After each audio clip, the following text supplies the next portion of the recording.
Alright, thanks for joining us everyone. We have a classics tournament today at the Richmond Pinball Collective.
Yeah,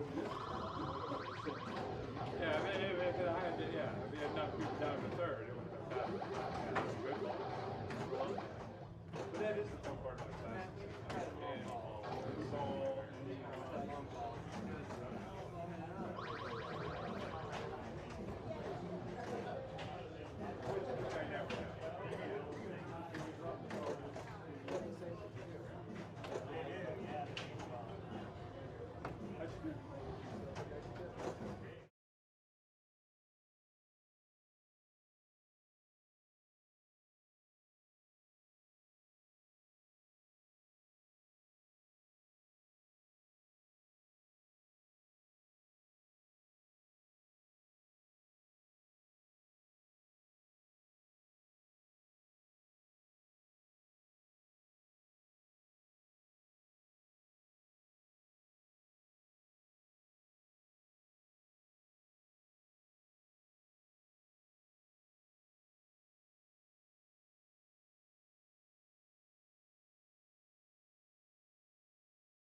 But I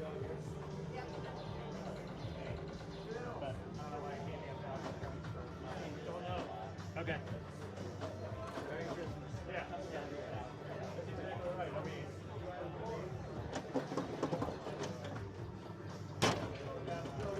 And not so Merry Christmas.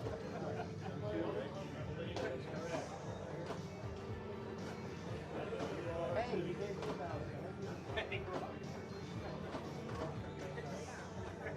Do we have to say who we are or anything? Or Hi, I'm Nick. I'm a Sagittarius with a bad moon rising. Let's go. Oh.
Thank you. And I did the cosmic thing, so I'll be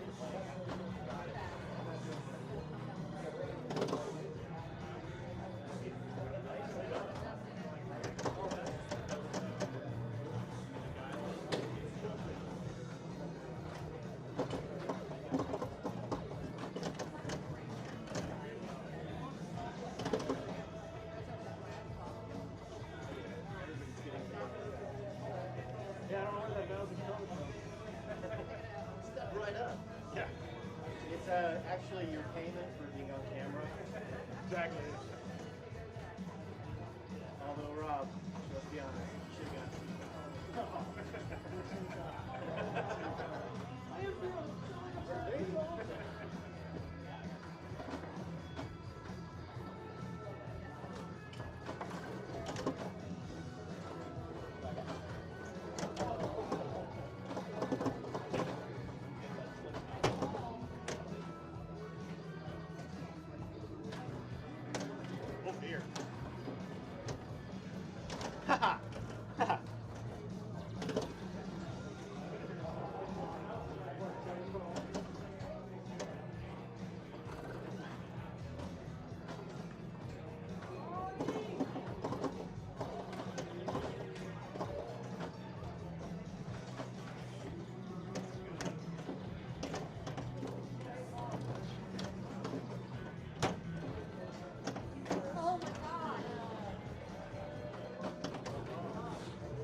So it can hear me?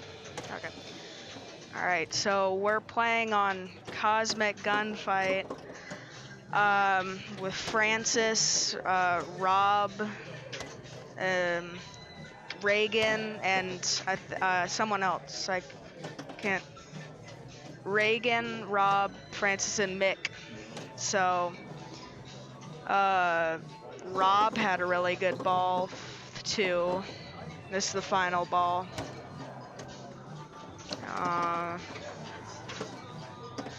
Yeah, it's really good scores for 2 balls on Cosmic.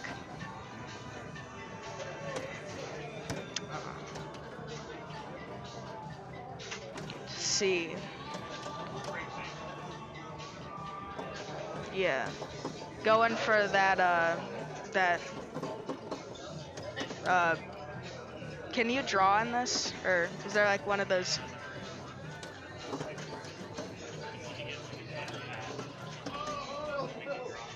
Yeah, that,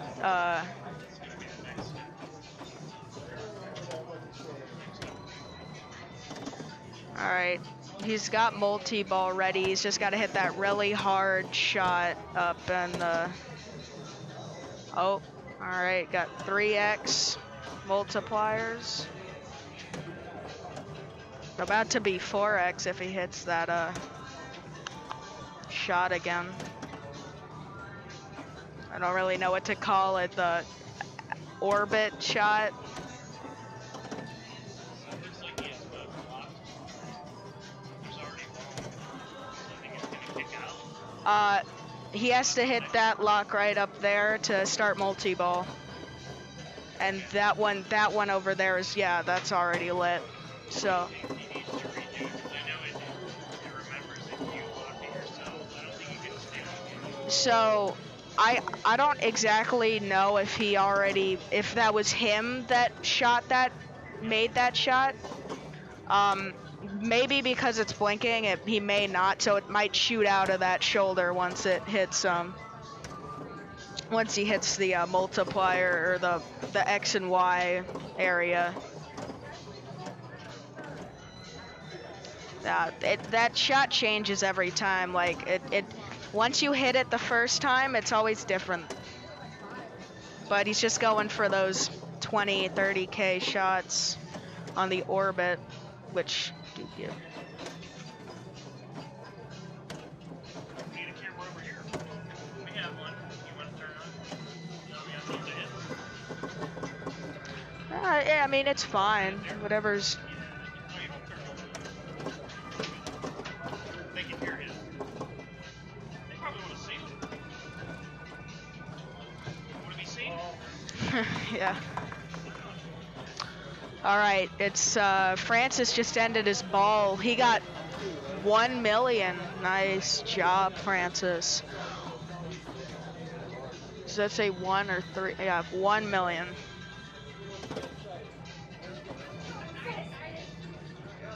Alright, Mick's next. He's got to get about 900,000 to beat Francis's score. That's a big amount, but if you get those orbits going, and those you get into those in lanes to light the multipliers, you could definitely get some points going.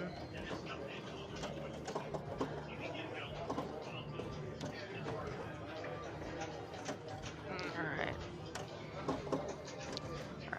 So Mick's already lit a lock, or has a lock ready, so he has to hit that really hard shot up there to start multi-ball.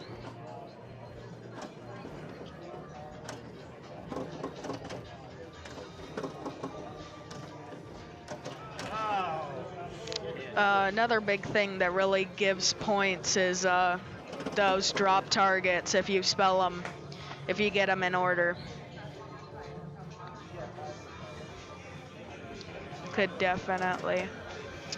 All right, Mick got 635. Pretty good. Not enough to beat Rob, but hope that, again, still a very big score that Reagan has to beat. So, let's see what happens. I think he's got the cosmic ball, or wait. Oh, no.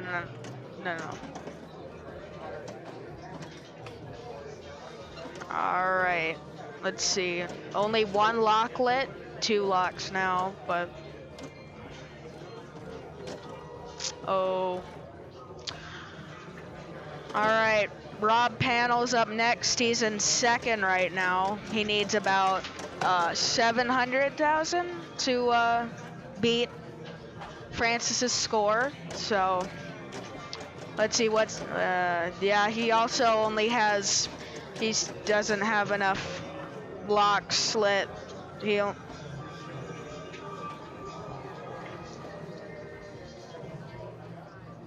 let's see. Oh, he's got one letter left on the cosmic ball. That'll be good for the end game. I think it's the same amount of time every, or maybe it's like Time Fantasy where the end lanes kind of like up the time in case you get it. That'd be my guess.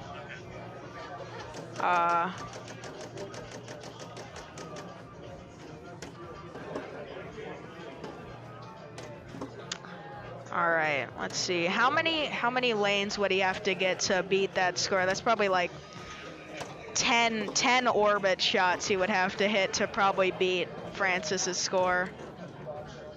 He just won on Paragon, so if he wins this again, he'll go 2 in a row. Oh.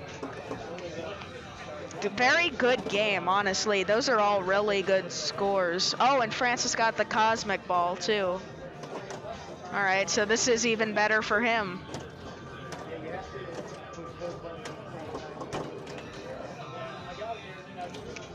With that extra lock, too, the extra ball for them. Let's see. Pretty much, I guess the main strategy would probably be just to hit the orbit shots. Probably the best option. I don't know what the cosmic ball would do, like if you like spelt the cosmic ball again, what it would do while you're in cosmic ball, but oh, you got double orbit. All right. Oh, is he out? Oh, he ran out of time. That's pretty good. He got 2x. Oh, Mick got a cosmic ball too. Yeah, this is a very, very big game. No one, very hard to get these scores, man.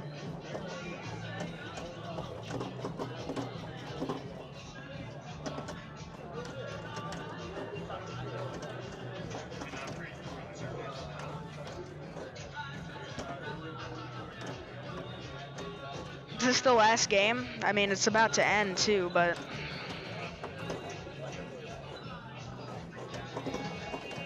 Let me check match play.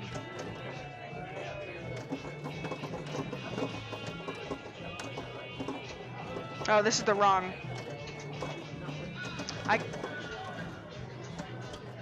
Alright, this and Elvira, oh yeah, they were pretty much blowing it up earlier, so I think they're either on ball 2 or ball 3. So. And Mick's Cosmic Ball is about done now, so. Get there. He got 811. So he beat Rob. He beat it from the Cosmic Ball. It's crazy. Yeah, good match. The first round was also good. Yeah. Oh, on what game? Taxi or? Oh. He had to just walk away. He got Cosmic Ball. Yeah, well, I mean, if you win, doesn't really matter. All right, so that's Reagan lost. Rob got third. Mick got second, and Francis got first. So Francis is at 14 points right now, doing pretty well. It's a pretty good start. Oh, and Elvira just finished.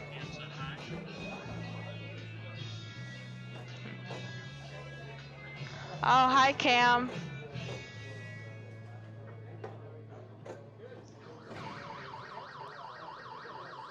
All right, well, I guess I'm playing soon, so.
Let's.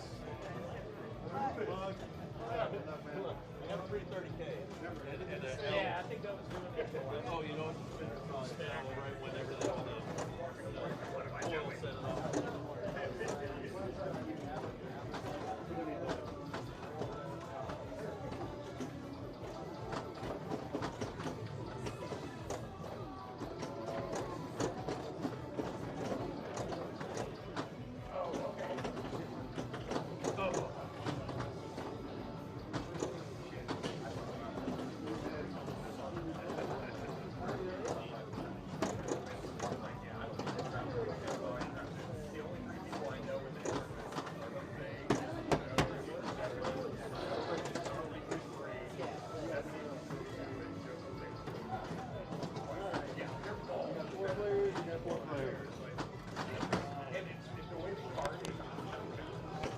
You're gonna mute me, right? So I can say bad words?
All right, so the scores for Scorpion are pretty good scores. We 42,000, I believe, is the biggest score right now. But Alan's playing, so that definitely could change because Alan's very good. So.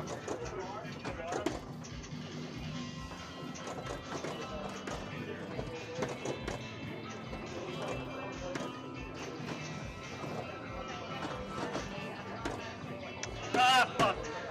This game could go very long, so this game might go out of the tournament if it gets too long, you know. You want no point.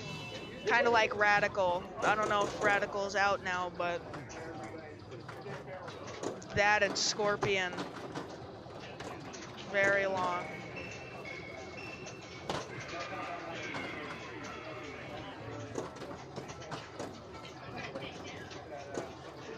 All right, he's got one lock already, and now he just has to hit that left lock to start time multi-ball, just multi-ball.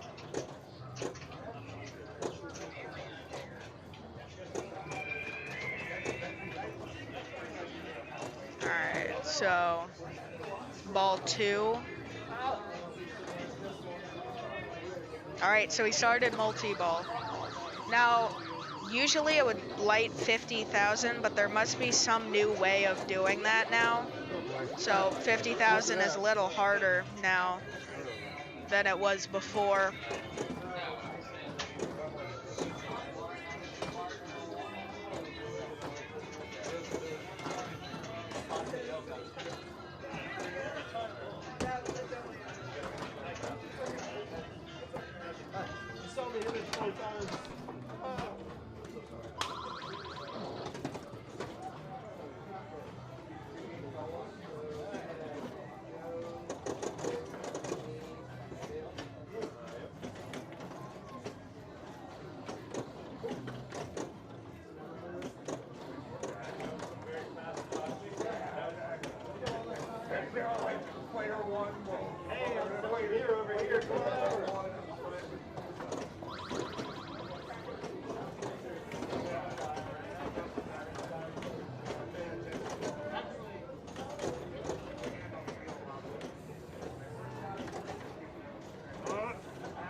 All right, we're now on ball 3. Alan's playing. I'm on, right? I think I misspelled the. Okay, cool.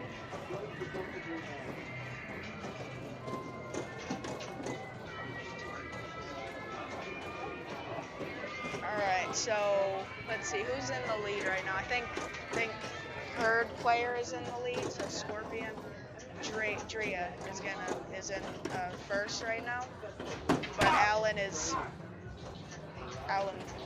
was doing really well, so he's in second right now, I believe. So this can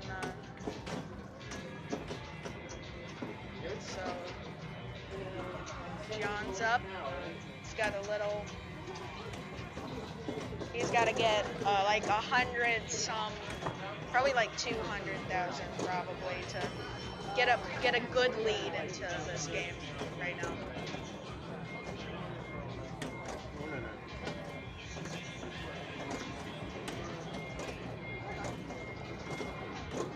So I don't understand why that 50,000 isn't lighting up. It's weird. It used to be like every time you started multi-ball, it would just give you that 50K shot for free. But now it's like you have to do something weird for it, and I don't really know what.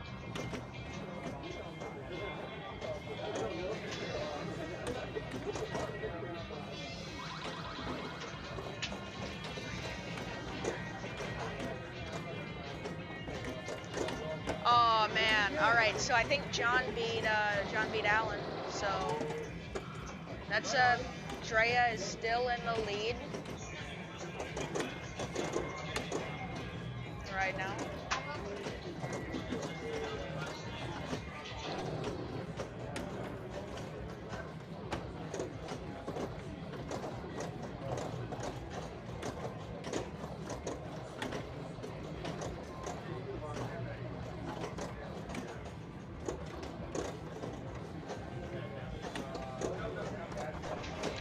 Alright, I just finished my...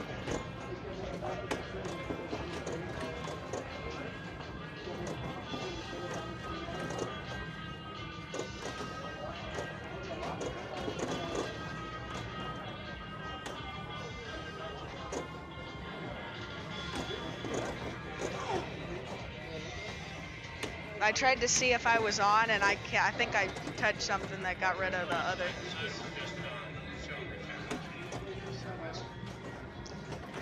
All right, Dale's in last right now, so oh, and a house ball, that sucks. All right, so it's gonna be Drea wins. Nice job. Followed by John, Alan, and then Dale Geiger.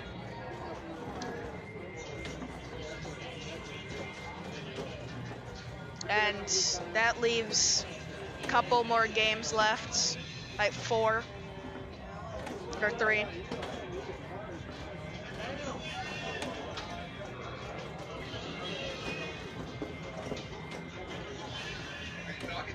Yeah.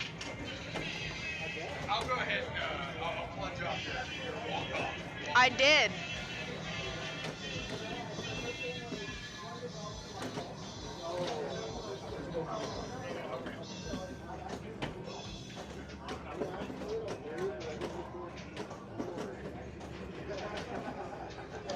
Alright, as you can see, Rob is playing a very mysterious game that we have no idea what he's playing. Whatever next to Scorpion, so Cosmic, I think. He's playing Cosmic again?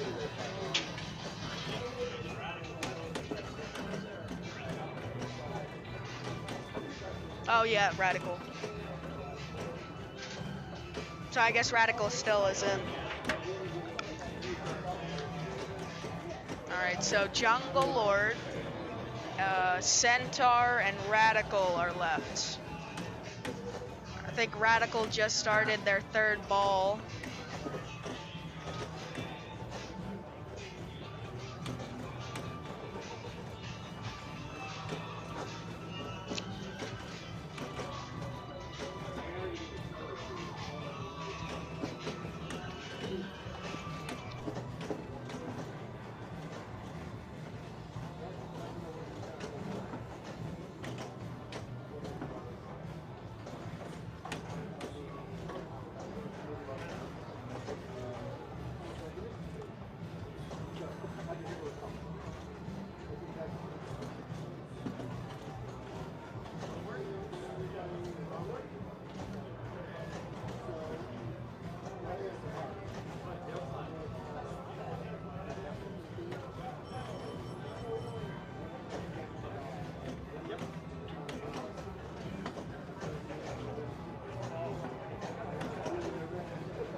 Rob?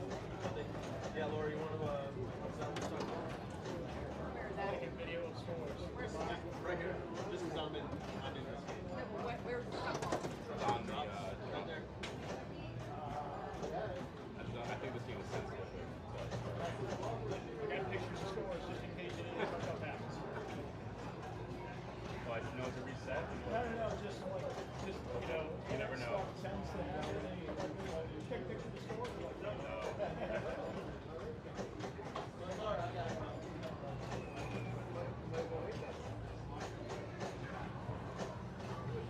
Do I need a magnet? No. I can't find mine. Just your little thingies.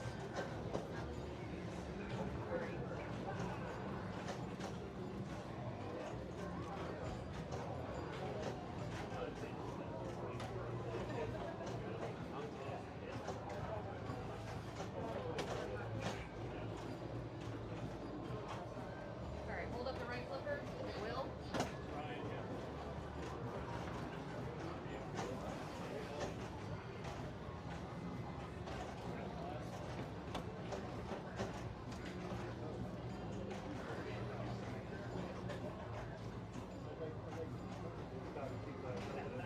Thanks, TV.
Alright, so we're jumping in on Radical midway. They're at the end of ball 2 right now.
Yeah, if you want to stop by and do some commentary, go for it. Stoller's in the middle of a game right now.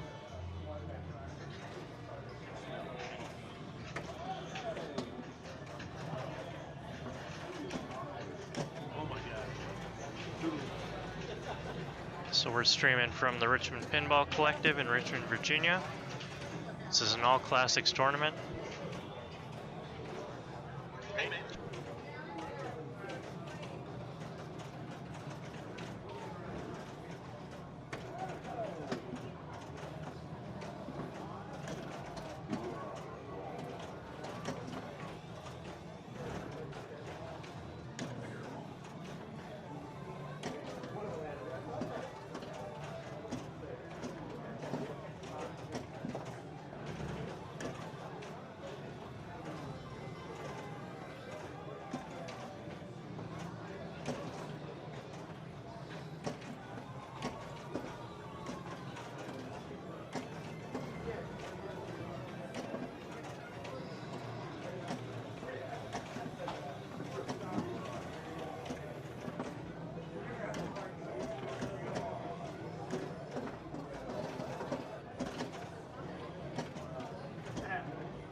Hello, faithful viewers. We're looking live at Rob Panel, desperately trying to get the D. He's very close. There it is.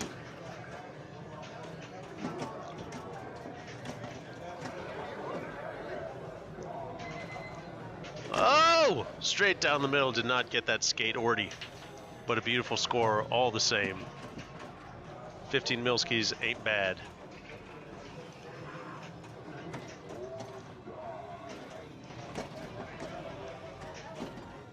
Ryan's gonna need to dig, need a few jackpots.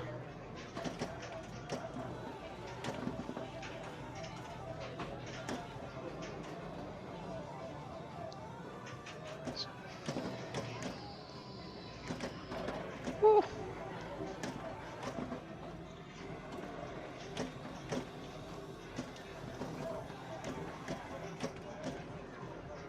Only needs rad to make it happen.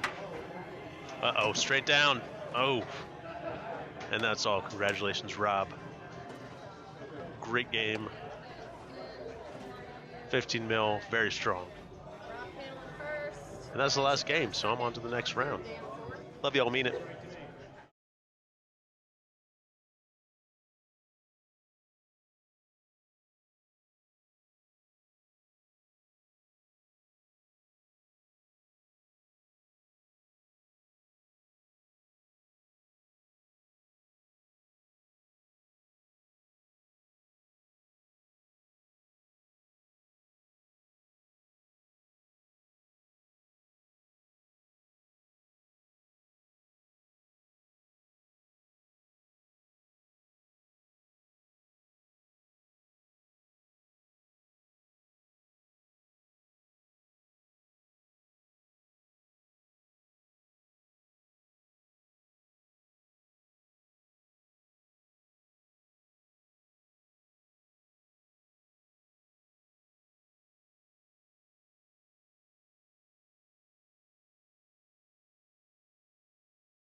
Alright,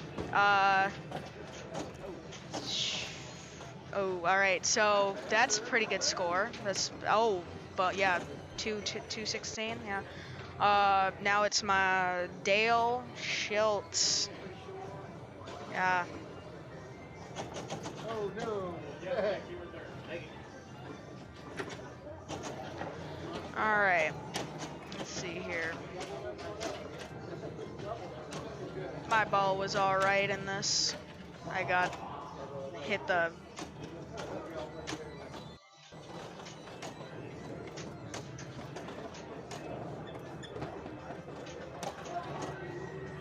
tried to get it into that little cup kickback shot, or the whatever that's called, and missed a cup every single time.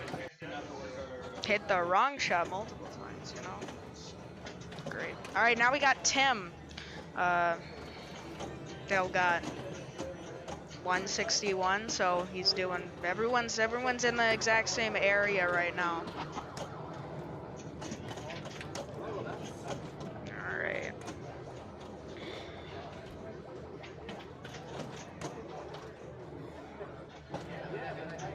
This game could either be really nice or really difficult, like that.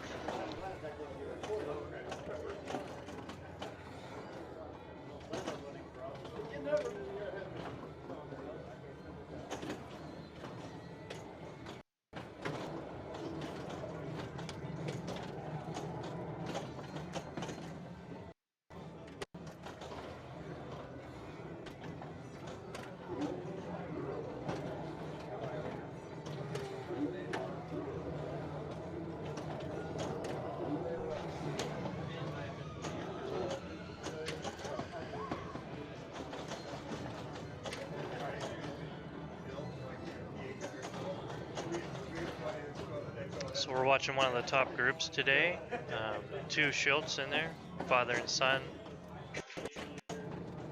Stoller's wearing his Elliot in the Morning shirt. She was just on the radio show the other day. Okay.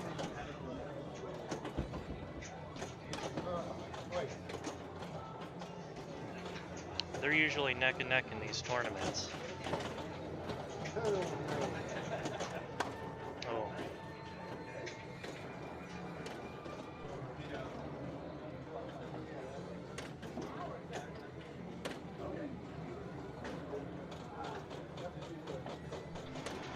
Alright, I got multi-ball ready.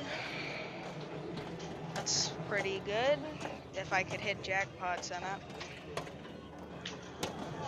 Alright, we got Phil's turn.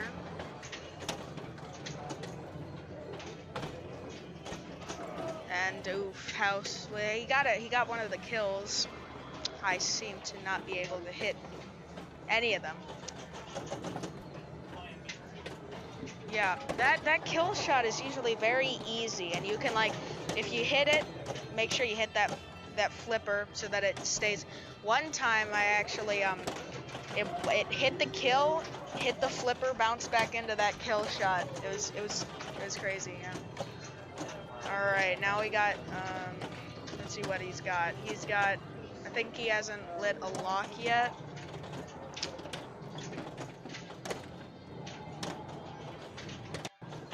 Oh. Okay. Oh, we got the kickback. Always get that kickback. That's good. All right. Oh, all the 3 locks are lit, so he's got to do them one by one now. The locks, because I took who was it? Me and Tim, I think, took all the locks. Oh, he didn't have a kickback. How do you relight the safe? Oh, sorry. Relight the what? The kickback safe. It's in that middle. It's right there. It's like they're like flashing right there. Oh, look at those. Like, man, it's like a 120 point difference.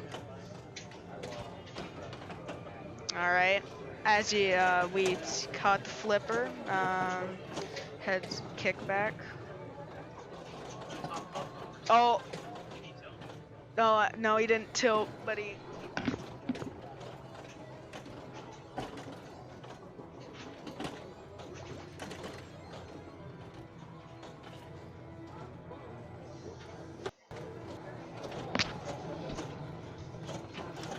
Like I was just mentioning, the 2 Schultz players are usually neck and neck, and you can see right now they're almost tied, or they were before the start of this ball.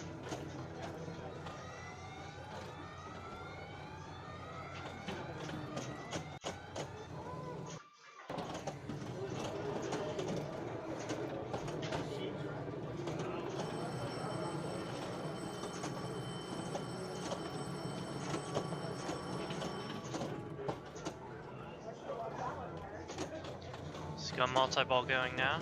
He's trapping up on the right. there supposed to be a ball in the plunger lane?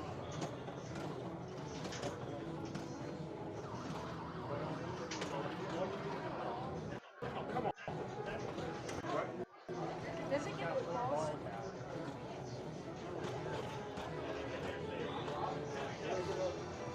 Looks like we have a situation here. He's got 4 balls.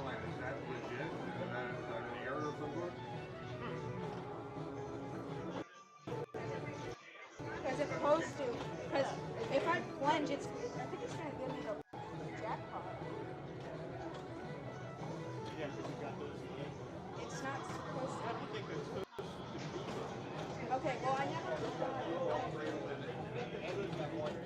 He's got one ball in the. It stole his point. It's like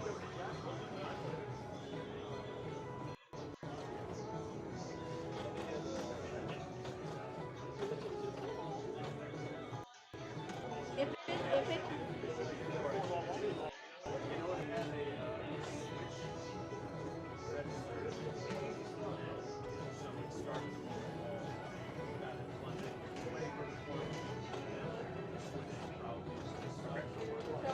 well, here's the thing.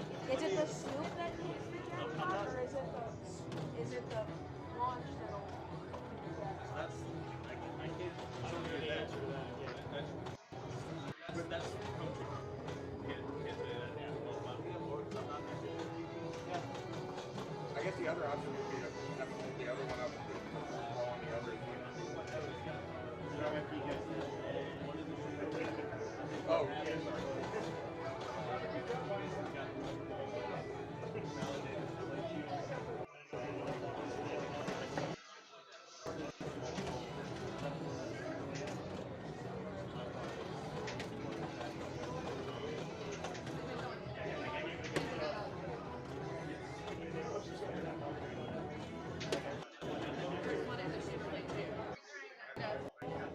But you know, if it's the scoop that shoots,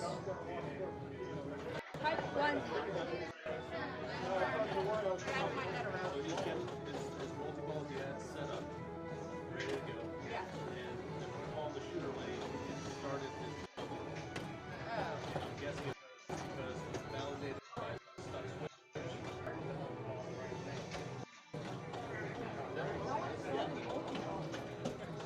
Yeah, but it's supposed to launch that. Yeah, I think it was supposed to. After you started multi-ball three, one of the balls. I wondered if it was you bypassed it. I play on. He started multi-ball. All right, well. All right, it didn't give me the.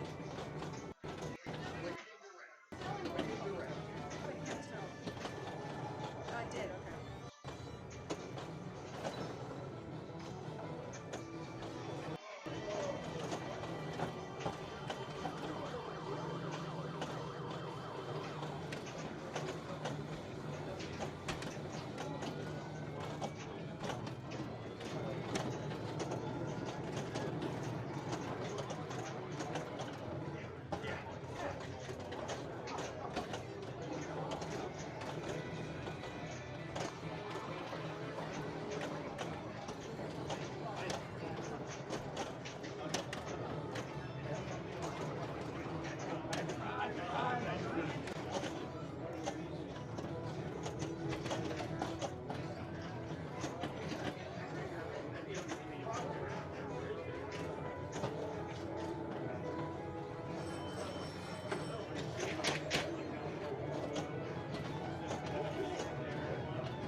That's a good ball, though.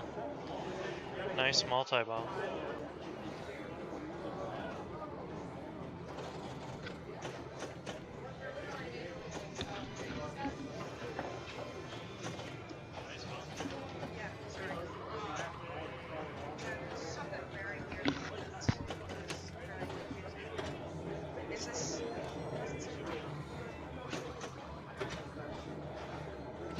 Okay. So I just played my ball, I did really good on the multi-ball, but it gave me the ball back in the shooter lane, and we didn't really know what to do. So, but Laura just told me to play on, so I did. So, yeah, so Phil has multi-ball lit too. So, oh, he got it stuck on the, okay, there we go. All right, so I had one more kickback lit before I got extra ball. Not like extra ball would have did anything. I mean, it would have given me a something.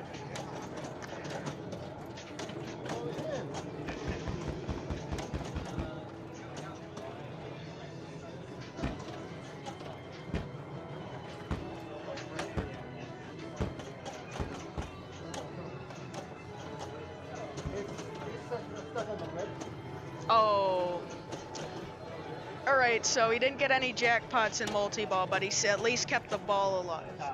So I guess what you really want to do now is you probably wouldn't want to go for multi-ball again, since it's going to be much harder.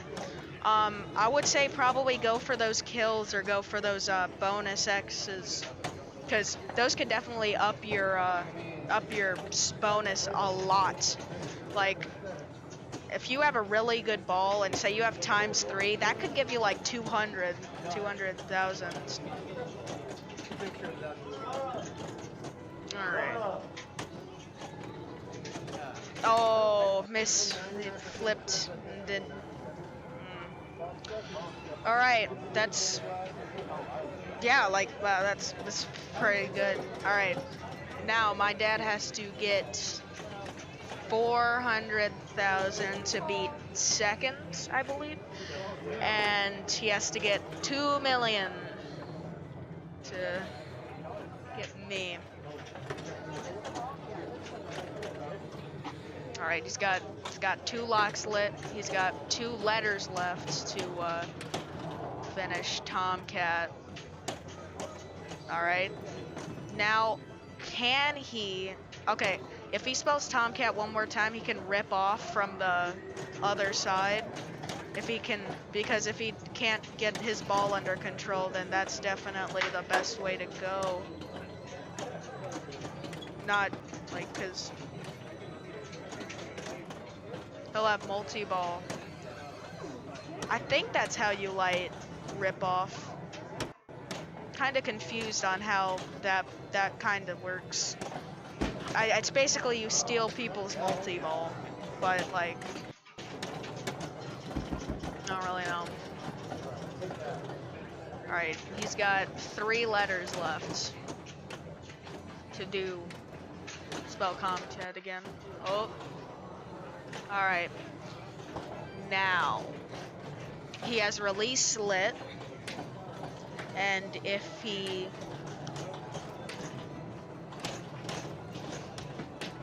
okay, he got. Sorry, our monitor's a little freezy, so he. Oh no! Wait, he might get it from bonus. He might. Oh no! That was a good ball, though. These are good scores. This is like a cosmic gunfight. This is good scores. All right, Tim. He's got a lot of work to do, but I bet this is a game that you can easily get points in. Plus, if you have 2 house balls, your 3rd ball gives you a ball save. So I think that's how that works. It might just be in general your 3rd ball gets a ball save.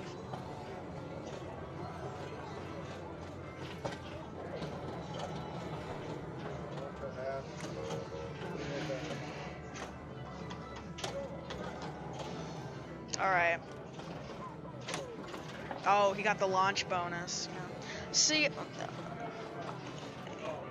that side is good if you hit that in lane. I don't exactly know what the kickback light kill thing does. It blinks, but I was like, oh, so does it like give you double kills or something? I don't think it does. Oh, he put up 300 million on his last ball. It's really good. I'm gonna say good game to everyone real quick. Oh.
I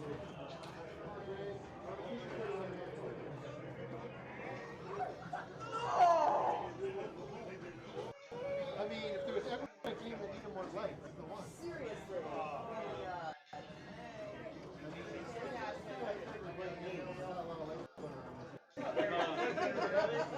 I'm just glad that they'll be broadcasting my failure on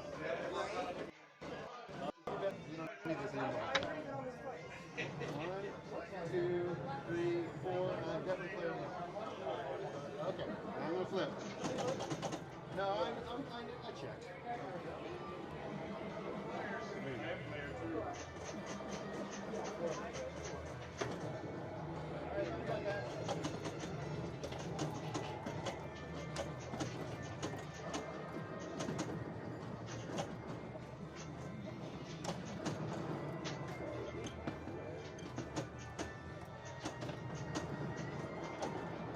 I'll do that.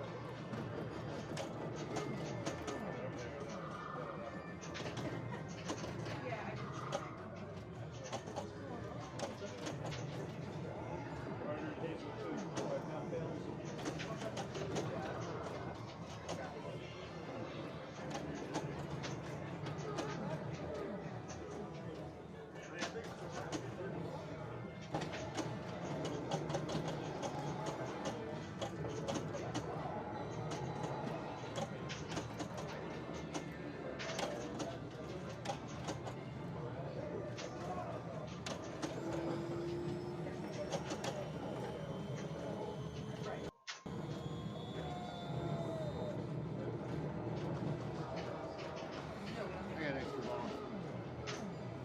It was rewarding extra balls, I can't remember now. Shoot again, extra ball.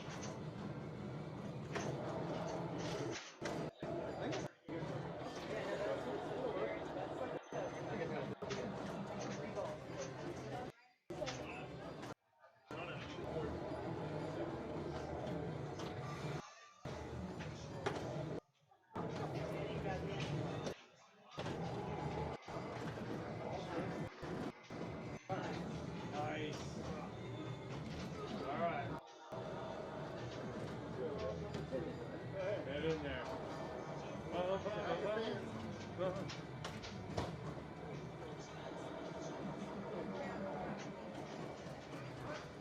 Woo!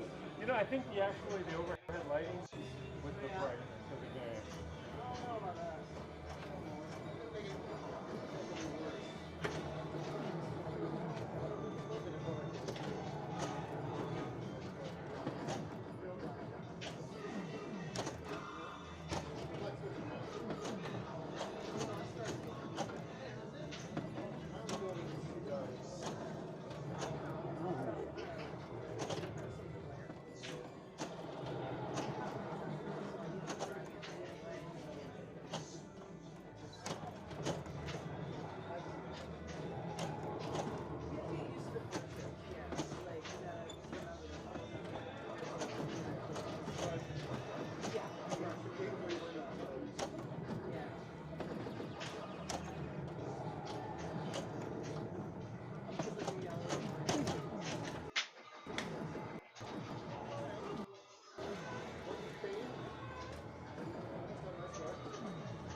Yeah, good.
Good luck, guys.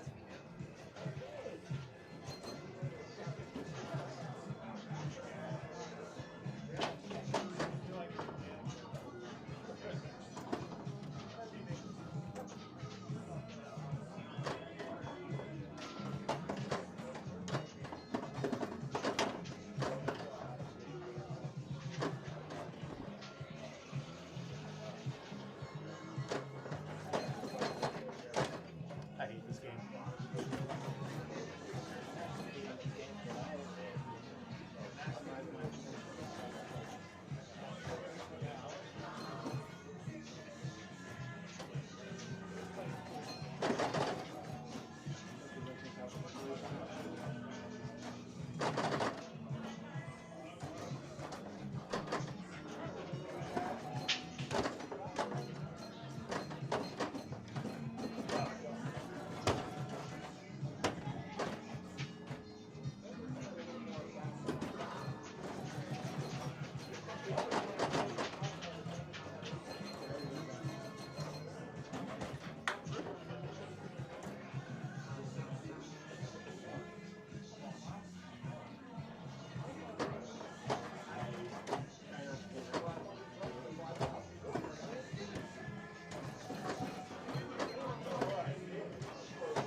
Shit!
It's right in this. Oh, okay, sweet. You want to give me TV time? All right, wonderful. So we're staying on Paragon? Yep. Cool, cool. I'm following. I see my wonderful brother Reagan's keeping up top pretty well.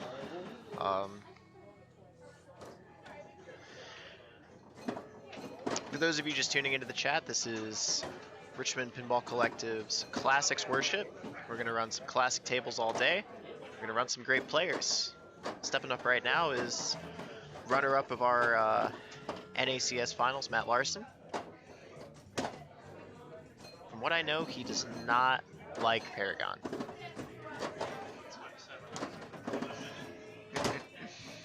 And tough drain, but grand scheme of things, this game's really mean. 22,000's not a bad amount to start with. Definitely get a good lead done here. So in the group we've got Cahotis, Dan Farrell, and Phil Baird. I don't think I know them.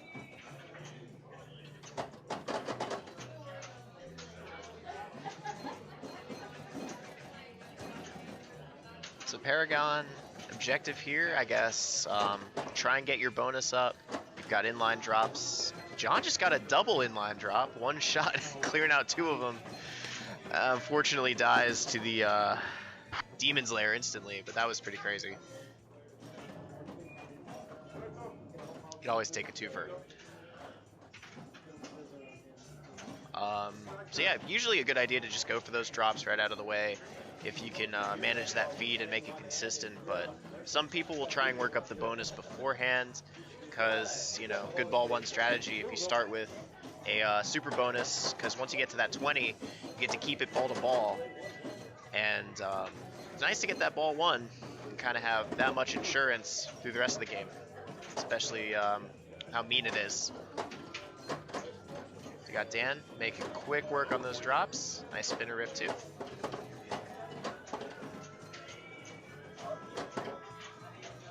Alright, let that bounce. Oh, shit. Ooh, hits the post.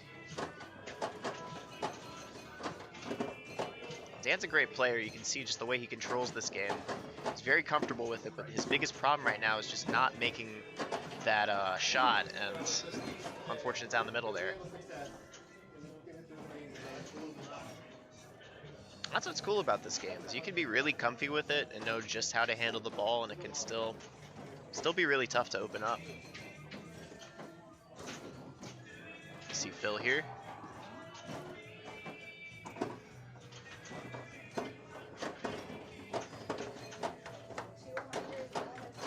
Alright, some side flipper action.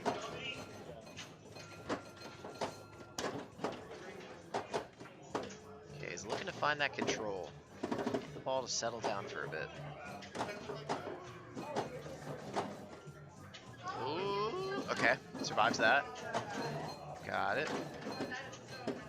I think he knocked out the first drop target at least. Ah, can't save that one. Alright, I didn't see too much of it last time, but I saw, was it Mick that blew it up last time? Mick's been having a lot of really good games lately. Last league meet, I think I saw him put up 2.2 billion on World Cup. And our World Cup soccer is not an easy one.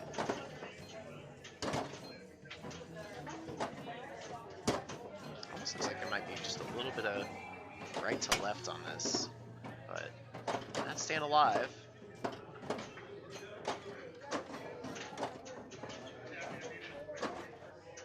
Okay, hold that on.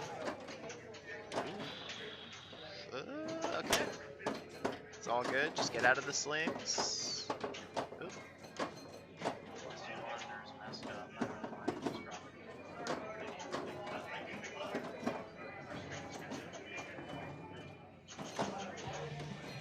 Ooh, tap pass on the fly. Love to see it.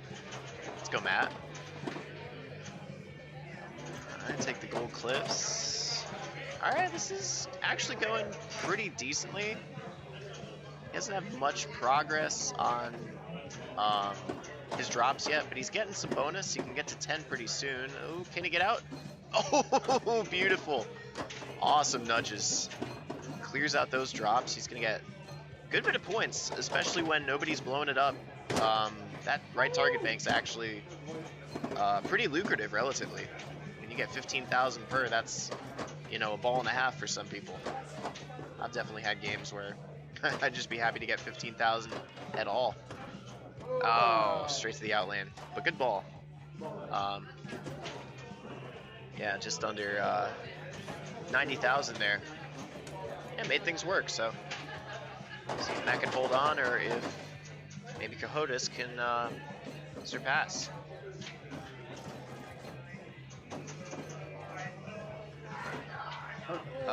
Didn't hit anything. Is he gonna get that back? No. That's tragic. Oh yeah, because I think he hit the one thing he did hit was the advanced bonus rollover up there. I think if he avoids that, probably get another chance with no other switch hits.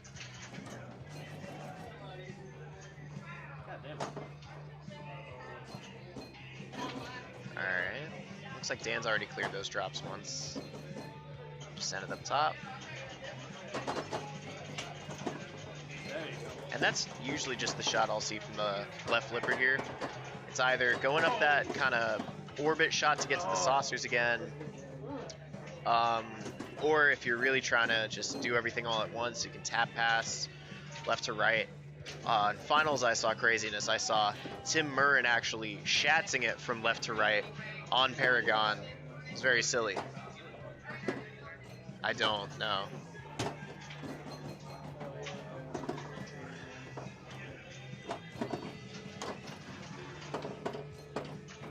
Uh-oh.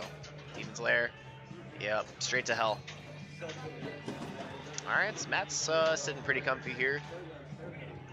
Looking good with 90k. And I'd say anything usually above 100,000 tends to be fairly winning.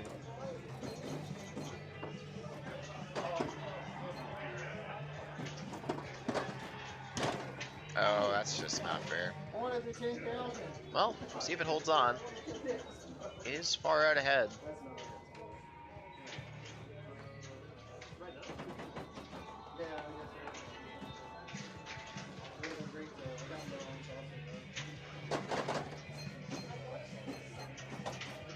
So to keep up with everything in general, right now, the top group of the day, Mick, Robert, Reagan, Stoller, is currently playing on our newest machine, Big Deal. I don't know if they've put this one on stream yet, but Big Deal. Williams 70s EM, pretty fun game. I'm of course biased because I want to see Reagan win. So anyone in chat, say go Reagan. I can't see y'all, but you know, feed that energy, because we love it. Okay, John's keeping it afloat there. It looked like that was dangerously close to something bad. It's the Golden Cliffs with the mini flipper. Okay. Makes it out of the Demon's Lair. Or whatever lair that is. Okay. Ramp right into the Paragon saucer. Got the letter he already got, but nice. Keep it alive. Everyone's just having a little bit of trouble with that shot, and that time it did it in. Not gonna get past Dan's score. Just 9,000 ahead of Phil. I guess we'll see. If it's anything like Matt's last ball, certainly anything can happen on this game.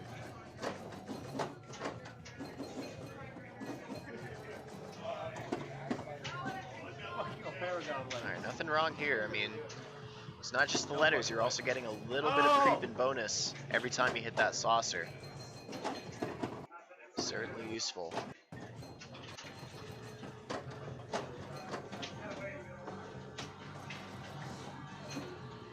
He's getting a lot of letters though. He's only 2 away from Paragon, which I think is just 50,000 maybe.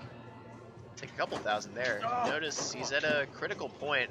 His bonus is above 10, so it's, you know, mere inches away from getting a super bonus. I guess it doesn't matter at this point, but I would still be trying to press those multipliers, because you've got you know, 13 in the bank, turn it to 26, and then 39, and then don't make me do math.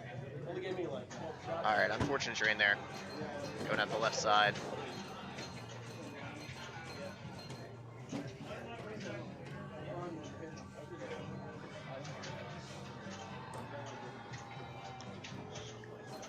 And if you're in chat with us right now, watching this stream, first off, thank you. Second off, Indisc is on. You know, as much as we love having you, there's definitely some cool games to be played there as well. Not sure if that's classics or if it's just the, it might just be the open finals at this point, full on. All right, so Phil will take third. John, unfortunately, getting stuck with last with 34,000s, but not too bad. Let's see if I can see the. Well, it was in disc on that TV. I think they just changed it to football.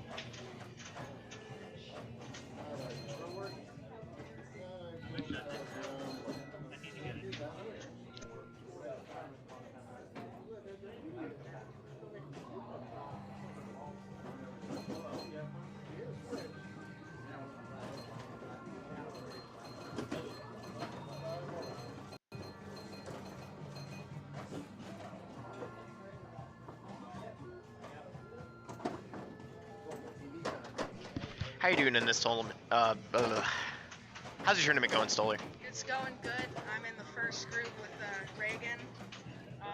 We're in the middle of playing big game. Nice. I was talking about that game a bit earlier. How's it shaking out so far? It's well, me, I just I'm in front of Reagan by just like 20,000. We both got some big 200,000 bonuses in 2 different pools, but yeah, we're doing pretty well, and I think Nick and Devon and Peters are also trying to put up a fight as well. Very cool. Sounds like you know, competition for our classics. I mean, we've got 2 players, seasoned veterans, who I would say kind of stronger made for classics on average, though Peters can usually pretty much blow up any machine in this place. And then our 2 youngest players, Reagan and Stoller. So interesting to see how it shakes out. Of course, people behind them aren't too far back. Just gonna take a quick look at the standings. I'm not sure if it's gone in just yet.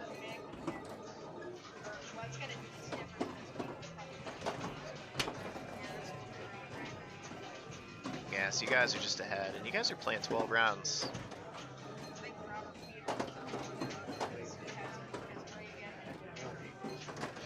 That seems like a good game for him. Matt over here practicing his tap passes.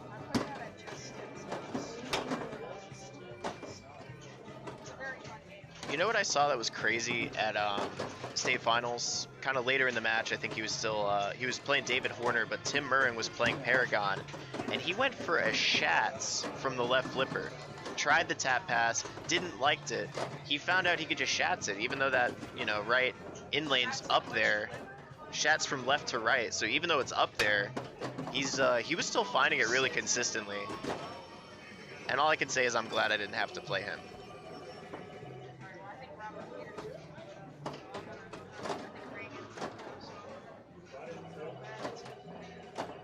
Wonderful.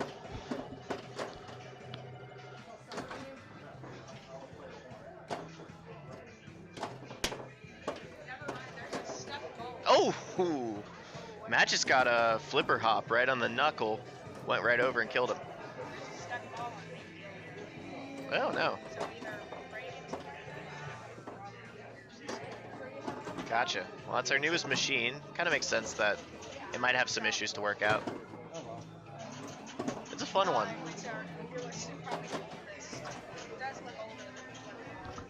So what would you say is like your big strategy on that one? Because from my understanding, you know, the double bonus is huge as it was in Wizard that it replaced. And so to get that, you get all of the poker symbols, right? It's anything, honestly. It's everything except those drop targets. Drop targets, yeah. It's everything except the drop targets. If we had a classics tournament where we let people play extra balls, you know, maybe. But I think that's all it does is give you extra balls. So there's no point in ever going for big and deal, unfortunately. Yeah, I mean they're just very dangerous. If that's all you get, not worth the price of admission. Now, Paragon, this is, it's a very, it's the, probably one of the meanest games ever, especially because of those scissor flippers, like horrible. Yeah, Matt just came off his game, and he ended up winning it, you know, around 100,000. Got totally houseballed ball 3, but still put up a good fight to take first, and here he is still playing it, so... Yeah, so we're watching, so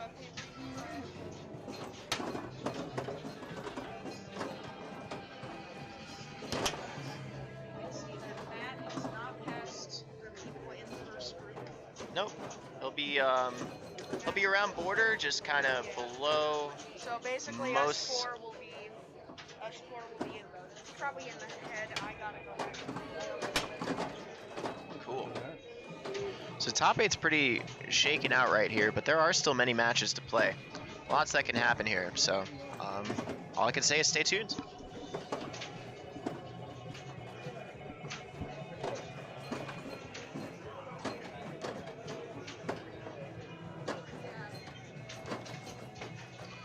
Played Matt in our state finals recently. I don't believe this game was picked. I think I picked Harlem because as far as classics went, I was comfortably riding that all day. He picked Stars because I think he pretty much had the same thing going for him with that one. Hey Chris. How you doing, man?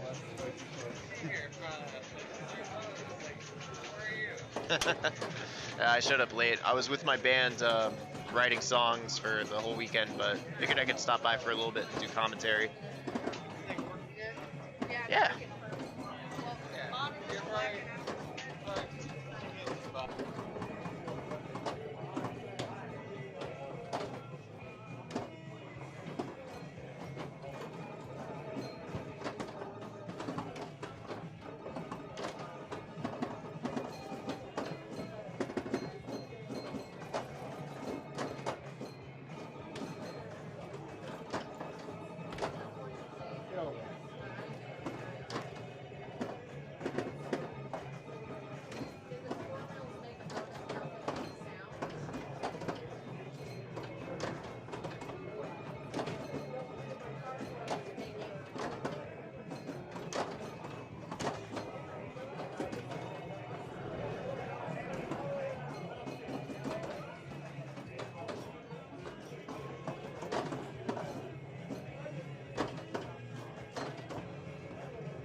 Sweet.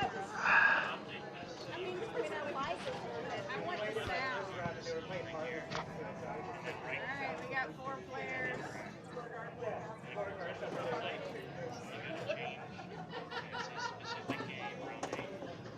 Oh, sweet. I think it's at the bottom if it lets you scroll. Huh. Weird. I think I unmuted my mic.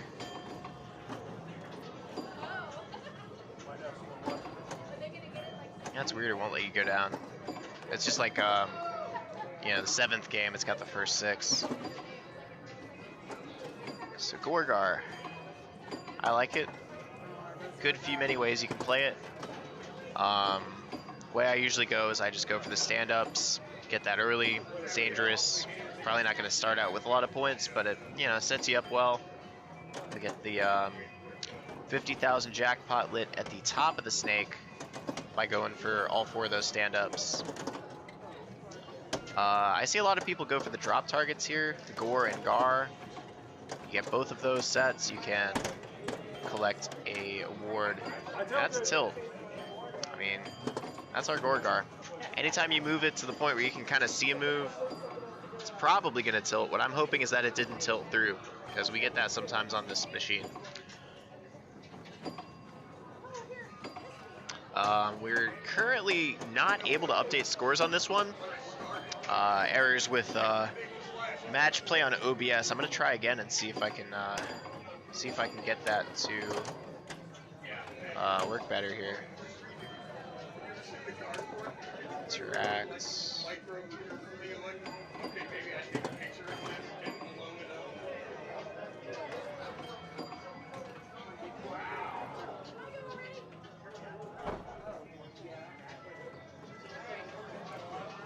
Yeah, so right now it's just not letting me get to the proper match on match play. If I could zoom out? No, it's not a thing.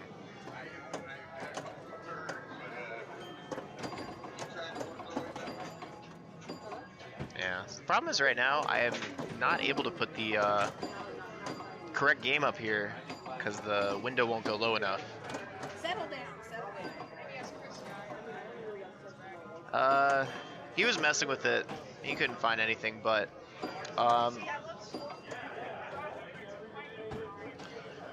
so for anyone who is watching, our players on this one currently are Catherine Dodge, the Richmond Queen of Pinball, Lauren Cooley, who is Fredericksburg's Queen of Pinball, as I know it. We have Sam Rugg, and I think Tim Owens is our player 4 on this setup. So, yep, Tim Owens, notable tournament organizer in Fredericksburg, sets up our Reclaim Monthlies. Next one is this Thursday. I will be there. Best of luck to everybody. Oh, did I lose the mouse on here? I hate it when it does this. Okay, so Sam up.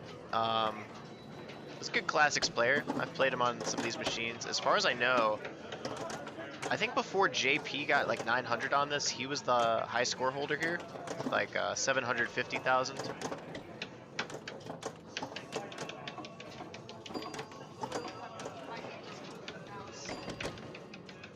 Oh, is the mouse?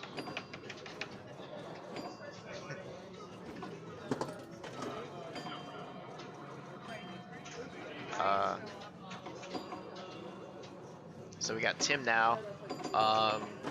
Everybody kind of equal standing on this one so far from what I'm seeing.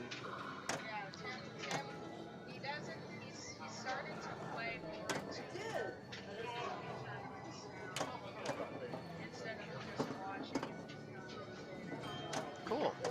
That's good. He's a solid player. Played him a few times. Definitely knows his way around machines of all eras.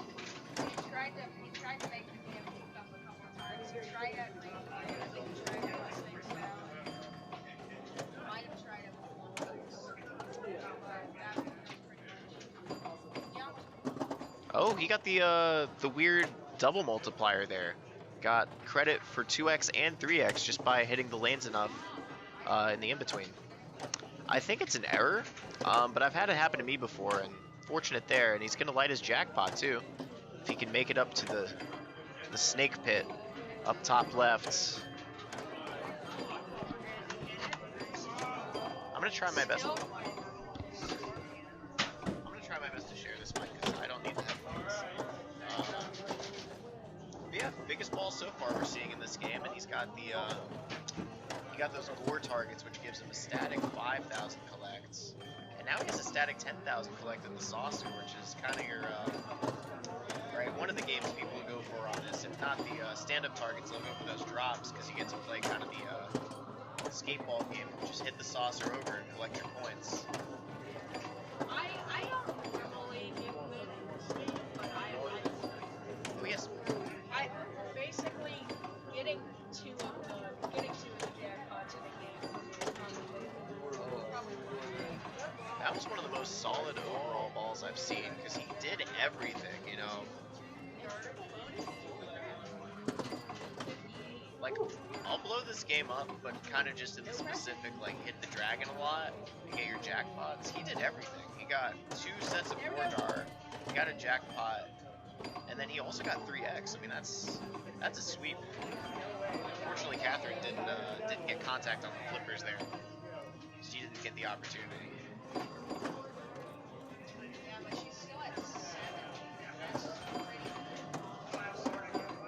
Good hold up. I think it's ball 3 though.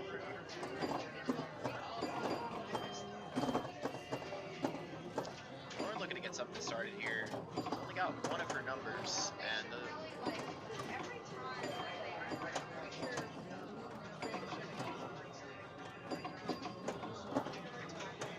I was pulling for Time Fantasy, no bias, but Reagan is up there. Because it's a fun game to talk about. It's got weird specific rules.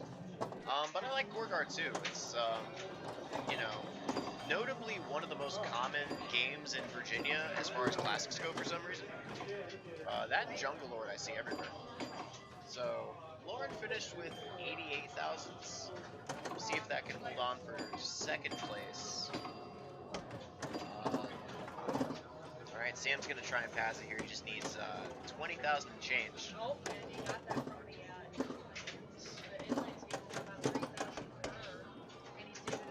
Oh, he actually just lit his jackpot here, so that would put it away right now, but well, he's pretty much got it anyways, as long as he doesn't tilt.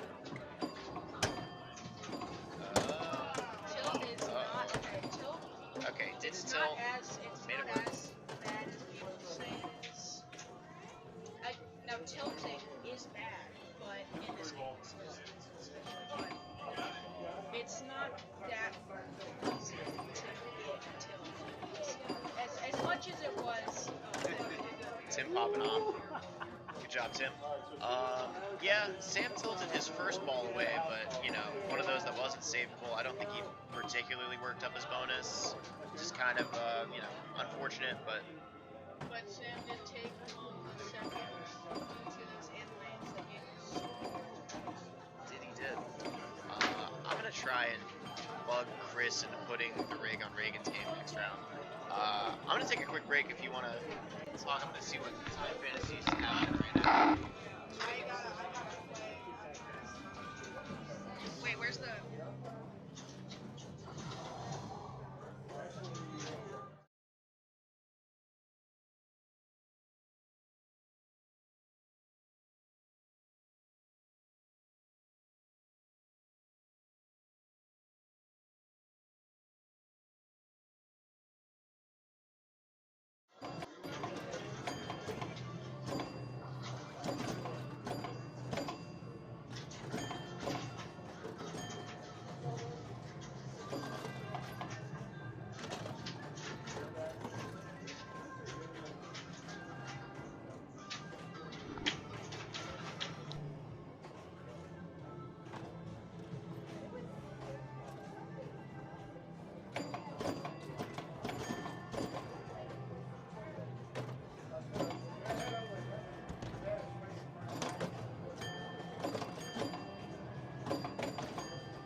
Gator right there.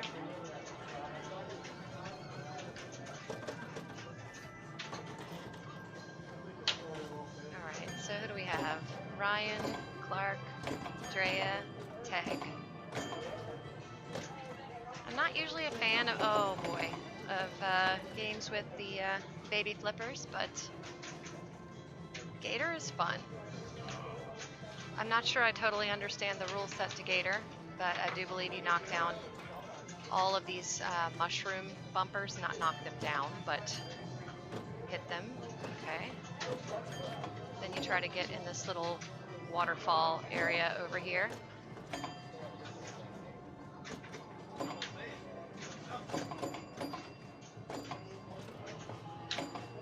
We got zipper flippers on this bad boy.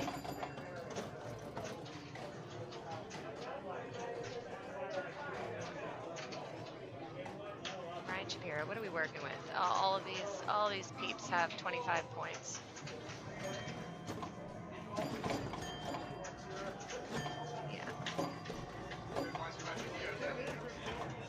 So in my experience, you really, in order to get that 6 up there, you have to backhand it. Oh wow, everybody's getting eaten by the out lanes. I don't know if you can have an out lane without an in lane, but they are out lanes. No in lanes in this game.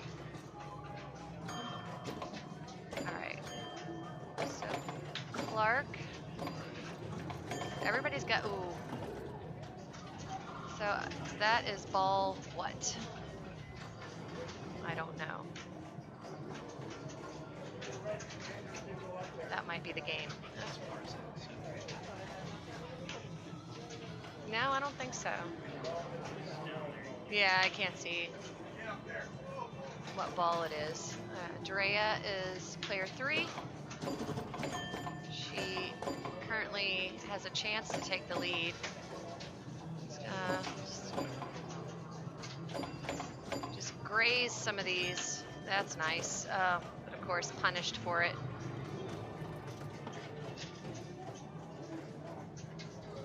And Tegwin coming up with, this could be the last ball. We're not really sure. It's just slightly shy of the display. Completes her lane. And sometimes backhanding these mushroom bumpers is the way to go. It doesn't, it's not gonna feel like a modern pen where you forehand everything. Geometry is very different. Oh, okay. Okay.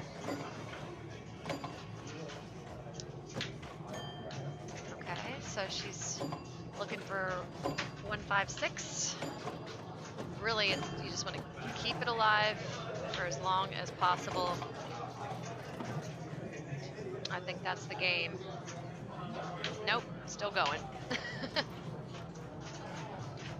Shapiro with a very small lead in this one. No love from that flip. You want to make every flip count. When you have the zipper flippers, you can kind of arrange your ball, if you're brave, in the way that you want to.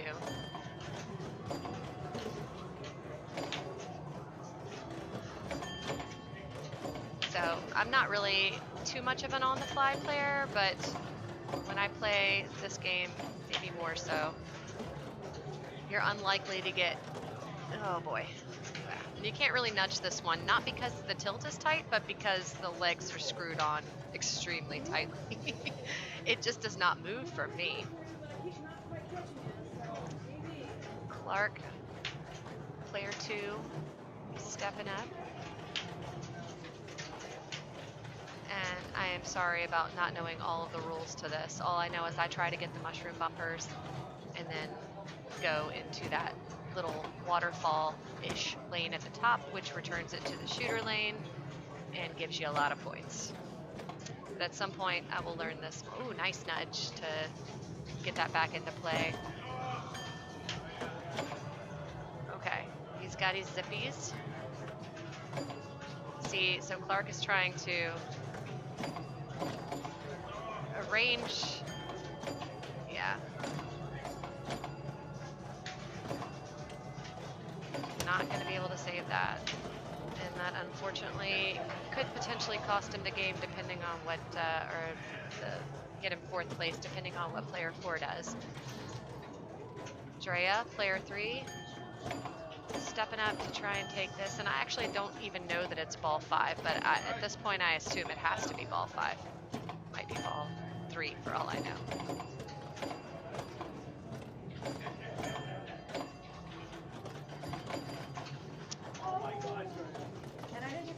Wow, very close, and it looks like that's probably the last ball just based on how Drea is reacting to it. Tegwin, player 4. Player 4 always has a shot. They're always chasing.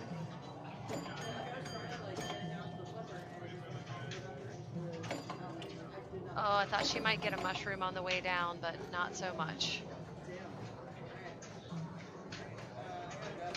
And I believe that is it. So it looks like in this one, Ryan triumphs by 25 points, followed by Drea, Tegwin, and then Clark. Let me check these rounds to see.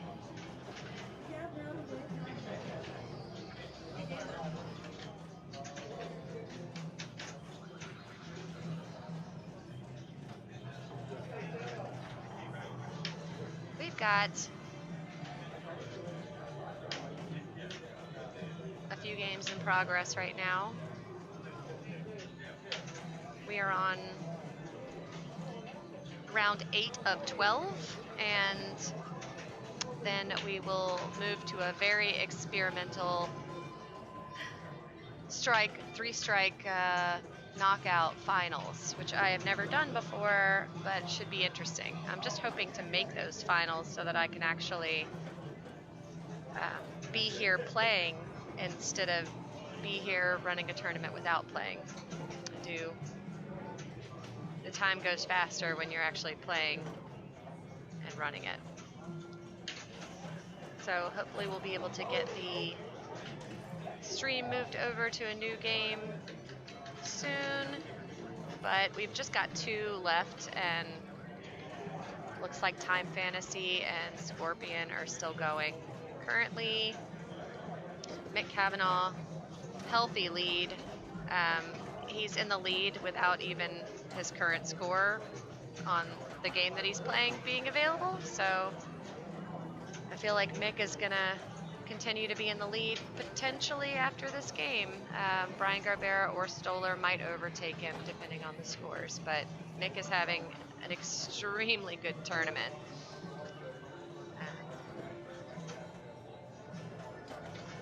A lot of guys at the top whose name we see pretty frequently at the top, but then some new folks as well. Joe Cummins, who is a league buddy of mine, he doesn't play in a lot of tournaments, but he appears to be doing really well. Currently tied up in 5th, and of course these are just tentative because we've still got some players with scores out. So he might move down a little bit, but I think he'll still be above the cut line for finals. So we're taking half of the field to finals, and I am below the bubble currently. Chris is not playing because Chris doesn't like pinball anymore.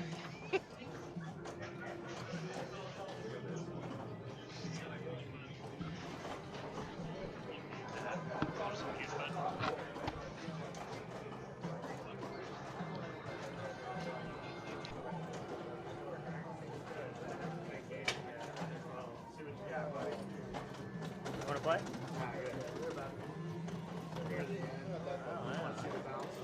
She won that 100 skill shot. That's huge, right?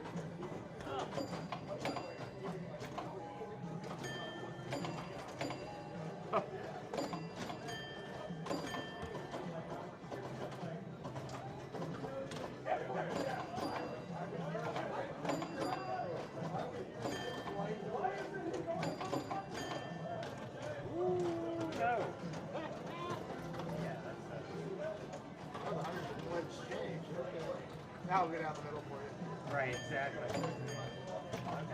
So he's got 200 rolling back up there. You. Doesn't look like a big gap, but yeah.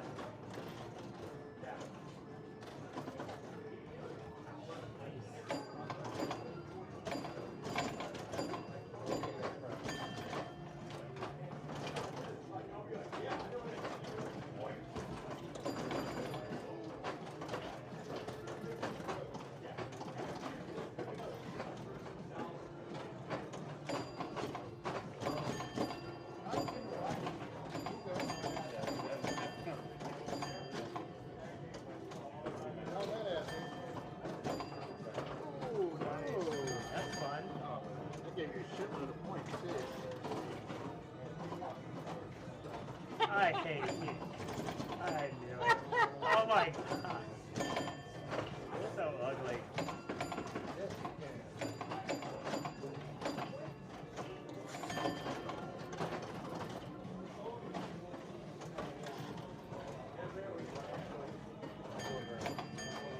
Nice.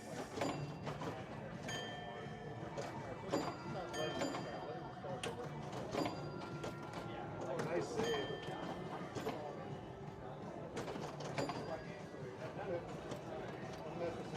You trap up on these tiny things? Not well. When they're close. Yeah, right. Oh. Oh, nice.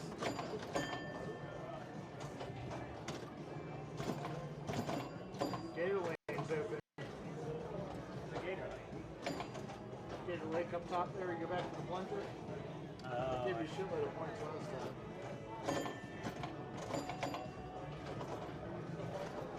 I feel like it's like a Jersey Jacks machine when it gives you 10 points. Right.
I would bet you if you get this in the tournament next time, you won't get that score. Right.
All right, so we are switching it up to Harlem Globetrotters. I'm going to get our match play information up on stream for you guys here. This is our current leading group of the tournament.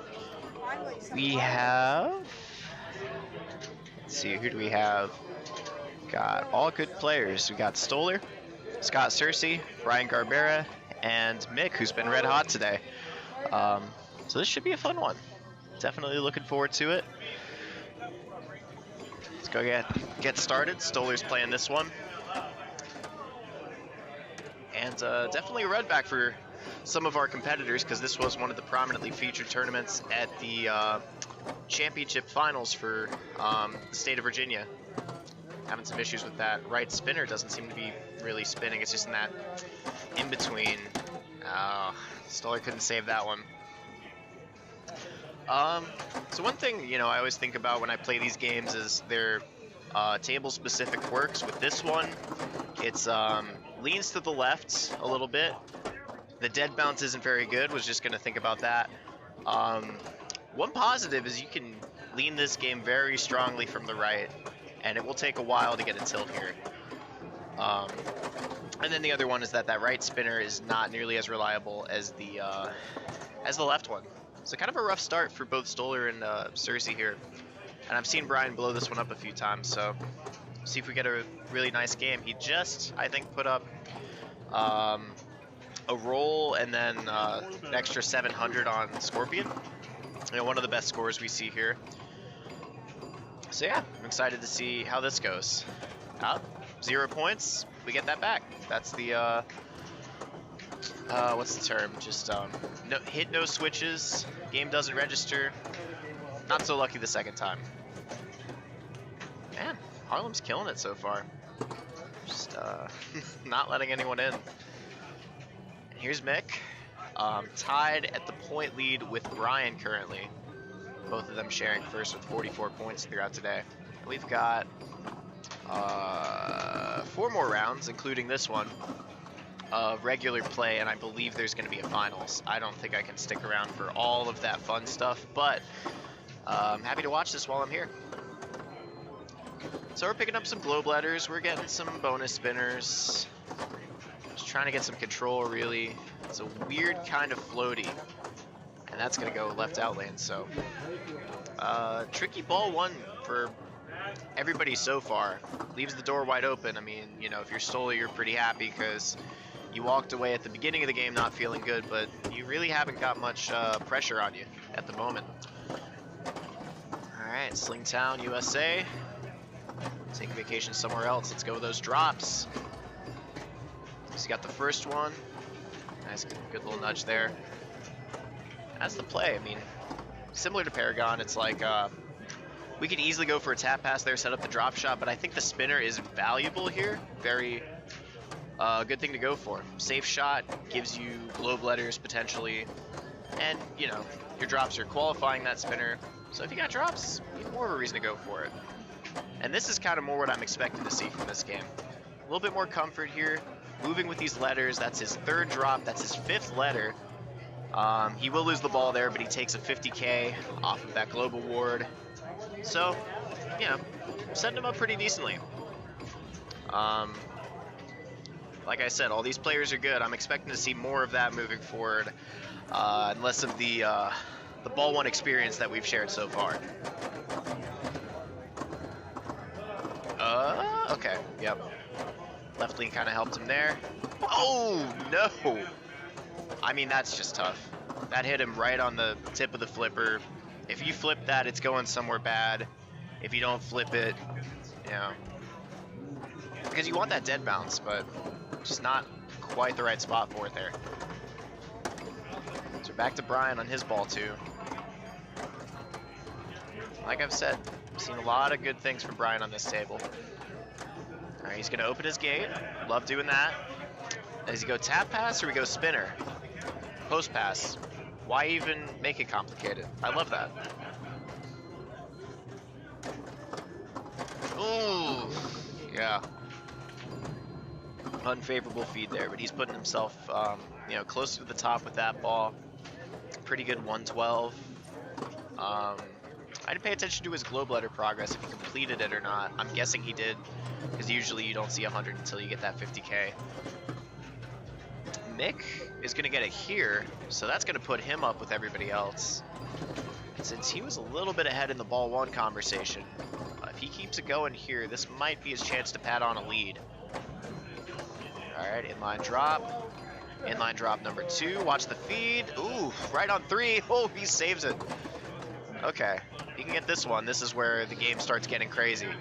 And now that shot is open. He can keep hitting that slam dunk saucer. Oh, no! Got comfy with the center spinners and took a nasty nosedive off of it, but we'll take a lead. We'll take 5x bonus on our way out. More globe progress for the next ball. We can hit that saucer on the plunge. What's that? Oh, Harlem? Great game. Tremendous. I mean, sometimes it can be brutal. You just saw Stoller there took it pretty rough, but this is one of my favorite classics. This and Paragon, you know, both kind of the same game, but just different layers of depth to it. This is kind of the more steady, streamlined game. Paragon's got a lot more weirdness going on, wide body, but oh no, kicked it right into the out lane there. Well, that's assuming, of course, Brian doesn't do Brian things. I could see a lot from him this ball, but we've seen a lot of meanness, so nothing is guaranteed. He's got to get control first before we get the results. Ooh, good nudge there. That was death. Oh, but that is death. Yeah, he takes the, oh, only 4K bonus. He's just shy. So Stoller's going to have second here. That match went by quicker than I was expecting, but still a lot of good play to see. Just the, you know, plays and strats on Harlem. Congrats to Mick. He's going to keep his first place. Now gets to separate a little bit, give himself some space here, and take the leading spot in the standings all by himself. So congrats to Mick on that win. So that's going to be Stoller narrowly holding on to second place. Brian third, and Cersei with a rough last there. All right. Cool. Yeah, I think you could see what's up. So I think we're gonna try and take it to another game halfway here, because there's a few of these longer playing ones in the other groups here. Let's see what we've got. So, yeah, we got that Harlem game. I'll go ahead and put in results.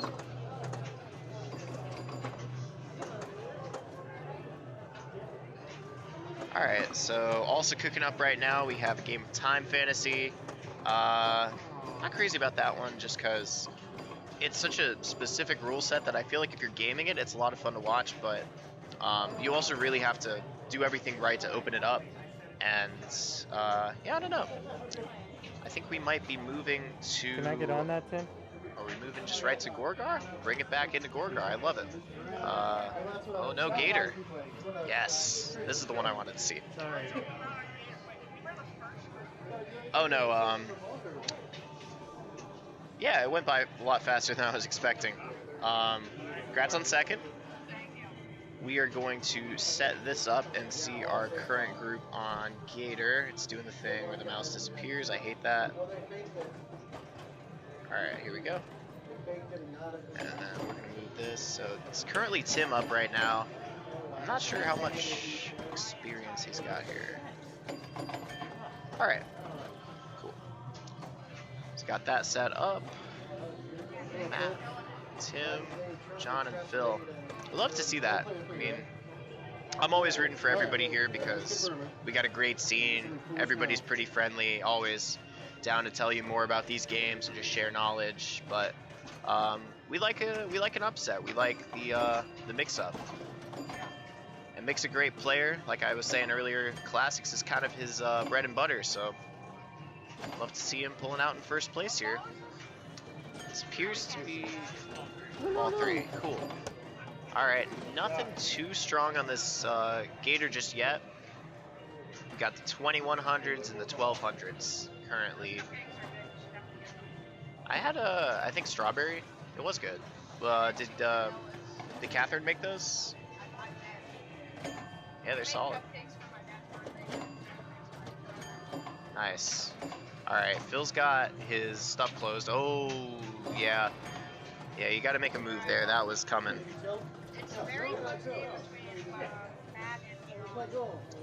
Alright, so 2 balls left to play here. Yeah, Matt Larson, John Cahotis currently sitting a little bit higher. Every 100 helps, so those top lanes definitely not unimportant. Okay. Well, I don't like this bounce. I don't like any of these bounces. So much of the game is just waiting. What's that? Yep. Oh yeah, I'm gonna open the browser back up, see if we got more people in chat. Oh wait, it's here.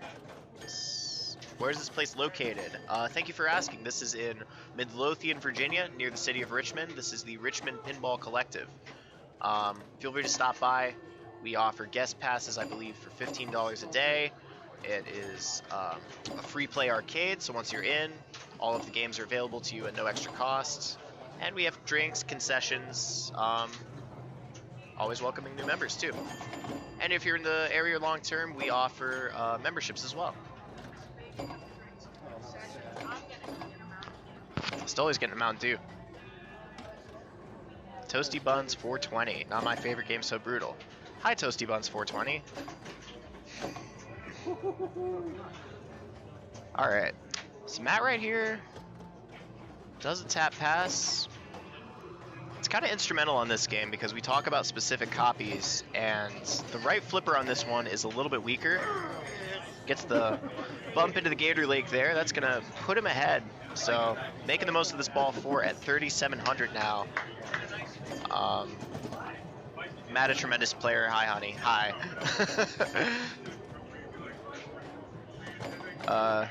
Shout outs to Sydney. Oh no. All right, sets himself ahead here though.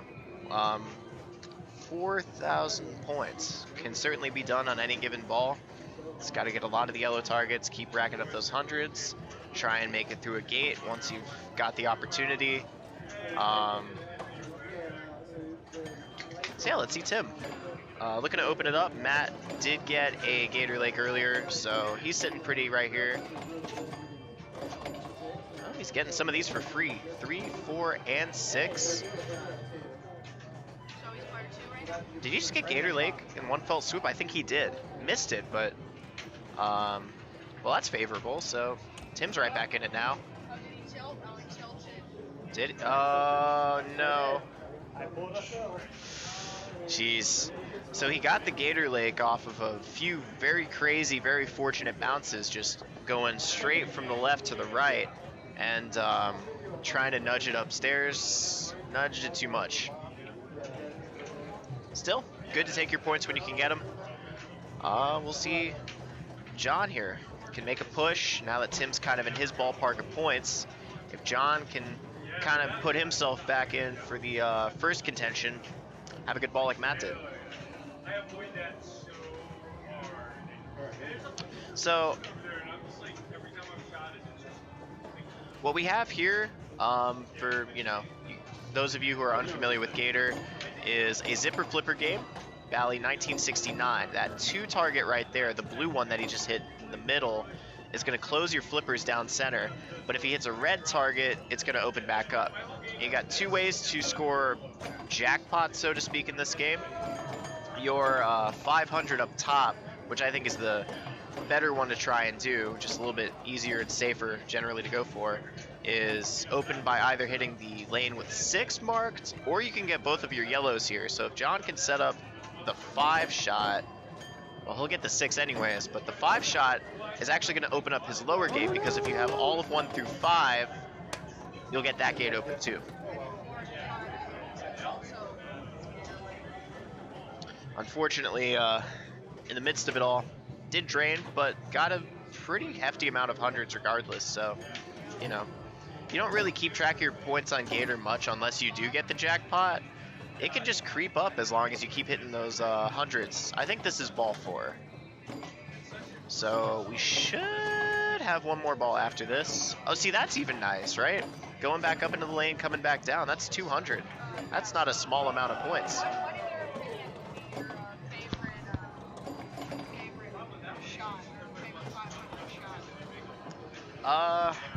Well, I think I certainly like going for the low one because it's consistent, but the problem is, right, if you get 1, 2, 3, 4, 5, and 6, I don't know if it's universal, but the game has a rule where your flippers won't close. And because we have that weak right flipper, I think when they're open, it's really hard to hit that gate. So usually what I've been doing lately is if I get the top gate open, I'm just going to try and kind of put it up there. Sometimes I'll just go for the 100 mushroom on the left because I like it. It's a safe, easy shot. But if I push it kind of in the vein of the bumpers, I can sometimes get lucky.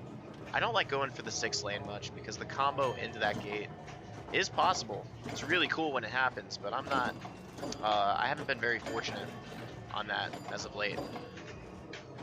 Wow. Tim just, I don't know, just, he had a lot of patience in that little small interaction there. It was very cool to see. Oh. That's Gator, man. I mean, the ball's bouncing around you for 20 whole seconds, never really touches the flippers, and you just kind of have to wait for, you know, to see if it's your turn. And the game said no. So this is ball 5. John is down 1,200 here. Certainly be made up. He's working the bumpers, trying to get a fortunate bounce. Get it back around. It looks like he's, you know, he's keeping it up there really well. If he can get it into that 6, that would be very good. Yeah. Wow. That's good small pinball. Oh, is he gonna get it up there? Oh! He did so much, and he didn't hit a flipper once. He did not hit a single flipper. Okay, he hit one, but almost everything good that John just did was beneath the actual intended game of pinball. And I loved watching that. That was awesome. So he just needs a couple hundred and, you know, one more mushroom this lane, and he has first currently secured. Only Phil, I believe, will be able to catch him. Nicely done. And I'm so glad we're streaming. You know, we need to. Our first complete live stream. I don't want to jinx it because we've had some problems with Streaming this is not easy. Anyone would tell you. Even you know, the best at Wormhole, Fox Cities. It's tough, but you get it set up. I say it's worth it. You get a lot of really good content out of this. You get to see a lot of cool things, discover new tech you might have not known about. Always worth watching these streams. So right now John's got his upper lake open again.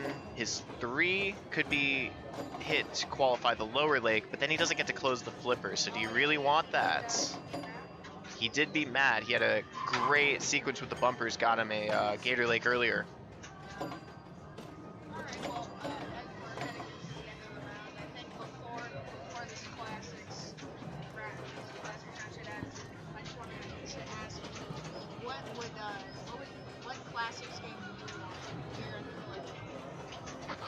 Ooh. And that's open for our chat members as well. If there are any classic pinball machines that you can think of, just let us know what your favorite one is. For me personally, that's a tough question. Gotta think. I did play a Williams Grand Prix one time over out in, it was a Jackpot Arcade up north in Purcellville. I really liked that one. Just very fun to shoot. If you like old spinners on EM games, that is the game for you. Just defined by its 2 spinners, and kind of a cool way to do bonus too. Because you collect bonus at the end of your ball from one side, and you kind of have to make sure you work that side the most and not the other one. Alright, well, John's ball comes to an end, but that was very impressive. I thoroughly enjoyed watching all of that.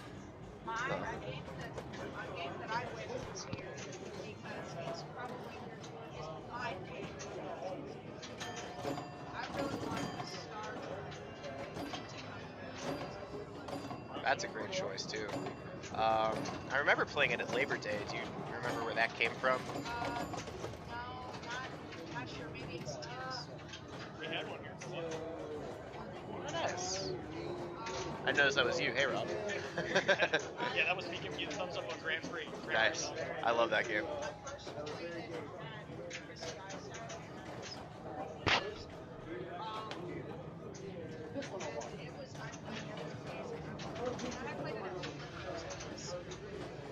It's just such a great the way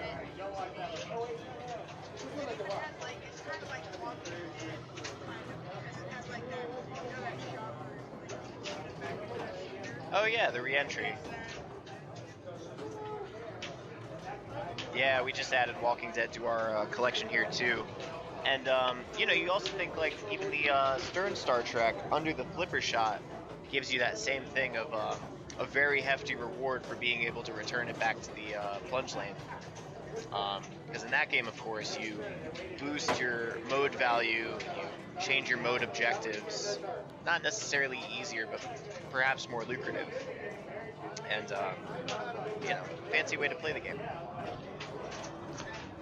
As the extra rounds coming up, we have 2, 3 more. No, 2 more games left. And then we need, oh no, 1 more game. Scorpion. I think it goes. I think I saw the standings, or like the overall site said it would go 12 rounds, unless they're cutting it short. So I think you might have a couple more. But check on that, see if I'm right. I think if you just go to the overview page in the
All right, party people. We are going to move in just a second to Elvira and the Party Monsters. We're going to continue following our top group around here. I'll go ahead and set that up on this currently. This is round 10, which I don't think is the last round of qualifying. I think there should be 2 more after this. So Mick's got our top spot, Brian and Stoller currently duking it out Hi, with Mom. second, Alan right behind them. She's up in There's heaven. Mick. Hi, Mick.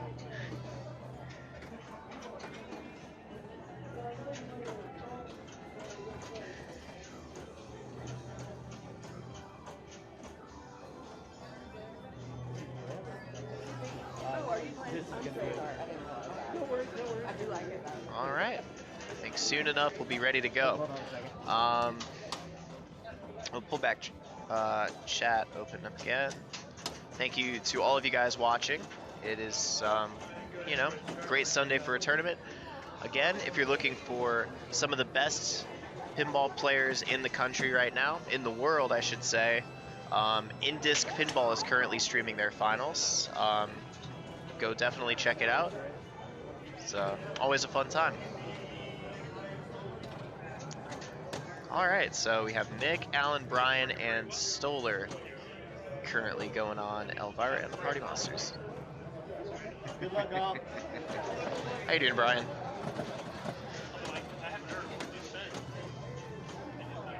Ah, well, thank you. I'm having a good time back here. It's nice to do a tournament without doing a tournament. I've been doing a lot of songwriting with my band, so I'm, you know, I didn't have the time to do the whole thing today, and I've also got to leave by like 4:30, but, you know, have fun while I can. Definitely. 100%. So Mick currently taking the monster slide, trying working towards his millions here. Oh, nope, can't fight that. All right, and brief rundown on rules of Elvira. There's a few good ways to open up scoring. Of course, your multi-ball is from the left shot, green lock light there. The big thing is lock is shared. So multi-ball steal is very much in play here. Alan just locked his ball 1, but that's a risk because you could lose that and somebody else could take it to start their multi-ball. But we have locks are on by default, so he's just going to go for him outright. He's going to take that second one. Just got to do it one more time and we'll start our multi-ball. Oh, he goes for the quick shot again. Gets it on the forehand though.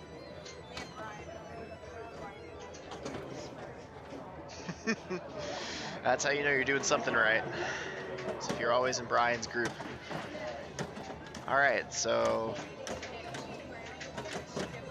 All right, there goes one ball. There goes both of them. Do you want to go back for multi-ball, or now we taking the? Yeah, probably not. So we're gonna go ahead and play ramps here. Go. I think it's just because it makes the multi-ball steal less common, because you can get your 3 locks right out of the gate, as opposed to, you know, having to fight for it as much. I can kind of get that, and then afterwards you still have to fight the risk. That's true. Yeah. Oh, what the? Oh, yep. Oh my I had God. that happen to me. That is real. And he didn't get the center either. It hit the scoop and then it just jumped into the green. So for all of you guys at home, Why was Alan that? wants you to know that he's having a bad time right now. He's not satisfied with what the game's given him, but he's doing a great job. I mean, oh no. I mean, it's in my. A lot went interestingly there. That was bullshit. Yeah. It jumped into the shooter and then it hit the I'd like to believe you guys hear it. Oh no. Brian's early exit too. So, despite some miscues, Alan's still starting off the strongest.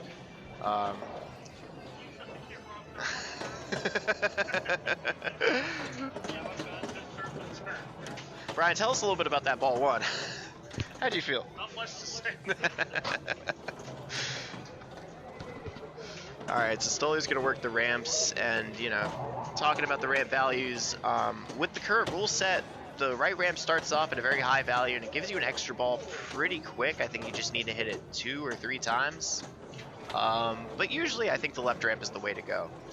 Although that being said, if it's got a likelihood to return somewhere it shouldn't, I don't know. I think Stolar's looking for multi-ball here. He's got 2 in the chamber. There's 3. So, looking favorably to a good multi-ball here. As he was saying earlier, your objective in this multi-ball is to shoot the party punch ramp on the right, as well as the monster slide on the left. We do both of these, we get the jackpot value set by the table, and then we ride ramps for 250 each. So let's see if Stolar can get some control and get those ramps. That was a good save there. Could have been a bad spot for that ball. That will go, no, oh, and he's out of multi-ball. Ah, couldn't get control there either, so. All right, a little bit of a rocky start for our players. We're gonna see, so you and Alan both started multi-ball, and you guys are gonna have to work a little bit harder if you wanna get back in. Mick has not started his yet, so we'll see if that is part of his playbook. Of course, sometimes I just like the ramps. That looked intentional, looked on purpose. I think he wants it. I think he would like to do that 2 more times and get his lights organ multi-ball.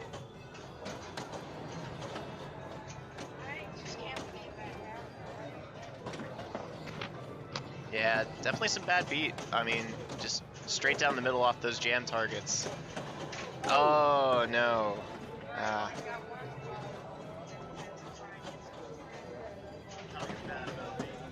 I would never say anything bad about you.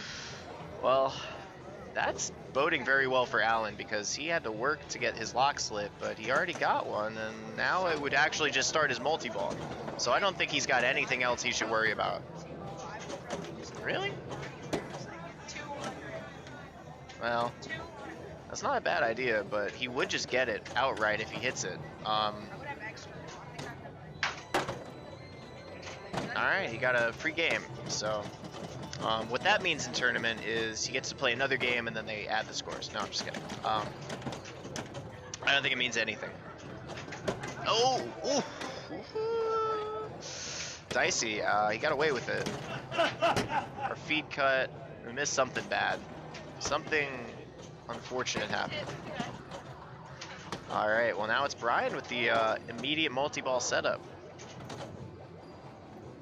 But, you know, not the only way to play the game. We can also get a lot of points consistently, steadily at the right ramp. The left ramp can give you millions off enough repeats, but after what happened to Alan, maybe that's not the way to play the game right now. Honestly, given how I play the game, I feel like the left ramp killing you is fair. I think it's reasonable. Yeah, I really thought that was gonna go around. It looked like a good shot.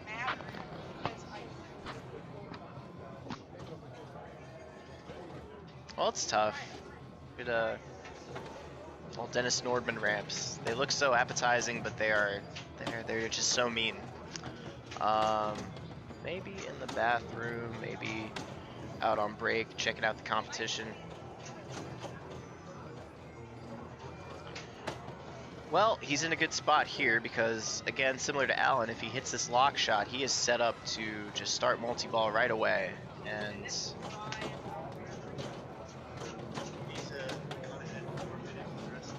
all right. Well, there you have it. It's to you, sir. All right. Stepping up for ball 2. I mean, I'm pretty sure during Double Trouble 6, his nickname was Ryan Checkmate Barbera. That should always be his nickname.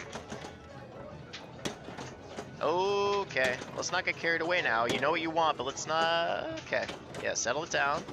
Take some time with this. Got all the time in the world as long as you can hold that. Okay, so hitting a lot of stuff here. I'd like to see a little bit of a slowdown. Yep, hold that. Think about what you really want here. You've got letters, so you could go that way. A little bit bit late. A little bit late. There we go. All right. So, same goal. Just gotta get the ramps. Gotta get your money.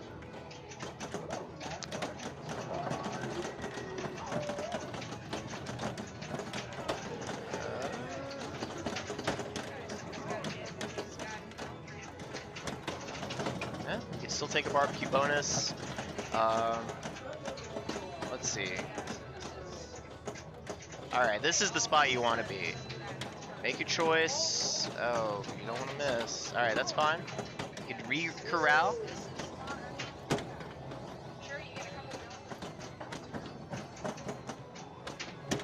Alright, the biggest thing you want to avoid of all costs is the double drain. So you've got this ball right here. Yep, just be careful, just hold on to it. Alright, cool. I think here's where you just go for ramps. It's not... Oh. Alright. So, been 0 for 3 on jackpot so far. I actually don't think I've seen any ramps get hit in multi-ball yet. But Mick's still fresh on his, and if the other players want to work for it, they can get their eat letters up top to light a lock, or they can hit their jam drop targets. And Stoller just locks his first ball here, so he might be looking to do that.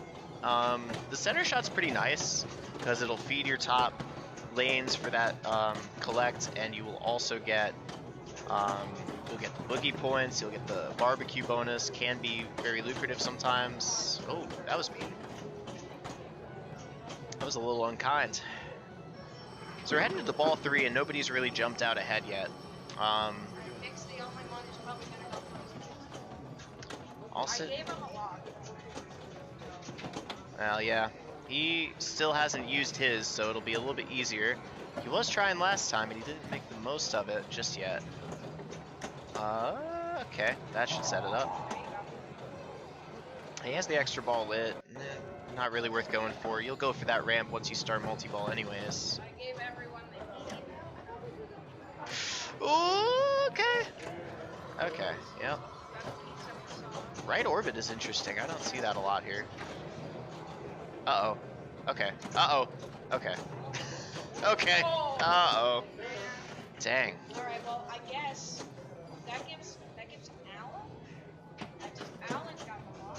Same situation as last time, but he didn't get it last time. Yeah. So either Brian's gonna get it, or Alan's gonna get it. Or no. See, this is what I love about Elvira. It's not just a game of pinball. You get like this chance time thing going on with the multi-ball. It's like a game of Mario Party.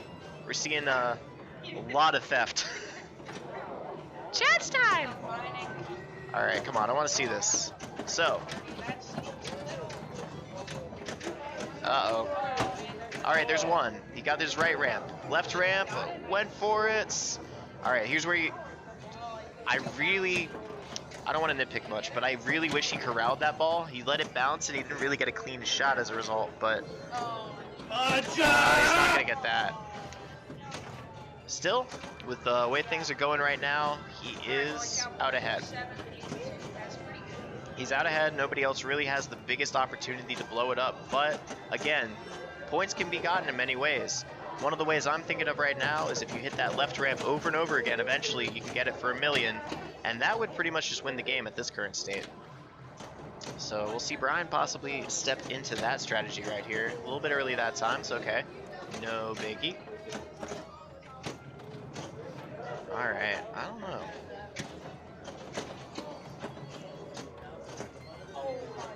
No, I don't think that's gonna do it. You don't get much bonus here. So it's up to Stoller. I think he's probably sharing the same plan, but at the same time, he knows that the right ramp is pretty much just as good. Oh no! Wow. Wow. I mean, that was not a nice game of Elvira. That was vicious. We saw a lot of scariness. I don't know if you guys knew it. These monsters are spooky. Oh, is that what happened? I saw the lighting change on there. So it just cut? That's not cool. Yeah. So I got third because I got. I guess that's fifth Well, ball. so lots of discrepancies in this game. Allen had a little bit of weirdness on his ball.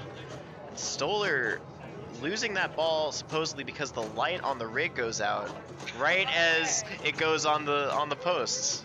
I mean, I'll be honest, that was kind of a bad feed anyways. But that is a very unfortunate happening there.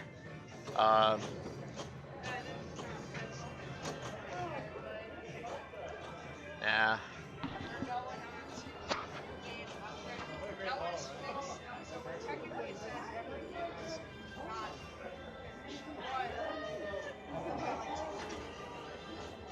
Looks like F14 probably not going to last very long. Well, Scorpion's always a long player. The question is, does anyone want to watch Scorpion? Because I think the game's boring. But, like any game, it can be blown up.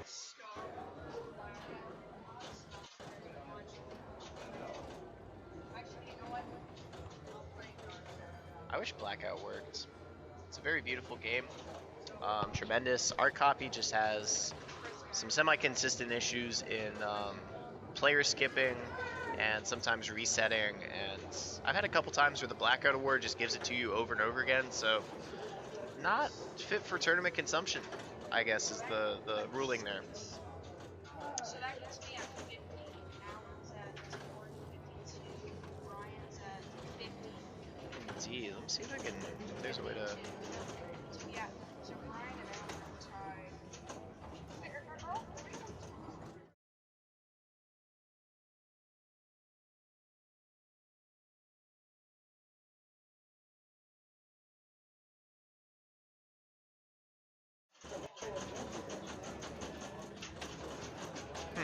Okay, well, I have about 15 more minutes to enjoy the vibes here before I unfortunately have to leave you all.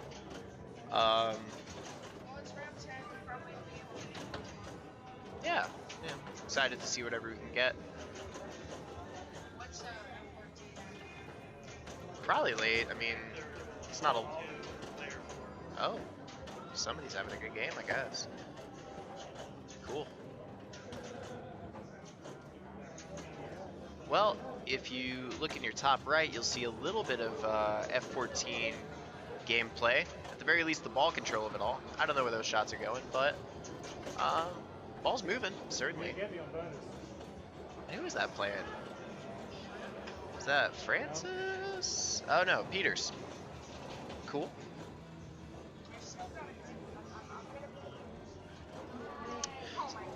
So, because I'm not familiar, Stoller, tell me, how is the finals going to work for this tournament? So, I believe that the final will be 3 strikes. 3 strikes. It's going to be a completely new tournament with 15 players in it. It's going to be 3 strikes. I don't know how the games are picked, so no seeds, I get that. Laura told me no seeds. So, Okay. Pretty much just going to have a new tournament. Alright, so 3 strikes, and do you know if that's going to be 0011 or 0112? I wouldn't be surprised if it was 0111, but... So just everybody except first gets a strike? Yeah, that's how Rob's 2 strike playing, but that was only for both players. I like the idea, because I think 0011, you guys would be here all day. You know, we got to punish people. Or it could just, Alright, well, I guess since you're literally looking at nothing here besides slight F14, let's try and ask questions since he's typing in the chat. Got it. So Thursday, what are you expecting for Richmond? Well, I know it's on the same day as Balls of Steel, so I'm not expecting very much from here. But I'd expect, you know, Fredericksburg's finest to come out. You know, I don't know if everyone's available, but, you know, you got your usual suspects. Matt Larson, runner-up for States, Dale Geiger, James Allen, Tim Owens, of course, will be organizing it. I don't know that he'll be playing. And then, of course, Lance, one of the better players up there, too. And, of course, Lauren Cooley, who is here right now with us. lives here sometimes. He lives in If we get lucky, we might get somebody from up north too. Nova players will come down sometimes. Fredericksburg is a nice, like, halfway point from here to there, so certainly welcome it. I've been doing my studying on the Rochester Pinball Collective a lot lately, trying to mostly just trying to understand what I might expect from there. There's a lot of classics. I don't think there are any classics that I've played actually that yeah, I just don't think they have any that I'm really that familiar with through experience, which is tough. I'm all alone. But luckily, it's going to be the exact same group. Yeah, I mean, nobody's passing you, thankfully. We know that group 1 for round 11 is going to be Nick, Alan, Ryan, and Sue. Not in that order. But Is that what it just was? yes, exactly. Oh, wonderful. You guys are getting so acquainted. 52. I think so. And I'm because I got screwed over by Elvira. That makes the most sense. 65-88. Well, let me see who is putting up these numbers, because that is pretty good. So on Gator right now, if there is any way to view this. All right. Okay. Well, yeah, it is a good group right there. It's a wonderful group of gentlemen, as well as pinball players, I might add. Oh, Scott's got it too. He's right up there. That's okay. So we got a lot of good Gator play right now.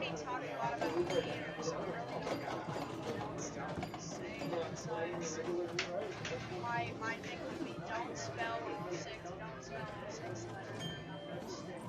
I think if he gets this 4 here, might be a good position. Nothing good Well, spelling every single. is he just gonna go for the 6-lane outright? I don't usually like doing that, but no. If he can find that shot, could net him that 500. Certainly worth trying. Ooh, that he did everything right. He just didn't get it there. I'd rather put it up the right side usually, but Scott's got a lot of good method in this play. He definitely knows what he's doing. Right now he's got it stuck on the heel. Gonna try and knock it loose.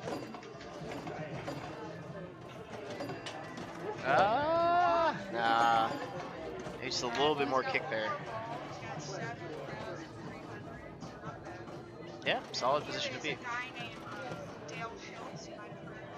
I'm familiar with this man. Started playing about 2 years ago. That shirt is vicious. I love it. Raised on them streets. Get in there! Yeah. Shout out to Sesame Street. Shout out to Jim Henson. Jim Henson. Someone should be wearing a Those. Anyone in chat appreciate Labyrinth Pinball? We don't have one, but it is a fun game. Ooh, nope, didn't work it up quite yet.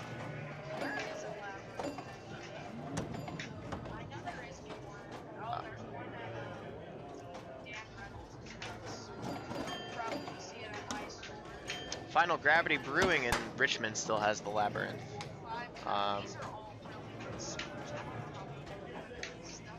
Something's brighter. Group 2. So, you know, sensible. Near our top, probably a lot of our potential top 8s playing right now.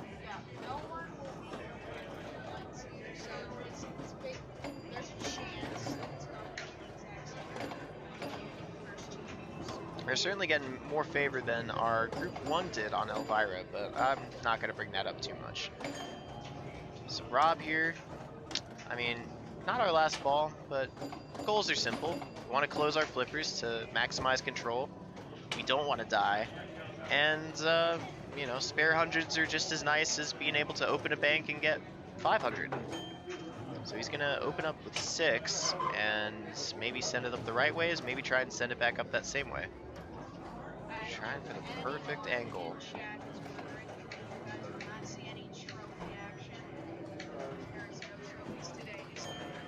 Ooh, that was a good shot, but he didn't even get it. That was as good as it gets going in that lane. Just tough. You know, you really gotta not just hit it, but get lucky too. Still deterred on that strategy. Determined, I should say, not deterred. Missing some feed here. Lots of the bounces.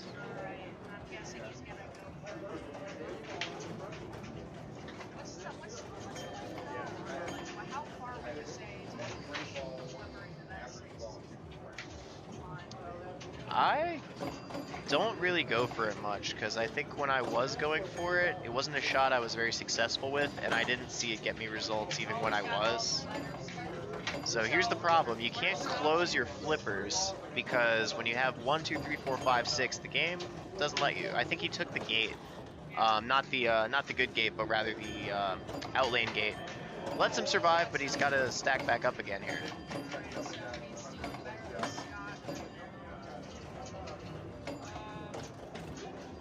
Yeah, so getting 1, 2, 3, 4, 5, 6 is a terrible idea. Because one, all it does for you is close, like open your flippers and you can't close them back, and it lights the worst 500 shot to hit. I would just have to say that he got those 1, 2, 3, 4, 5 numbers now in like 10 seconds.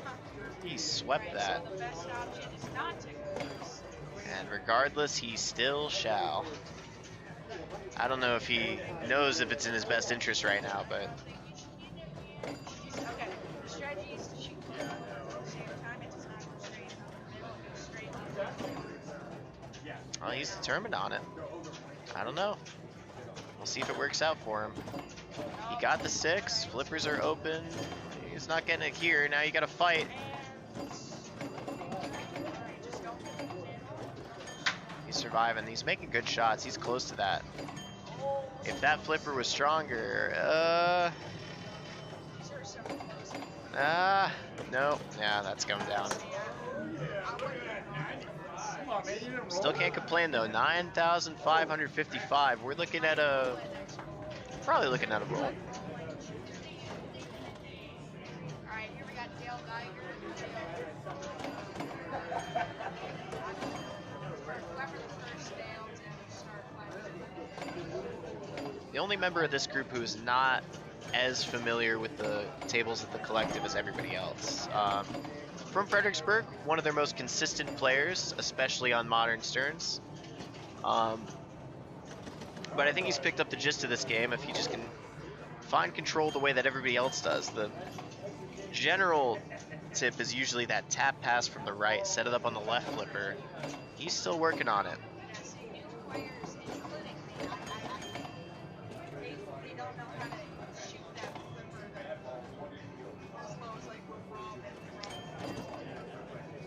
Yeah, in this case it's not about finding the right amount of power, it's about doing the absolute least amount.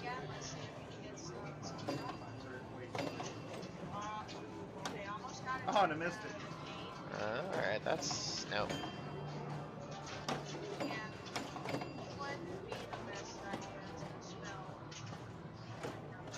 Oh, he did everything right there. How much you can say? Ow. Save opportunity, but again, it's just that same thing. You don't really want all these numbers because then you don't have your safety net. You have the right out lane, but then, you know, you lose your progress. I think it's better to just have those flippers closed. You can really think about what's going on. Alright, well, Cersei's not out of it. He could certainly put up a ball here, roll it before Rob does, and then we have a pretty stiff game. What's your favorite classic? What's your favorite class? I know we said like what classics you want here. What is your favorite classics? I don't know. Oh, no, I do know. It's 8-Ball. 8-Ball Deluxe. It's really good. Love that game. Either that or Flash Gordon. I'm a big Flash believer. Put up a really nice score at the Roanoke Pinball Museum a while back. I think 2.7 million or something like that. It's really fun to blow that game up. You know, once you get past your barriers of like having to light the spinner and getting your drops, if you get that multiplied play field and just start ripping stuff that's lit, it becomes very fun. I would, again, StarCraft would also be one of my most expensive, but I think one that Oh, nice. Yep. Skateball is very fun. It's unique. That same thing happened to Rob earlier, where it goes into the 3 and bounces right into the 4. And everyone's just getting all the numbers now. It's never that easy to Get in there! Bumpers? Yeah. So you know, these guys have all done very well in their games. I can say that. But I'm not seeing any of them do as well with the bumpers as John Cajotas. That I'm also going to say with 100% conviction. Alright, there's the 6. Love to see. Nice save. Going with the arc of that ball. Alright, I gotta go after this one. My time has expired. I actually probably just have to go now, unfortunately. Alright, well, I will see the Richmond Pinball Collective in due time. I guess next Monday is probably the next time I'm going to be here when it matters. If you would like to come on Thursdays for some Thursdays for the bells and chimes, if the streaming is working, feel free. I'd certainly be willing. Always happy to commentate. Alright. You don't seem to work on Thursdays. You too. All right. Cam is leaving the building, which leaves me for the commentating. I believe this is our last game. We have it's ball 4-5, player 3, player 3, and yeah, Gator is our last game. So No!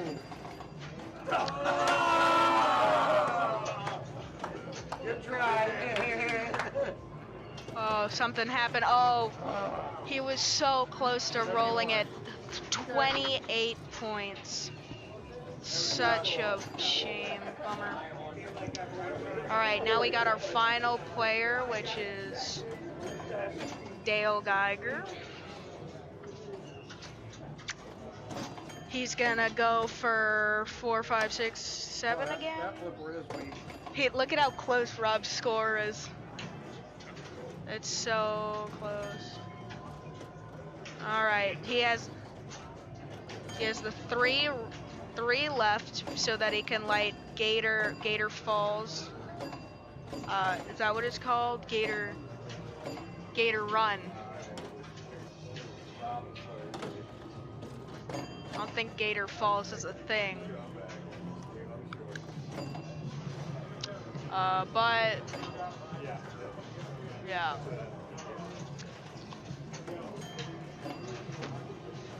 Oh, and he tilted too. All right, that was a good game. So we are down to 2 more rounds before our finals. Are we gonna keep it on Gator?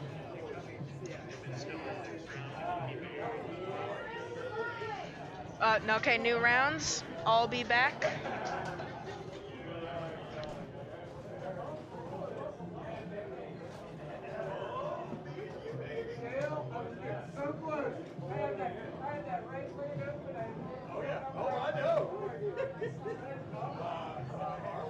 With Mr. Weaver.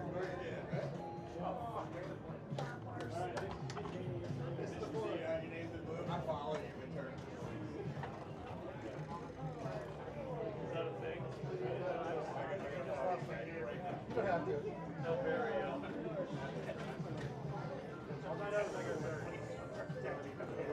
taking a beating here.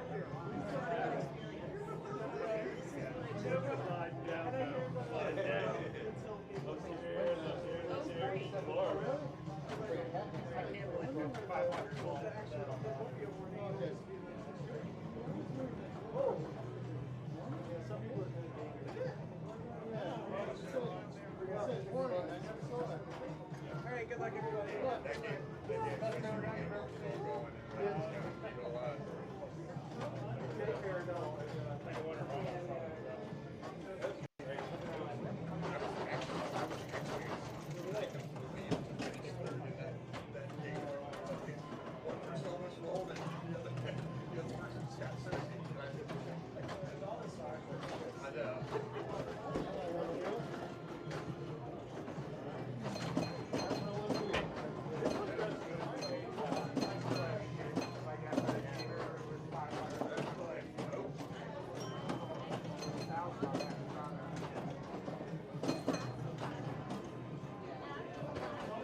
Come on.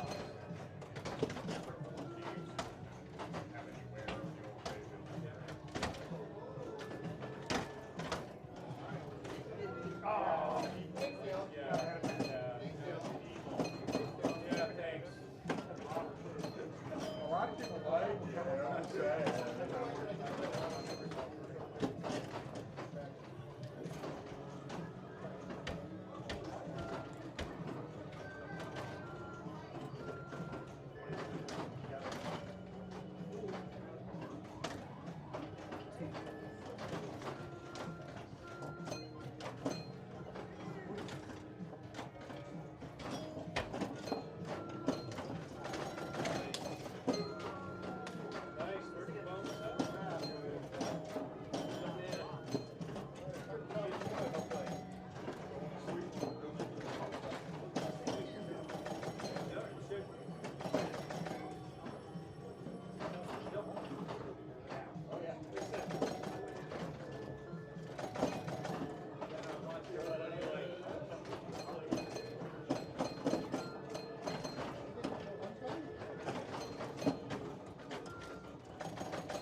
Can I just plunge this straight? Is it extra bow?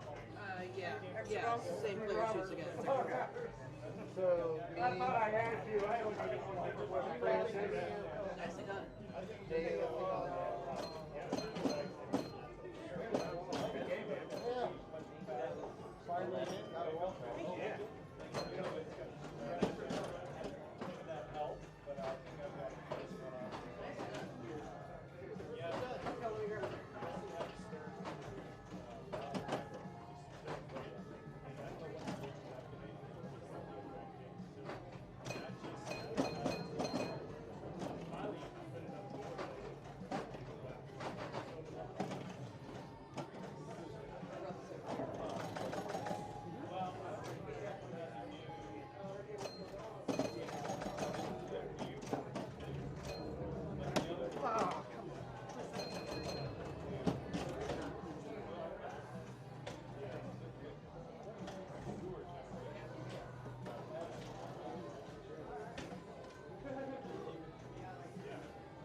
right then.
Come on, give it to me.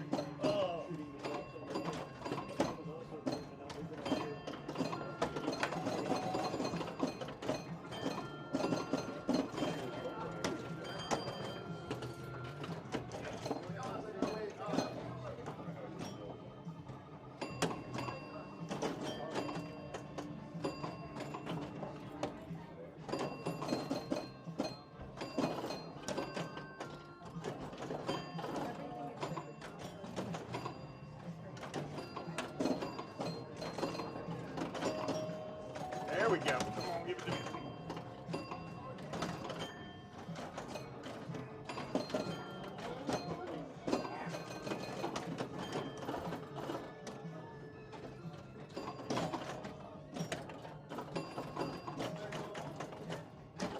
Nice ball there.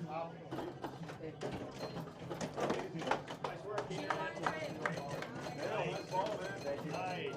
That was fun to watch. Especially since I'm in another game.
bite an ass. I hope the mic picked that up. I'm so glad I have oh my god. Because I was draining if I wasn't zipped. Oh.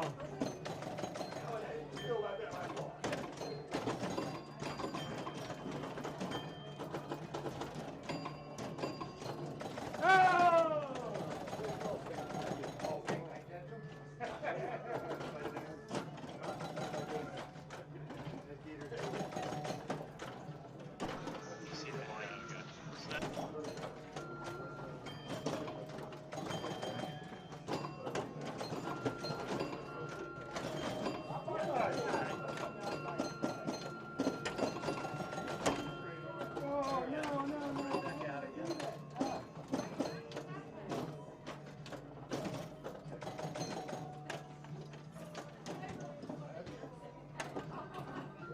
Well, at least you end off with double bonus. That's right.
I think that's pretty much what it comes down to. The more you touch, the more you get to the jam. I go to the jam. I don't tilt as much. That's all. Wow, we got a close meeting going here.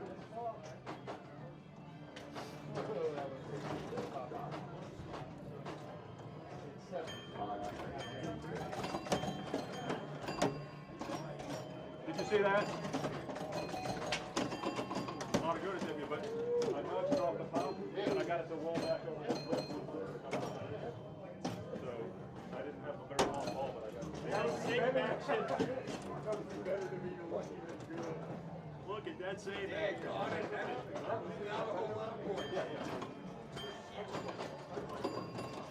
Game matters for the points.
If you had given it a little nudge, it would have gone a little higher up.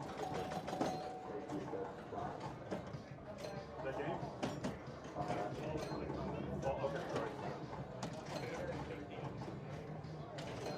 No, it's not lighting up later on. Okay, thanks. Yeah, it just doesn't light up later on. I'm on the social medias. I'm on the socials.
Alright, so we got a quick tiebreaker to get into finals right now on Gorgar.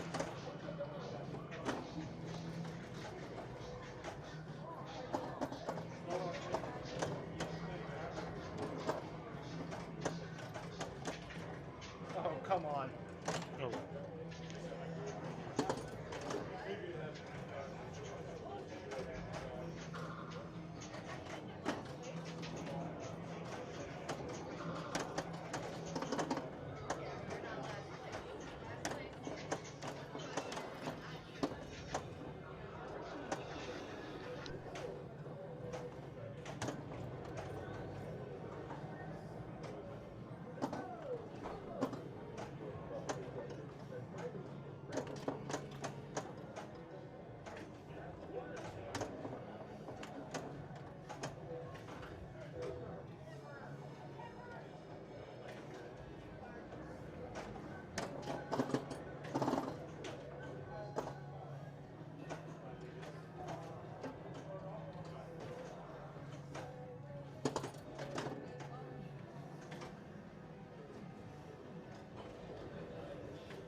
No, I did. Oh, did I tilt through? You might have. Still on third, so I might have. It still says third player. I think it came so fast down here, it might have kicked all the way out, but I'm third, so I'll plunge. Yeah, I don't think it kicked all the way out. I think it tilted through.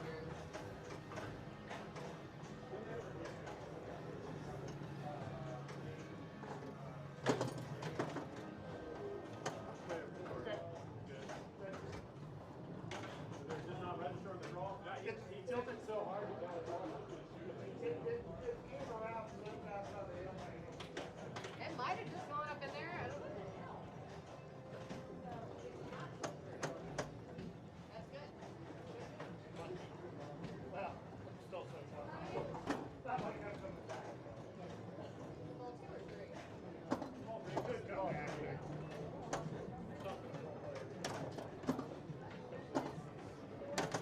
Pinball wizards.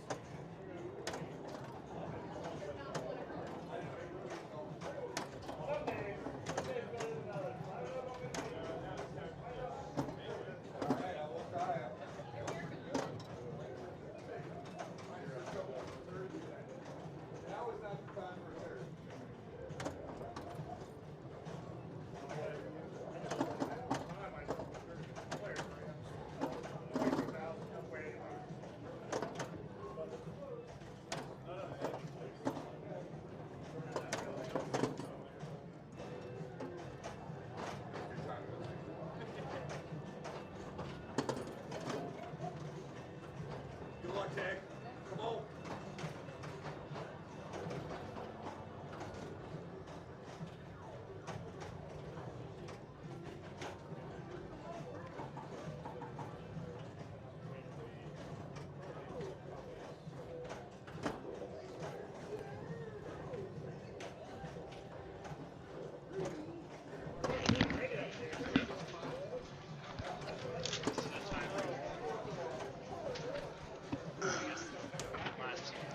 Testing one. Testing one, testing one. We are live. We are live at the Collective. My name is Robert Peters, aka Pete, aka Buzzsaw. We are having a tiebreaker on Gorgar. We now have Dave Weaver playing. Dave's a good player, solid player. Has his good days and bad days, just like the rest of us. So looks like he's got the 3 and a 4 lit right there on the right. Is this thing? Can you teleprompt on this thing, or just got okay? So on the right side, you see that blinking light? That's your 4, and we got the 3. So right in that area, he has to get the 1 and the 2, and that'll light the snake up there, the pit up on the top left. And he also has A, B, and C on the top, where those green lights are right on the top. Right now you can see the ABC on top really well. Next we got Dale Geiger. His dog thinks he's cool. Dale's another good player out of Fredericksburg. Normally does really well up there. So as you see, he hit B and C. If you light 2 of those lanes at the top, it'll light up your spinner for 1,000. And that's that orange light up there on the top right in front of the snake, where he's trying to hit it. Dale's a good player. I think last year he won more tournaments than anybody else. Most of them at Maltese and at Reclaim. I don't think Dale travels as much as he used to. So, looking up who is next here. Next should be Phil. And did we finish? Oh, that's ball 3. So it looks like This will cut out. okay. Looks like player 4 may have been Phil. So we got player 2 and I believe Phil's moving on. I think they are fighting for 1 position. Yes, they are fighting for 1 position. So whoever was in player 4, which I believe was Phil. Was that Phil in player 4? Whoever's in player, yeah, so Phil's moving on. So now we have the standings are Brian Guevara first, Mick in second, Rob Panel and Allen top 4, followed by Dale Schiltz, Laura Fraley, Matt Larson, John Cajotas, Reagan Harahay, Scott Searcy, Stoller, Schiltz, Joe Cummins, Francis Cook, Ryan Shapiro, and Fearbeld rounding out the top 16. I believe that's top 18, 17, top 15, excuse me. So I believe they're going to set up the playoffs here. I got Chris Scott to my left. Chris has set up all these electronics and fancy hardware here so we can show you guys how it's done here at the Richmond Pinball Collective. We're located on Midlothian Turnpike. Great place. I believe there's 40 some games here, 45 games. Now this is a classics tournament, so the classics tournament, don't think that this place is filled with classic games. That's far from true. We have all the Sterns. We have Jaws, Foo Fighters. I wouldn't say all the Sterns, but some of the latest Sterns. Iron Maiden, Deadpool, and missing one. Rush. But we also have Dr. No and some other Sterns. So we have the little bit of old, a little bit of new. But today is mainly concentrating on the classics. Is there a way to pull up the standings here, or is that I'm not sure.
thank you. And Sander Toes, thank you for following us. We're going to start doing more live streams from the collective in the future, so be sure to like us, follow us, hit the little heart wherever it's at on your screen.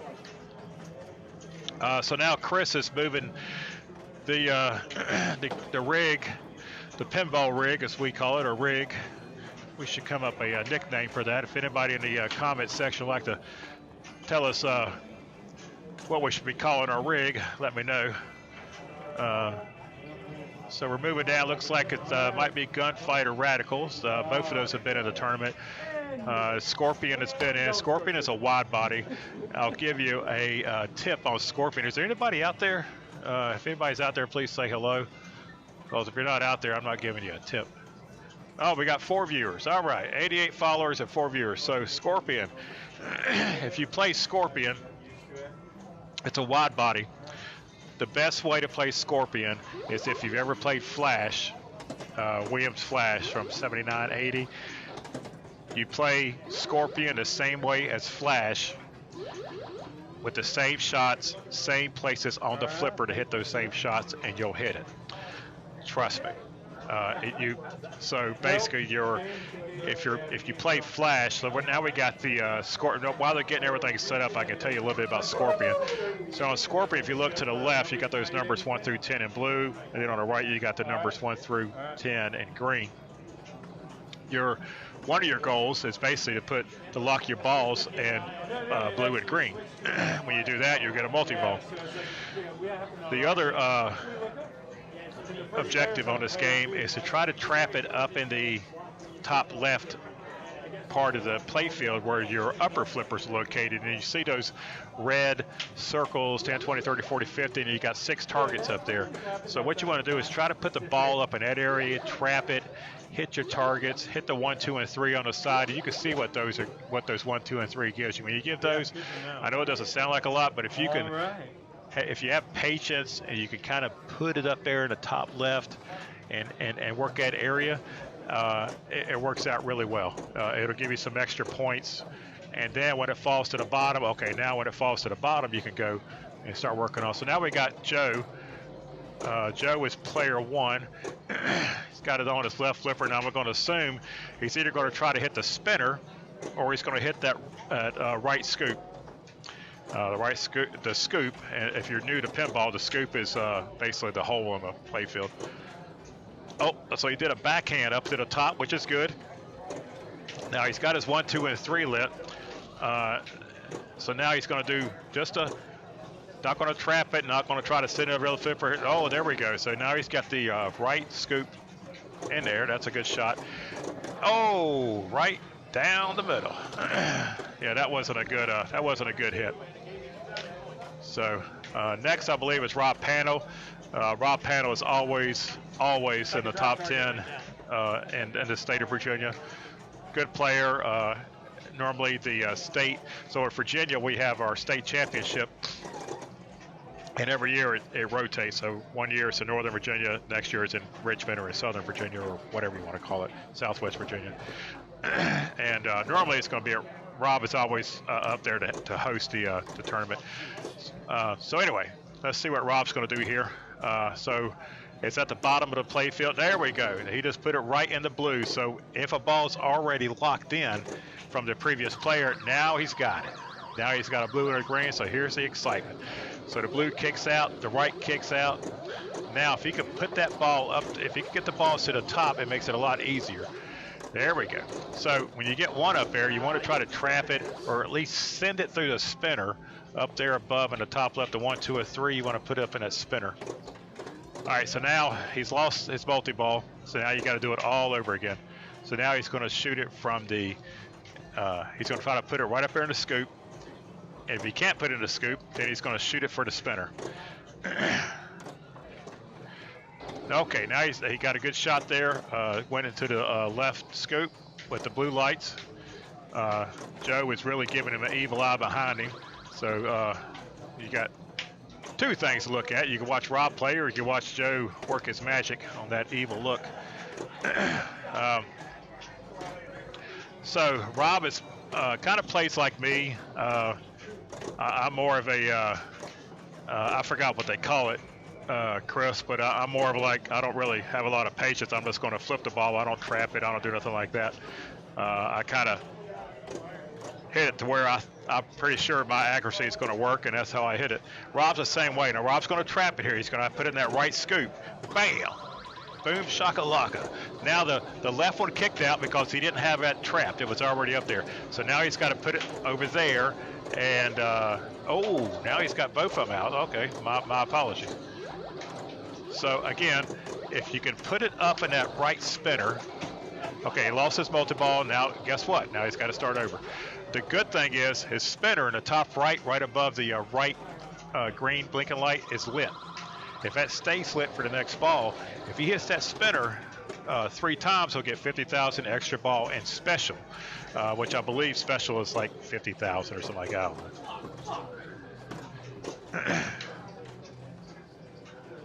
All right, this is Francis Cook. Francis is normally plays in Fredericksburg, Richmond, and sometimes Northern Virginia. Francis is a good player. He plays, looks like he got about 14,000. So we got 31,000 for Joe, 198 for Rob, Francis for 14. Now we got Ryan Shapiro. Ryan's another good player, plays in the Balls of Steel League here in Richmond, and also plays here at the Collective.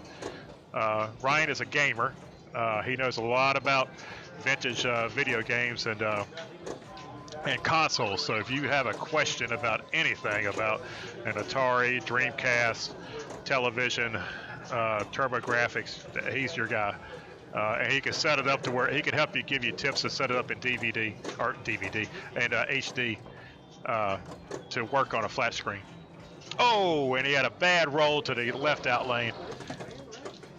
All right, so it looks like Joe's evil look worked out, and he's still in the ball game. He's at 33,000. Rob Panels at 198. We have Francis at 14 and Ryan Shapiro at 41. So that 4, 5, and 6 where the ball was just at, if you could light those up, if he hits that 4, now every time you hit the flippers, it's going to switch it. So now it's at 5, he'll hit the flipper again, and it'll go to 6. So if he gets the 1, it's not, okay, here we go.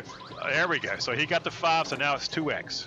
Every time you get those 4, 5, and 6, you'll get a multiplier, but also your pop bumper there, the one where it's at now, will go from 100 to 1,000.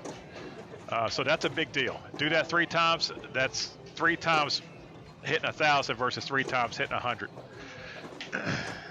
There he goes again. Oh, let's see. Yep, got it again. So now he should be. Now he's got 3 bumpers lit, which are all worth 1,000. So he's having even right there. That's impressive. Okay, now you hit it in the scoop on the right side. I can't tell. Looks like he got the ball. Yep, here we go. So now he's got to put the ball on the left side, the blue side. Joe, I think if I heard correctly, I think this may be Joe's first official tournament. Joe normally hosts we have a pinball crawl here in Richmond. I believe he hosts that, or he's one of the hosts, but he's not, is that true? Yeah, he's one of the hosts, but he doesn't normally travel. Some of you guys have seen me around. I play a little bit everywhere. If there's a tournament, I'm pulling up on a calendar. If it's within 50 miles, I'm going there. I got a problem. All right, so Joe looks like he ended up with 145. So that was good for Joe. And normally, if you can get to like 500,000-600,000, somewhere in that range, then that's a good score for this pinball machine. I got Shannon here standing beside me. Shannon's a good player. You can jump on in, Shannon. Shannon's from the Collective. He's a volunteer here, hangs out and helps them run this place, keeps everybody in line. Good security guard too. He'll don't mess around with him. He'll kick you out. He's already did that to me twice. All right, Rob Panels back up. Rob's at 200,000. So Rob's got it trapped. Now, what you want to do, if it's up here, you want to trap that ball and keep it up there as long as possible. But now he's going to go for that green scoop on the right or the spinner. And it looks like he's going to try to go for that spinner, which will be good. That is what's that, 50,000, I believe. He's at 210. Okay, he got the green scoop. I believe he got both of them. Yes. So now here we go. It's a multi-ball. Now you also have targets down here on the bottom, right there in the center. You need to hit all those 5 targets down too, plus the 6 on top, and you get like a huge bonus for that. So he lost his multi-ball. So now, guess what? He's got to start over again. So he's just going to try to find control now. And there we go. That's a good way to control it. Put that ball in a scoop and then plunge another ball. Now, again, he's going to hit his flipper wherever that ball's going to go. A 6. Okay, now he's just lit up his other bumper. So now he's got 2 pop bumpers, but it went in the out lane on the left. We are on ball 2. Here comes Francis. Francis trying to represent Fredericksburg. Put down, he got the number 6. So he still has 2 scoops open. Okay, here we go. Now he's been taking notes. So now he's going to try to trap it. And what you want to do is when you trap it, well, okay, we'll start it over again. Once we get it back up there. Again, don't let anybody fool you. Nobody's shooting for that top part when they're down here. When that ball's down here, everybody's shooting for the scoops. Unless you're far ahead where you don't have to. You went to a different, gone to another level. All right. So, ooh, got a little pop and bump there, a little pump and dump or whatever you want to call it. All right, so that put Francis at 4. Oh, we got 41.730, and stepping up is Ryan at 41.770. Rob Pandle still has a commanding lead, which puts pressure on everybody else. Rob Pandle's a good player, and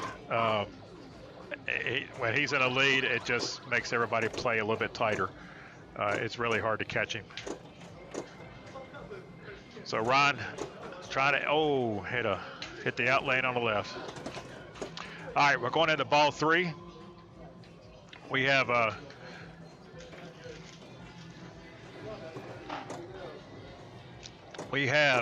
Joe what's up here, and it looks like Joe's going to go right for the, well, I believe there's a ball already in there, so he's going to have to hit that spinner, or he's going to go for the left side.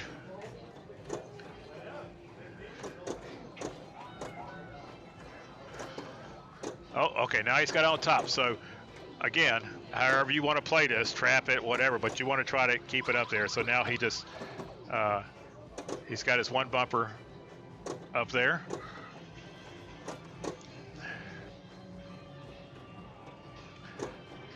All right, he hit the spinner. So that looks like Joe's at 164. So he's still trying to catch Rob Pandle at 254. Still got a long ways to go. Again, there's different strategies to this. You can play it in different ways. If you're going to play the top play field, then put it the top play field. And that's where he's at now. So the best thing to do, well, if you let it go now when it's at the bottom, the best thing to do is go after that. Go after your scoops. So there we go, and he's hitting those targets. Targets are basically, the targets on the bottom are risky. They're collateral damage. If you shouldn't go after those targets unless you absolutely have to, but basically they're collateral damage. Just whatever you get, you get. Don't worry about it. Now, if you get down to the last target, yeah, go for it. You get some extra bonus, but screw going after those targets. So now Joe is headed over to the left side. Now he's going to trap it, so he's going to go after that spinner. And he hit another target, which is fine. It's collateral damage. Nobody cares about those targets. So, all right, so Joe, he hit another target, which is fine. He's got 1 target to hit left at the bottom. Now he wants to hit, okay, that's good. Now trap it. If you want to trap it up there, just keep it up there. Keep hitting your targets. Hit your 1, 2, and 3. He's also got the spinner lit at the top. So if you hit that spinner, that's now 1,000 instead of 100. It's 1,000. So that could bump him up quickly. There he goes. Backhanded up in there. Hit your flipper to get to 4. Now you got all your pop bumpers lit. Everything's 1,000. Everything's all sexy at the top. But you need to trap it or get it to the right flipper to put it into that blue scoop. Now he's back up. Now all his targets, if he knocks those targets down at the top, those 6 targets, that's now worth 20,000. So he's got 1 left. And let's see what he does here. Okay, he's going to size it up. He wants that, and it's a good shot because if he misses it, bam, he missed it. Okay, well, I got the spinner. He probably got 10,000 out of that. So no big deal. And then hit it up here. Now, there's only 2 things he needs to go after now. Top side or scoop on the left. Screw those targets. Those targets ain't worth nothing. Hit that scoop. You know, he needs a lot of points quick. So he's working it. I mean, he's definitely working. Now, he cleared that. He cleared the targets on the top left, so now those targets are worth 30,000. So if he's got, looks like he's got 4 more targets up there. I now got beside me Stoller. Stoller's helping me commentate. I think Chris is out there moving the rig. So Joe had a good ball there. So Joe's up to 342, 660. Now he's put pressure on Rob Panel, Mr. Birdass. So Rob's kind of figuring out what he's got to do, where he's got to hit. If it was me, which you shouldn't take my suggestion because I'm on the sidelines commentating, I'm not in the playoffs. But if it was me, I would hit the 4, 5, or 6 and try to bounce it around there to at least get a quick multiplier, or at least to light up a pop bumper. Then go after that left scoop. If you get that left scoop, you're golden. So Rob's taking a look. Okay, so now he's going for number 5. Okay, there we go. Now he's got it up here. Let's see what he does on the top. All right, so let's see if he's going for 1, 2, or 3 or the targets. He's going for the targets. Going to trap it again. He's probably going to go for those right 2 targets. Had a little fade to black there. All right, here we go. So he just locked both his balls. So now they're going to hit out. That's perfect. Put the other ball up on top. That gives you more time to concentrate on the other ball at the bottom. And you can slow your roll. You can try to put both of them in the top left. You can hit the scoops. The scoops will give you a lot of points. He lost 1, so guess what? He's got to start over again. So let's see where he's going. Now he's got it back on top. I would hit that right scoop or the right spinner. And that's a good place to look at that. That's textbook right there. So he's at 361. He's just taken the lead. 342 is Joe. So now he's put the pressure on everybody else. So I would now hit the spinner, which he tried. Now you're up there again. So now you got to change your mode. Try to trap it up in the top left. So now he's got the spinner lit, and I think that's a $50,000 shot. There he goes. It used to just give it to you if you started multi-ball. It's not giving it to you like that anymore. And I don't know how to light it. Well, I think under multi-ball, if you hit it on a multi-ball, it'll keep moving up. Like you'll get it, if you hit it, it'll go to extra ball, it'll go to special. If it's not a multi-ball, I think it just gives whatever you got and you got to start over, I think. So let's see what he does here. Now he could, so he's going for the spinner. Now it's a perfect shot. He hit the spinner on top, that's worth 1,000. Oh, look at that. Nice little save. All right, there you go, trap it. Now, again, he could go for the drop targets, or he can go for that 1, 2, and 3 targets on the left. Either way, I mean, it all depends on what your flavor is as far as shooting for what. All right, so now he's got 1 target left on top. That'll be worth 10,000. He can hit the scoop on the left. That'll give him multi-ball. Or he hit the spinner on the left, and that's worth 1,000 per spin. But that's a good ball. He had 471. It's probably going to end up with 5 something, 530, 540. I'm going to pass this over to Stoller, and I'll be right back.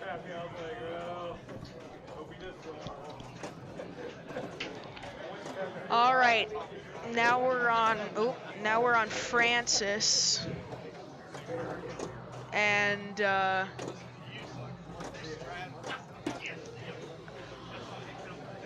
All right, so it's Francis's turn. He's got 3 drop targets left up top. He's got 2 on the left and 1 on the right.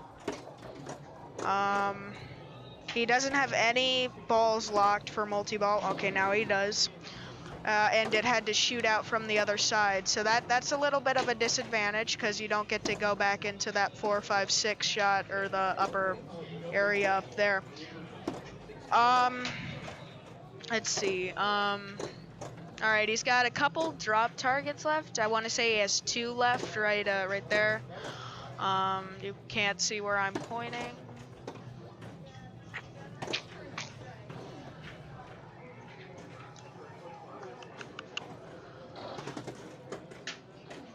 All right, now it's Ryan's turn. Francis had a pretty all right ball. That's a good ball. He again has no balls locked, but he can only hit the green one right now because Francis locked the blue. So,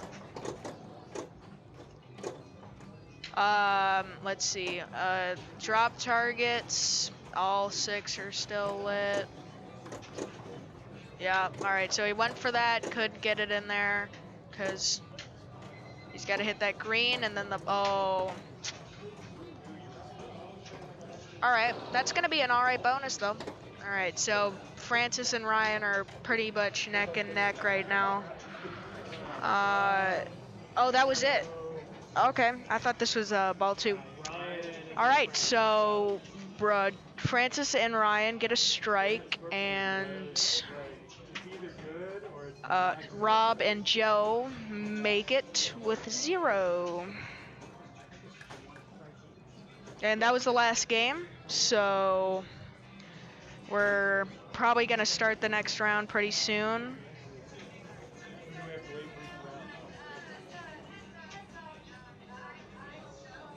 All right, well, I'm going to pass it back to Robert Peters because I'm going to be playing again. Man, thanks for rubbing it in, Stoller.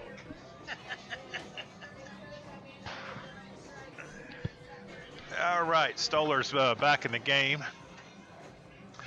If there's anybody out there, if you want to put in the chat, talk in the chat, we are here to talk to you about anything. So we got where's this place located? I believe it's 9550 Midlothian Turnpike, Richmond, Virginia. You can just Google or whatever, search for Richmond Pinball Collective. We're located in Richmond, Virginia. It's a private membership, but you can also play as a guest as well. So Chris is now moving the rig.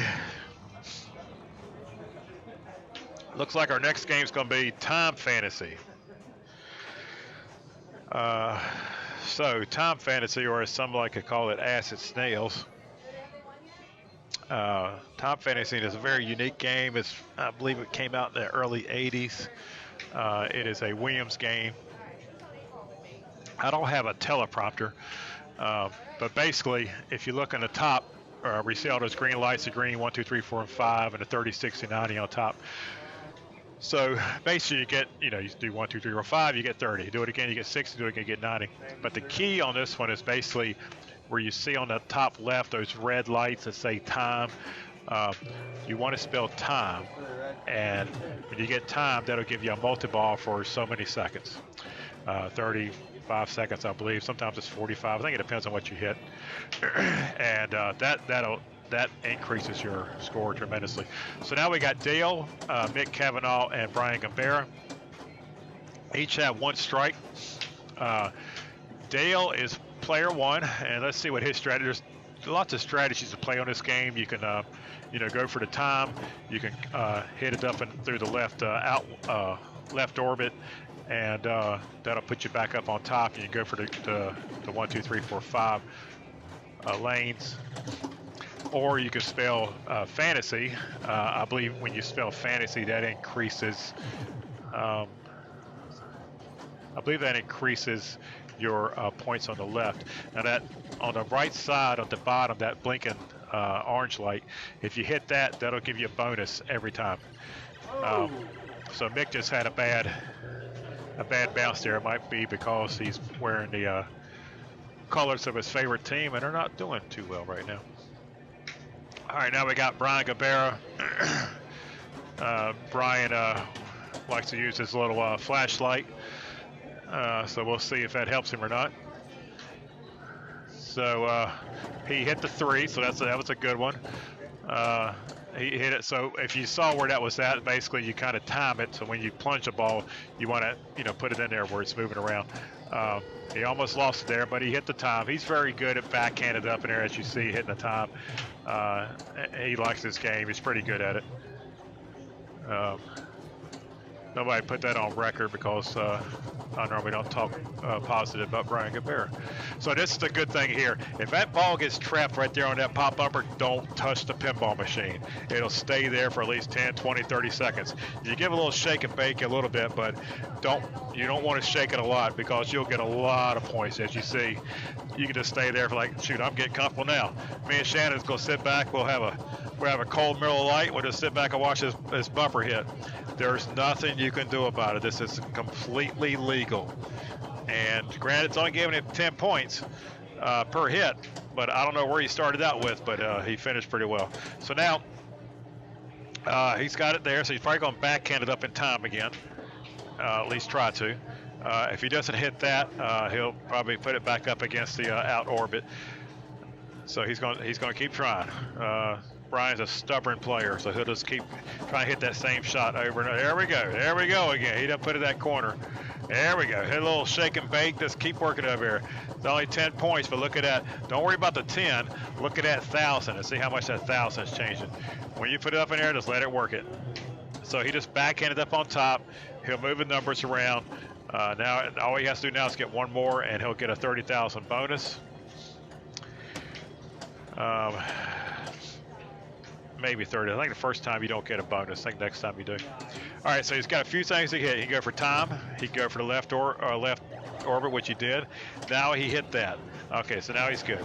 Now he's at 300,000. Now here you can roll. Yep, you can do that. Let's let it roll over to the other flipper, and he's backhanded up, which that was a good shot. So now he's got one left. He wants to time it where he's going to hit it with that E. So he should hit it about right now. If he's going for it, bam. And then he went down, but he got multi-ball. So it doesn't matter if it went down or not. If you look in the top right, he's got 35 seconds of it. Not really multi-ball, but ball save, I guess you want to call it that. That went to the out lane, no big deal. He's got 25 seconds left. You just keep playing. You're basically on a timer now. This little ball save action doesn't matter. Yep. And so now he's going to work it over. Then that's what do you get, 50,000 out of 60,000?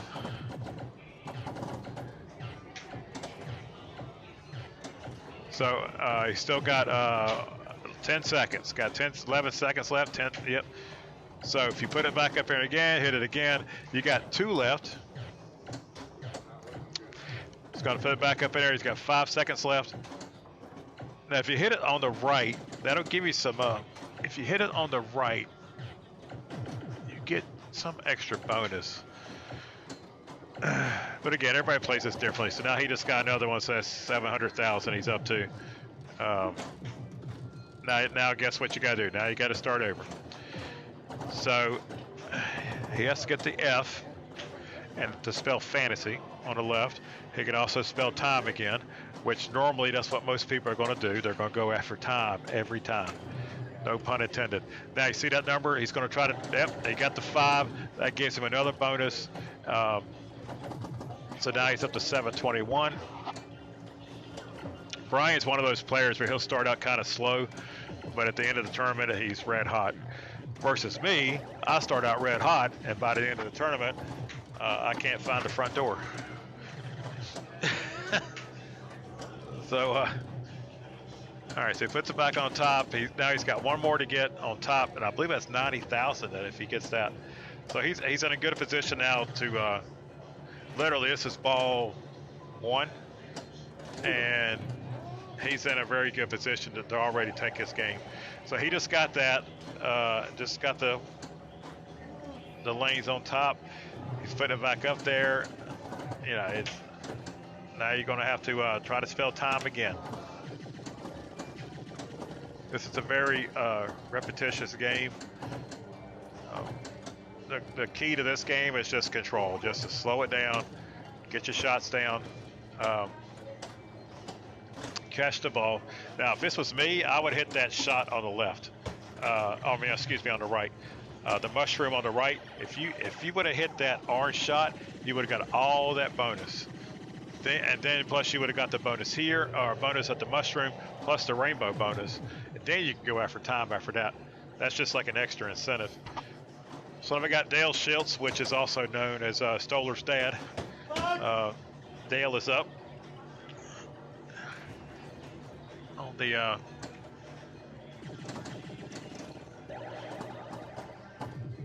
so we are televising Time Fantasy. We also got 3 other games going on at the same time. So the top 15 players are playing for a lot of power ranking points and for some money. So Dale's trying to do the same thing. Dale's going after time. He's also put in the left orbit. The left orbit is an easier shot, and Dale's probably going to go more for the left orbit to boost up his 30, 60, and 90 at the top, and then he'll go after time. He may hit the time, you know, by accident or whatever, but let's see what he does. That's a hard backhand if you're not used to it. So it looks like he's good at the, you know, when he rolls the ball over. Oh, but he had a bad out lane on the right. Like Francis may not have approved of that out lane. And Allen in the back right of the screen looks like he's a little dazed and confused. All right, here comes Mick. Mick's wearing his team's colors, and I don't think they're doing very well. Are they doing? They're not. They're losing it. Are you a Redskin fan? All right. Well, that was quick. Mick's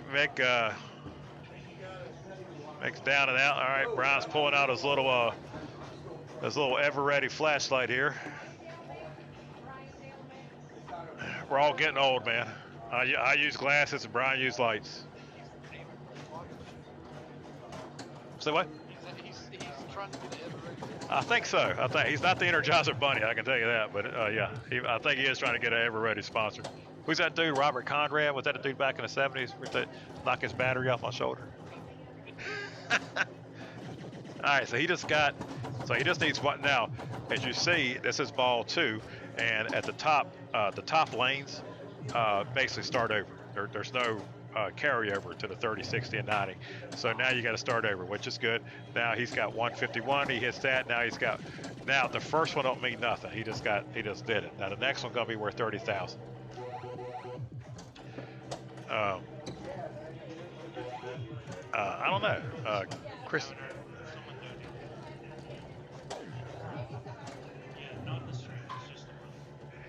All right, so Brian just hit it back.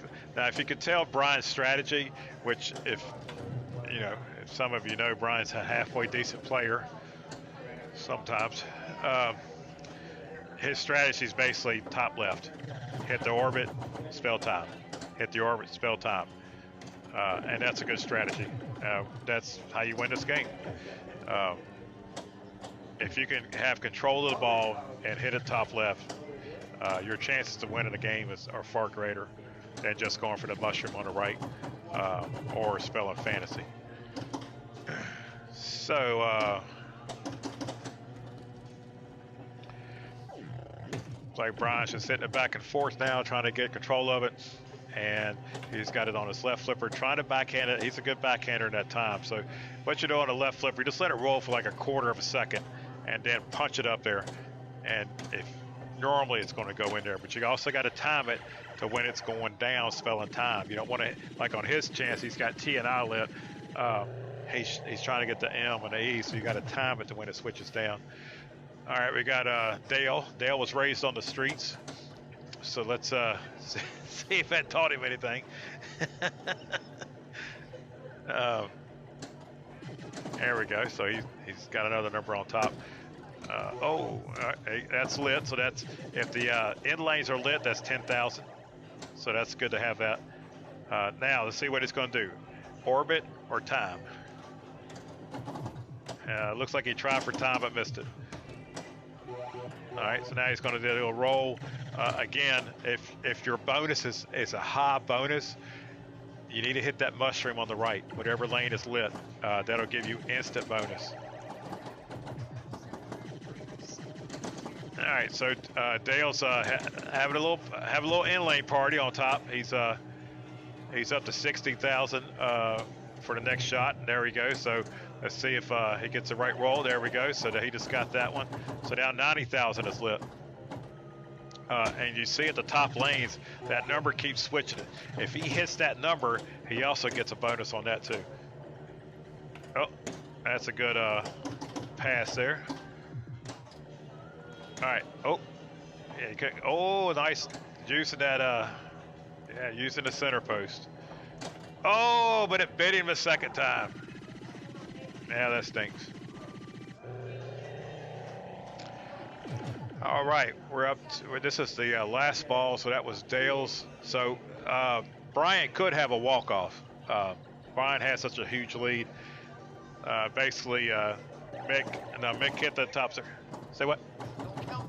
No, Mick might get it, but that's a huge lead. But I think Mick and Dale are probably fighting for a second. But let's see what he can do. Mick's been playing in more tournaments here recently, mainly here in Richmond. I believe he's in a couple leagues. Yeah, now we can count Mick out. Yeah, he's out. All right, so Brian won that one. Brian took it down with a walk-off. And so now we got, if we look at our standings here, so that was Time Fantasy. Let me find my mouse. There we go. Kiss, Scott Cersei, and Reagan did not get a strike. Rob Panel and Joe Cummins got a strike. And on 8-Ball Deluxe, Ryan Shapiro and Francis Cook did not get a strike. Alan Fogelsam and Laura Fraley got a strike. We are still waiting for the results on Harlem, which is Matt Larson, Stoller, Schultz, John Cahotas, and Phil Baird. So 3 out of the 4 games are done. So Brian did a walk-off. Again, my name is Robert, a.k.a. Pete, a.k.a. Buzzsaw. I'm sure there's some players that have got other names for me that we can't say online. But and I got Shannon here beside me. Shannon's takes care of this place, takes care of the collective. So now Chris is moving it down the alley. Looks like we might be on 8-Ball Deluxe. This is Scott Durfee's machine. Scott Durfee's a good player. He also is on the board of directors here at the collective.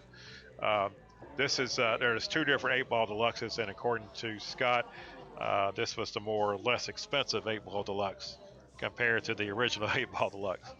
But it's a Scott Durfee's favorite game. It's a tough game. It's not. So here's Mr. President. Here's Reagan Harahay. Hopefully I'm saying that correctly. So we got Reagan, Phil, Scott, and Stoller on 8-Ball Deluxe. So you got 2 old goats and 2 young goats. So 8-Ball Deluxe. 8-Ball Deluxe is a very classic game. What Reagan just did is basically what you want to do. You want to keep hitting it up that left orbit, and if you put it on the left top flipper, you want to knock down your targets on the right, and you want to go for the 8-ball. But if you keep hitting that left orbit, it keeps increasing in points, so you get extra ball, you get a special, you get that lit, and then you start going after the multipliers, and you start knocking down your targets. Once you knock down all the targets, then you have to spell Deluxe. And then I believe after you spell Deluxe, I think it re-racks them. So this is Phil. I'm not sure. I need to get with Chris on how to change this over here. Phil just had a terrible ball there, and this game really knocked me out too. Hey Chris, how do I change this right here? What do you want to show? The names. So what you do is you click on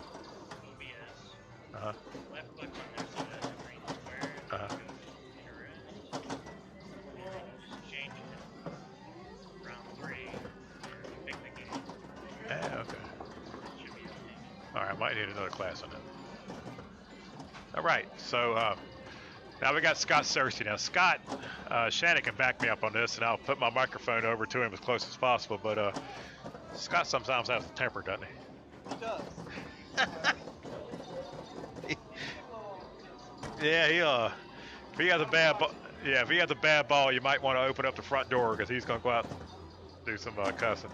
Scott's a good player though. I think Scott finished 3rd or 4th in the state going into the championship finals, but he's always a tough player. Very good ball control. He's already at a 166.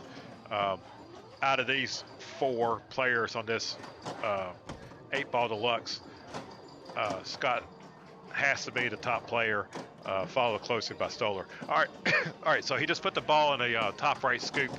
That gives you a bonus. Then plus it kicks you in the top, so you get another 25,000 if you hit the arrow. And again, Scott had a bad bounce, and he's finding somebody to cuss out. Just stay out of his way. All right, Stoller. The what do you call it? Steamroller Stoller, the Stoller Express, the Stolster. I believe Stoller is 13 years old. Last year was his first season playing professional pinball, and just literally is tearing it up. Stoller is the son of Dale Schiltz. Stoller's just really grasped pinball by the horns and just tearing it up. All right, so what he's doing now, he's trapping it, and he did exactly what he wanted to do. He put it in the top scoop. He just hit A and B, so now you see that arrow on top of A and B.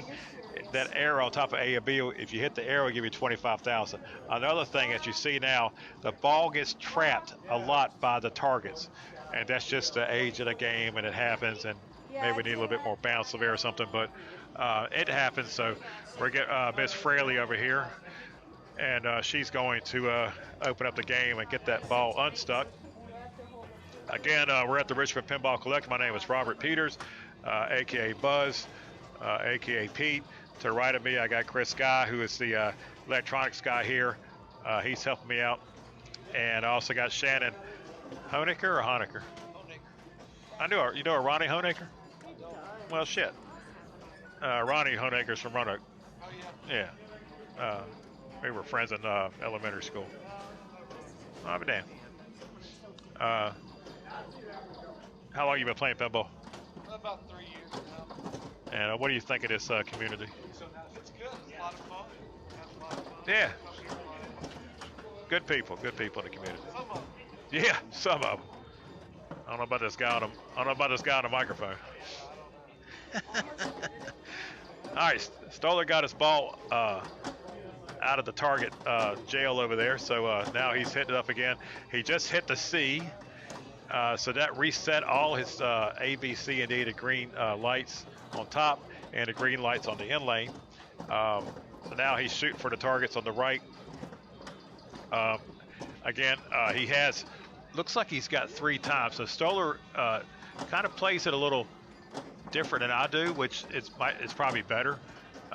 He goes after those multiplier targets on the top left. He's got a 5 times. Oh, he just hit the 5 times. So he's got 5 times multiplier, which is amazing. I just have a hard time hitting those targets, but he's nailing them. Probably because they don't have an AARP card yet. Yeah, that's probably it. So now he just got A, B, so now he's got C and D at the bottom. He's got his arrow lit on top. That's oh, he just nailed the target. He's up to 6. Oh, look at that. He almost, oh, wait, did he nail it? It's still the same score. I don't know if he nailed it or not. It still looked good. Oh, he hit it that time. That's a 50,000, I believe. Look at this dude. Where did he learn how to play pinball at?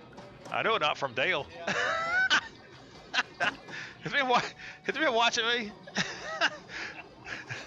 All right, let's see where we're at here. Anybody out there talking? I don't see nobody talking. How many people watching this? I don't even see people watching this. Maybe I'm talking to myself. I don't know. So we're, Chris has helped me out on the thing here. Oh, we got 6 viewers. All right, were you 6 viewers? Somebody start talking. We can talk and chat and BS and all that. Maybe I could put a word out there. All right, so now we got the president, Reagan.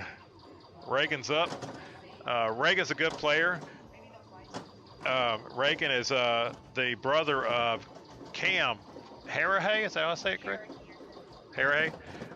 Cam was the state champion last year. I believe Cam that was his first year playing. Good player. Oh, look at that! Little shake and bake. All right, so now what he wants to try to do is hit that target in the top right, that 8-ball. See that 8-ball blinking on the top right? He wants to hit that, and then that'll open up his scoop, and then he can hit it up there. So now he's got, I believe he's up to all his multiplier targets are still. Oh, he just knocked down a 2-timer.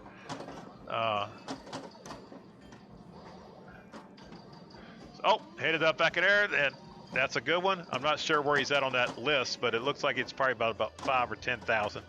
I wasn't looking at his score. Oh.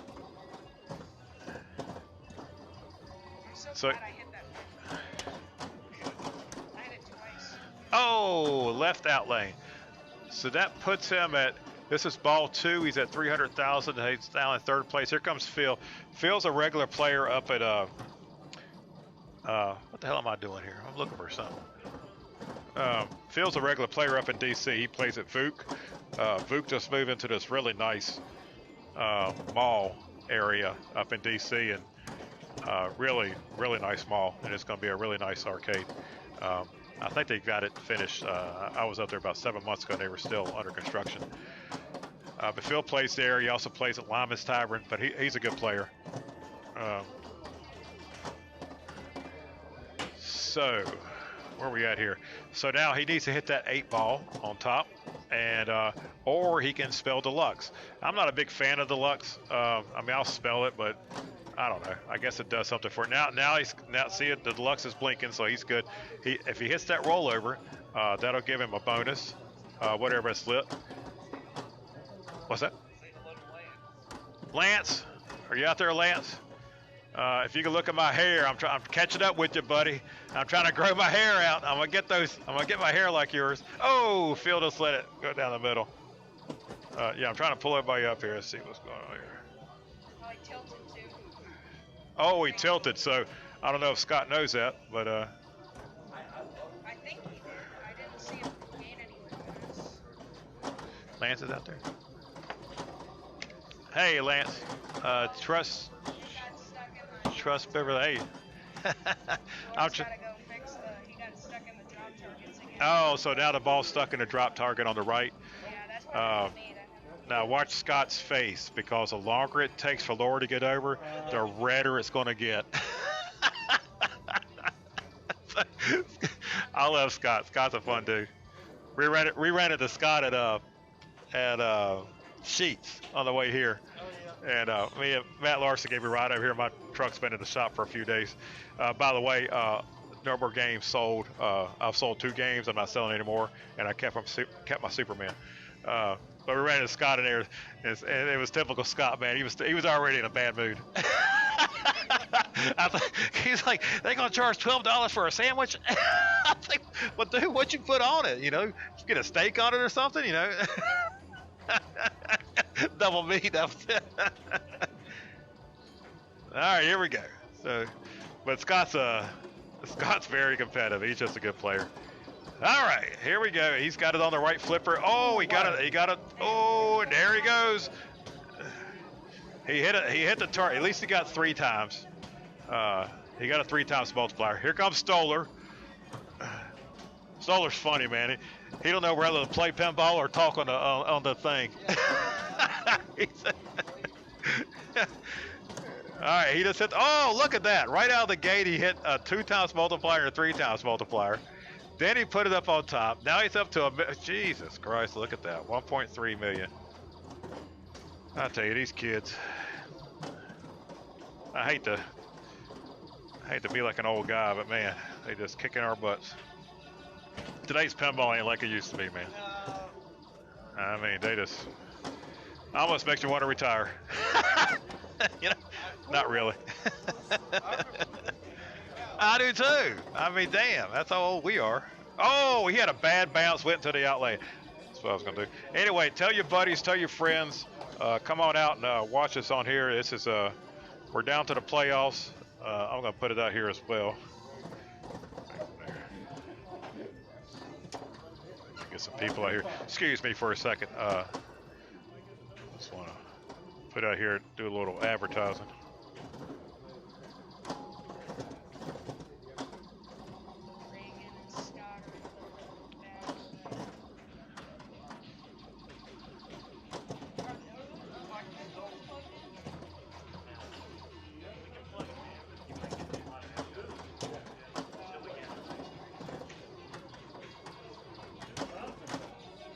How's your Jeep? How's your Jeep?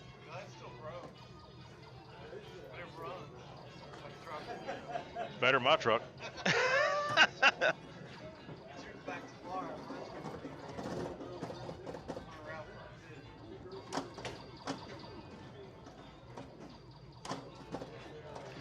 All right, so I just put the word out. Hopefully we get some more viewers here.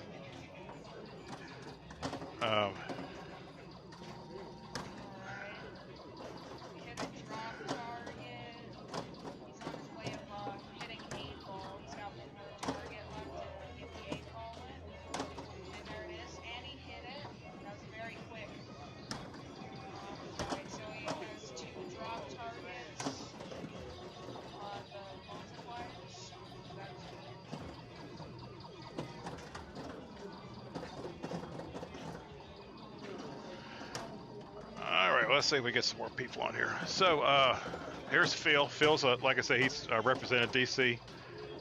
Phil's a good player. Oh, he hit the 4-timer. Oh, he got the 5-timer. Look out. Those are some really hard shots.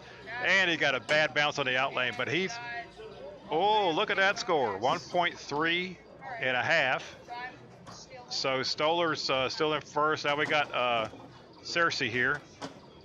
Now Cersei controls this ball and controls his emotions. He will, there we go, look at that, there we go. Way to go, Scott. So Scott just put it, he just put it in the thing, and he got the arrow on top, so that's another 25,000. So now just give a little shake there, and I'm pretty sure he's gonna go after that 8-ball one more time. Oh! So Stoller runs from commentating back out to basically did a walk-off. Stoller won this as a walk-off. So if you see Stoller there in the background, and there's Francis, the guy looking like he just walked off of a beach out of Florida, that's Alan. Alan's a good player. He knocked me out of the state finals. The guy in a white t-shirt back there, that's Dale Schiltz, that's Stoller's dad. I guess Stoller's just going to play it out to show off a little bit. I hate these kids, man. They just show off all the time, don't they? Brian Gavera's back there in the blue shirt looking at his, I don't know what he's doing, looking at his phone or something. I wish I could be that good. Yeah, me too. Yeah. So that, see that shirt that Stoller's wearing? He was on Elliott in the Morning Friday. Yeah, he was, I believe it was the Monday or Friday after the state championship. Stoller made the state championship. I think he got knocked out in the first round. But still, just to make the state championship, that's a big deal. I got knocked out in the first round too. Thanks a lot, Alan. But yeah, he got he had to do a phone interview, and they interviewed him on Elliott in the Morning. So Stoller's a real deal. He's just one of those phenoms. Him and Cam, and they just figured this game out like I did back in the day, and now I'm too old to be a phenom anymore.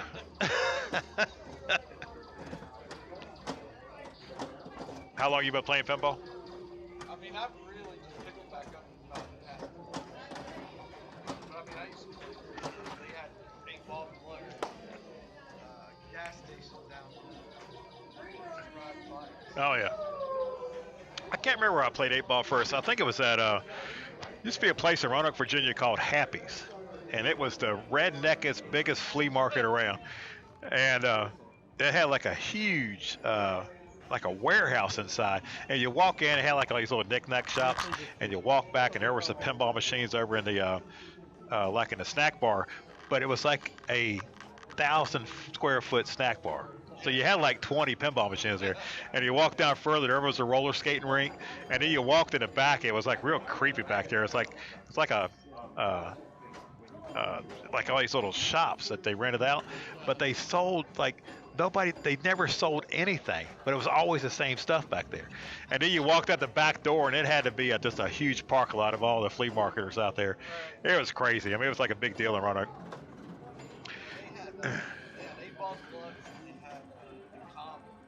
Oh, Comet? Yeah, I like Comet.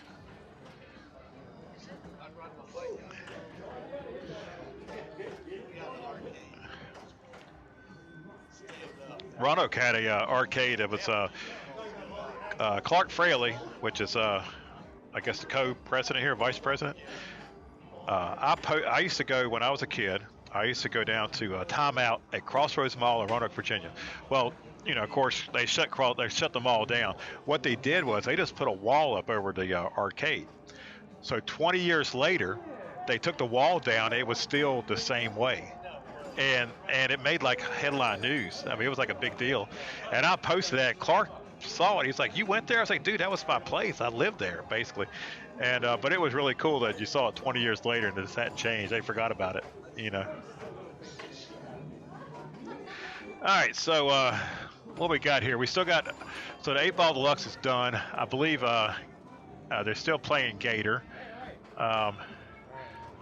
Looks like Gator is Ryan, Dale Schiltz, Matt Larson, and Rob Panel.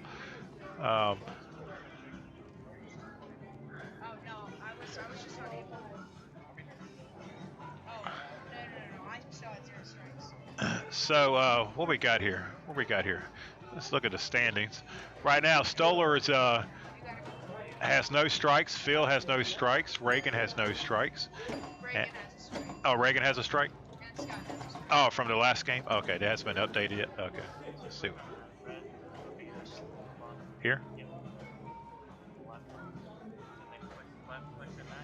Right click on it, man. Left click. Okay.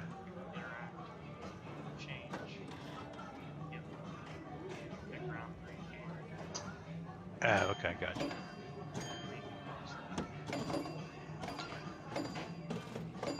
All right, so now we're on Gator. We are on Gator, and what we got here? Let's see if I can catch us up here. What ball are we on? Ball 4? So we're on ball 4. So Gator is, I would say, you out of here? All right. Shannon has left the building. Stoller's sitting down temporarily while he's playing. So Gator, I believe, was built in 69, 68. Gator is a zipper flipper. So as you see now, Dale has, this is what a zipper flipper. If you hit that blue bumper in the middle, number 2, it'll close the flippers. If you hit the red bumpers, it'll open the flippers. The key to this game, and luckily, well, unluckily, a lot of people's been copying my strategy. The key to this game is basically close your flippers, catch the ball, lightly hit the ball to the left or right, and aim for that number 6 you just did, and there yells, and then you put it right in the plunger. That's how you do it. 500 points right there.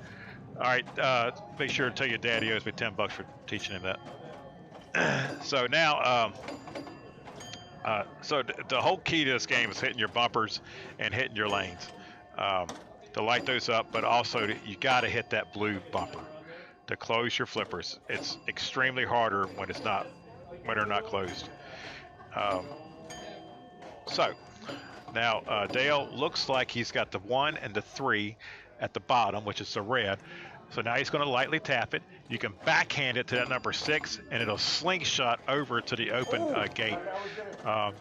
The out lanes on this game is treacherous. So Dale was Dale's in the lead with 67-43. Now we got Matt Larson, my nemesis, Matt Larson. So Matt is at 56 right now. Matt doesn't have a lot of experience with zipper flippers, but Matt's a good player, so that don't really matter. I think he knows my strategy here. So let's see. Maybe he has his own strategy. I don't know. All right, so he just hit the 2. That closed it. He just hit the 3 to open it back up. So now you got to hit that blue bumper again to close him up. He's also got the top lane, that top yellow light on the top right. That's lit, so that's open. When you see those yellows, now he's got the bottom lit. Right there, that's 500 points. That is 500 points right there. You can hear the place scream with joy. That is a hard shot to hit. The top, see those 2 lights that are lit now? You have to learn how to plunge to either hit those lanes or to hit the center lane, depending on which one is lit. Once you learn that, that's 100 points versus 10 points or a point? 10 points. All right, now we got Bird Ass up here, Rob Panel.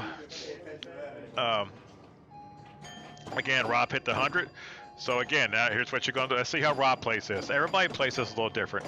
I was watching some of the pros out there playing in San Diego, and a zipper flipper, they didn't have a clue. They were doing it. They were so ass backwards when they were on a zipper flipper. So that's good. That's good. There we go. 500 points right there. So now Rob is up to 4602. So if you plunge it differently, it'll bounce into that middle lane. But don't tell Rob Panel it. All right, so now it's open game. The best thing to do is what he just did. Close your flippers, take a break, get your strategy down, and now you want to start hitting bumpers or hitting lanes. You either hit bumpers or hit that number 6 lane. Most people go for the number 6. It's just such a sweet shot and a sweet feeling when you can backhand it into that number 6. So Rob's at 49.66. We're going into ball 5. Is that correct? So ball 5, first player is Ryan Shapiro. If I would have to put money on an underdog, Ryan is the underdog. So everybody loves the underdog. So let's see what Ryan does. Ryan has closed his flippers. As long as he don't hit a red one, he's good. And he didn't hit anything. Went in the out lane, and he's pissed. All right, here comes Dale. You know Dale was raised on the streets. Did you know that? So Dale's got 67.43. Again, Gator's such a fun game. I love the back glass, just the artwork on this game and the geometry of it, just the shots. There's just so many ways to hit something. You just got to be creative, because a lot of times it's a lot better on this game to use a backhand than maybe just hit it straight off the end of the flipper. So now he just closed his flippers, let it take a break, get control of it, and he's still got his red bumpers lit. So unfortunately, you got to hit those red bumpers, and he's got to hit the 6. If you hit that 6, it'll light that light that lane. There we go. So if you hit that, it's automatic. It's open. You don't have to worry about the red ones. If you want to open the bottom right lane, you have to hit that red bumper. So now, if you just do a little, and what you do is you want to catch that ball when the zippers are closed, and just lightly tap your flippers, and that'll go back and forth. Again, I can't believe I'm telling my secrets, but especially when Brian Gabear standing behind me.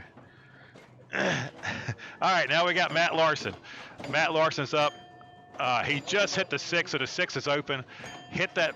His flippers are closed, so what he wants to do now is, there we go. That's what you want to do, and I think the flippers probably just need to be have a little rebuild, or just be a little bit stronger to get that shot, because it's such a sweet shot. So now you want to, right down the middle. I had my gator swamp open. So what do we got here? Where are we at? Rob Panel. So Rob Panel. So we got Dale is in the lead at 78. Matt's at 74. Ryan's at 19. And Rob Panel, you cannot underestimate Mr. Birdass, because he will come back and tear this game up. Okay, so he had a bad roll on the lanes on top. Oh, and it's over. It's over. So Dale's in the lead. Matt Larson came in third. Rob Panel, I'm sorry. Dale's in the lead. Matt Larson came in second. Rob Panel's in third, and Ryan Shapiro came in last. So Dale and Matt are at 1 strike still, and Ryan and Rob have made 2 strikes. Where's my cursor? Oh, there it is. Standings. Let's see if you are correct, Stoller. That would be. So they still have to update that one. So I think those games are. you guys are finished, right? Yeah, we're finished. So just probably refresh this. Oh, it's got right. Oh, because new games have started. Okay, gotcha. So is that correct? That's correct. Oh, I guess Rob started. Okay. All right, Chris is. You know, I don't know if they're going to name this rig or not, but I'm going to name it Dolly. So Chris Guy's moving Dolly over to Paragon. Oh, Paragon. So let's talk about Paragon. I think most of you know who Paragon is and probably love it to death. Paragon is a very tough wide body machine. I'll give some props out to Nick Schnell and Roanoke. If you ever go to Roanoke, be sure to stop by the Roanoke Pinball Museum. Nick probably has the nicest Paragon in the state of Virginia, without a doubt. This Paragon is tough. It's a tough Paragon. This was Rob Hurley's machine, and he sold it to Dale Schiltz. So Dale does have the advantage of owning this machine, but unfortunately he's not playing it. So we have Laura in first, player one. Oh, and she went to the, what's that called, the Beast Layer? Is that what it's called? And it's a Beast Layer. If you're looking at the play field on your screen, and if you're keeping score at home, if you look into the bottom left, that pop bumper is by itself, that's called the Beast Layer. And if it goes in there, good luck. You have to just get a very good bounce to even get it back over to your flipper. Earlier I played Paragon, and I made the rookie mistake of having the ball going straight through the flippers on the right side, and pretty sure the Kung Fu place beside us probably heard me cussing. So now we got Rob Panels up. Laura had a ball of 8,500. Brian looks like he got 10-3, and now Rob is up. Now, Rob, I guess you could say Rob and Brian Gabera may have an advantage because they played this at in state finals, but well, Laura played it up there too because Laura was up there for the women's finals, so they've all played this game. Everybody's familiar with this game. It's a fun game, but it's really hard.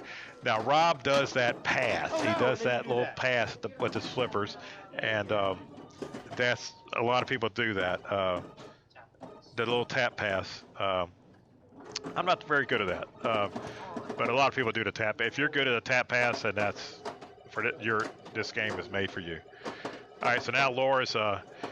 The key to this game is hitting your multiplier targets on the left, right above the little baby flipper, and also hitting the spinner. The top left scoop, not that one, but the one to the left, is I think it's called Golden Cliffs. If you hit that a few times, every time you put it there, it increases by thousands. So that's a good thing to do. Laura's got a good ball going here. She's up to 20,000. Oh, she got it through there. I believe that's 5,000. Oh, she's hitting those multipliers. That's good. So I believe she hit one. So the second one didn't fall. Oh, good bounce on that. Oh, that's a good one. I don't really do it that way. I may have to do that in the future. Oh, she got it. Now she got it. So now she's I believe that's a 2-timer.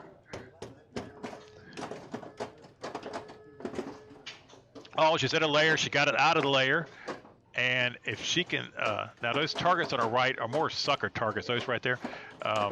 But, 10,000, 20,000, whatever. Oh, look at that. What a little, yeah, that's a good. Oh, she did the same thing I did. She is allowed to cuss because I cussed my butt off. Yeah, went right through the scissors.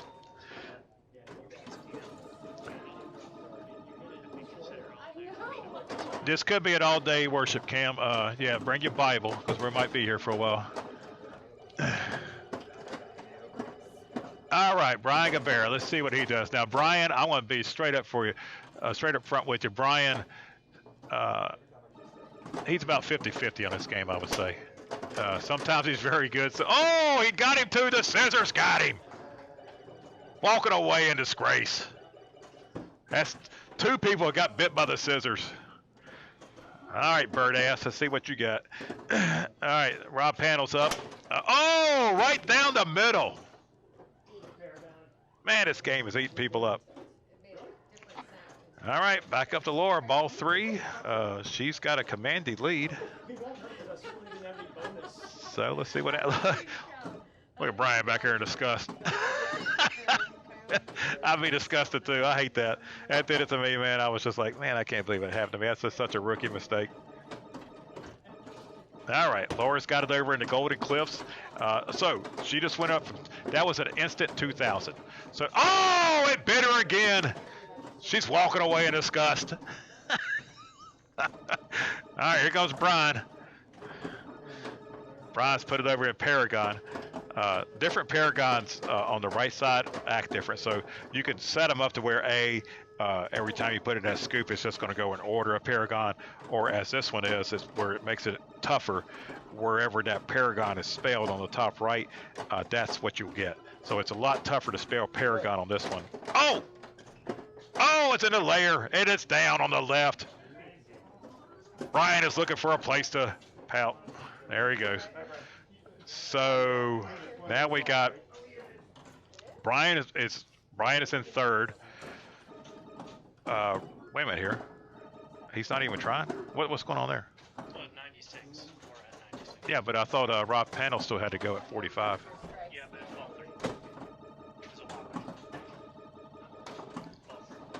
Okay, all right. You suck balls. So Laura did a ball. I thought Rob Panel still had to play his ball 3. He did, but he already has it.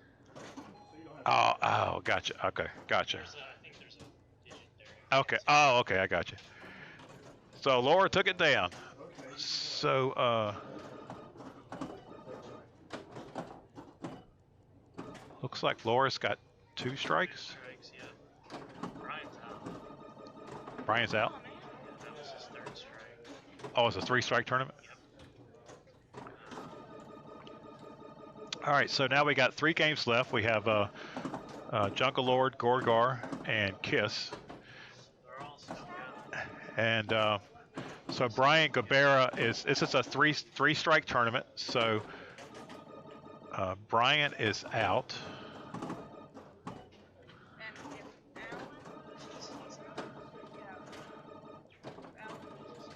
Okay, so Stoller and Phil, have you guys already played? Or are you still playing? Okay, so they're still playing. All right, so Laura's got 1 strike left. She's down to 2 strikes. Brian is out. Mick is out. And everybody, we have Rob Panel moved on, I believe. And So whoever loses this one. okay, so we got. 2 people make it. Okay, so let's see what we got here. We moved over to Gorgar. Gorgar's Joe, Reagan, Scott, and Dale. We're on ball 3.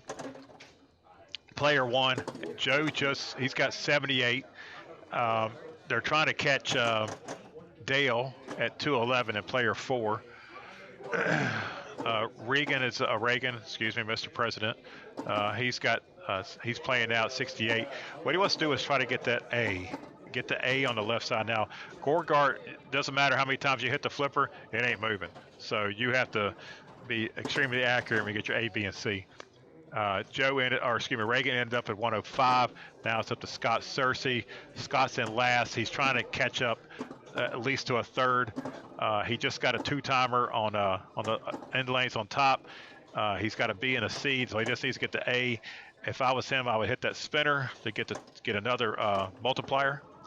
He's already got 2 times, or I believe it's 2 times. He's also got his snake lit up on the top left, so he can go for that too. Oh, almost had it. So now you go for the snake. I believe he just hit it, so that's good. That put him up to 130. So now he's moved up to 2nd place. Scott's normally pretty good at Gorgar. He's got a lot of patience on this game. Oh, what a good shot. Now he's got the A. That puts him at the 3 times. So He does have a shot at catching 211, but then it's going to depend on Dale how many points he can put up after that. If he can hit that 3 on the right and the 1 on the left, then that will light his snake. There's the 1. Now he only needs that 2. 1, 2, 3. Yeah, just needs a 2 on the right. If he hits that, then the snake will light. Oh, snake will light up. He's going into the in lane, so that's a good bounce. Just hit. Okay, now the snake is lit. He spelled, I believe he spelled Gorgar, so that lit the snake. So, he just got A, B, and C again. So he's sitting very good for a good score as long as he don't tilt. He's going to try to hit the snake. If I was him, I would go for the snake on the top left, get that knocked out of the way, and almost got it. Catch the ball, trap it. There we go. Now he can backhand it, or he can bounce it over to his right flipper. Backhand is very hard on Gorgar, not impossible.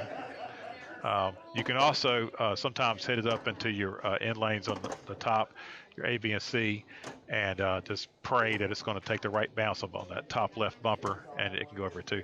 So let's see. Oh, hit it right in the mouth. So that's a good shot.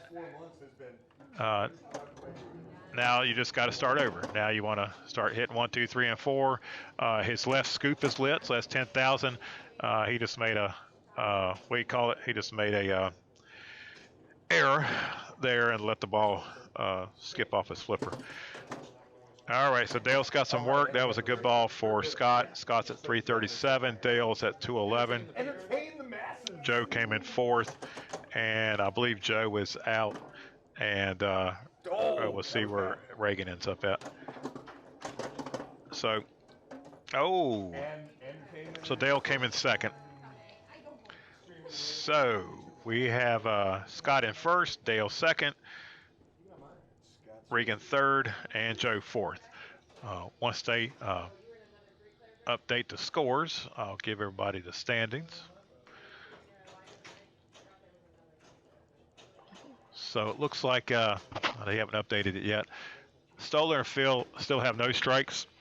Matt Larson, I believe they may still be playing. Let me pull this up here. Yeah, so Francis, Stoller, Phil, and Matt are still playing Jungle Lord. Gorgar's done. Now we moved over to Jungle Lord. And I need to know what the hell I'm doing here. Let's see here. Do that. And we do that. Maddie's got it. Alright, I had a ball 3 comeback, but both of them kept. So Phil still has 0 strikes, and I now have 1. So Phil's the only one with 0 strikes.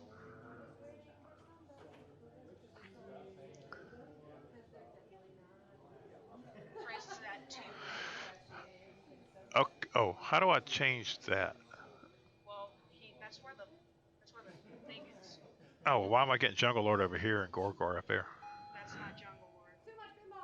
That's Gorgar's. Oh shit, I'm sorry. My bad. Well then let me take this off then. I thought we already moved it. Oh, is that the next round? Alright, Chris is moving Dolly over to wherever it's going. Looks like we're going to Harlem.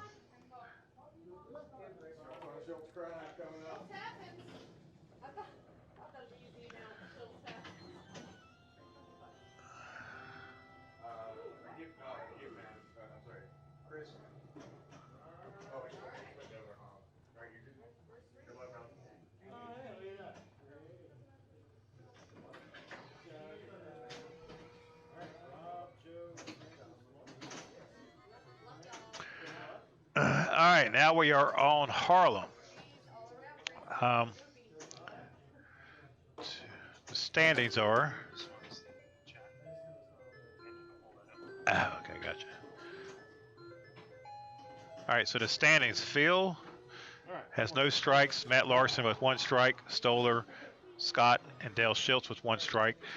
Laura, Reagan, Ryan, Francis have 2 strikes. Joe, Rob Panel, and Alan also have 2 strikes. So we still have a lot of players in here. All right, we're on Harlem, one of my favorites. Rob Panel is first, Joe second, Francis Cook is third, Laura Fraley's fourth. This Harlem is it's a fair Harlem. It's not too hard, not too easy. It's kind of right down the middle. The drops come back once you make the hoop, or it stays down. You can keep getting. Which ones? You get all the drops down. Oh, if you hit the drops down, yeah. So each time you hit a target, the drop targets, it'll give you a letter to spell globe. And if you hit all of them down, that's globe. That's it. If you put it in a scoop, you also get a letter. So after the ball is drained, you still get to keep whatever you've accumulated. Don't get to keep it, cumulatively, but you can still spell globe.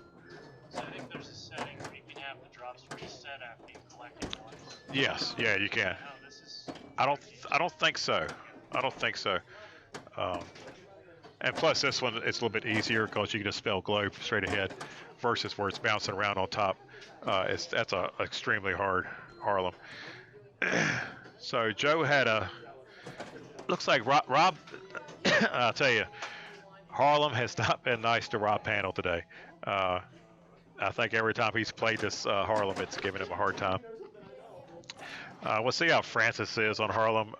Like I said, Francis normally plays up in Fredericksburg, and they don't have a lot of classics at Reclaim or Maltese Brewery. If anybody's up in Fredericksburg, be sure to check one of those places out.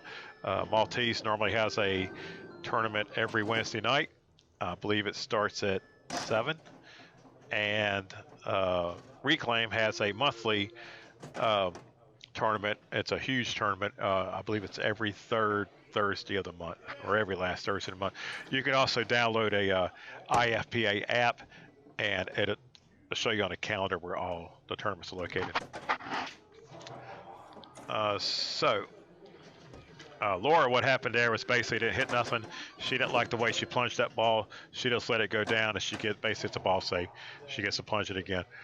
So let's see what Laura's strategy. Oh, did a little pass there. That's a nice little tapper. And she just opened up her gate. So if you see that gate on the left, it opened up. But all that showing off didn't do her nothing. So now it's Rob Panel. We're on ball 2. Rob's got 10,000. He is in last place right now, trying to take over first. So again, what's that? He just opened up the gate, but that gate shot, that little target on the right opens up your gate. You're chancing it. Sometimes if you hit it extremely hard, it's going to go right down the middle. All right, here comes Joe. Again, Joe doesn't play in a lot of tournaments. He probably plays maybe 4 or 5 tournaments a year. Yeah, he's in a league. He's in a couple leagues, but one league. But he's not a traveler like Stoller is. How many frequent flyer miles you got?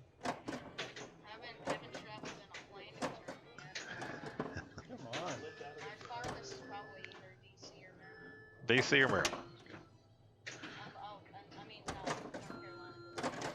Oh, yeah, Girard in April. Yeah. So me and Stoller and about 6 other people are going to Girard, Ohio, playing at Pastimes Arcade. I believe he has about 400 games up there. But it's a huge tournament. A lot of good players.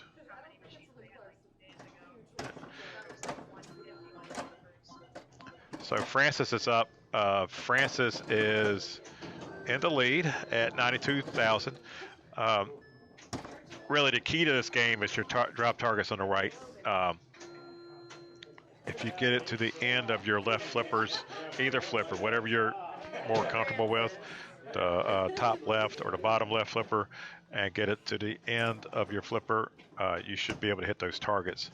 And there is a it will not drain on you most of the time if you hit it from that area. So Laura's passed it over to the right flipper.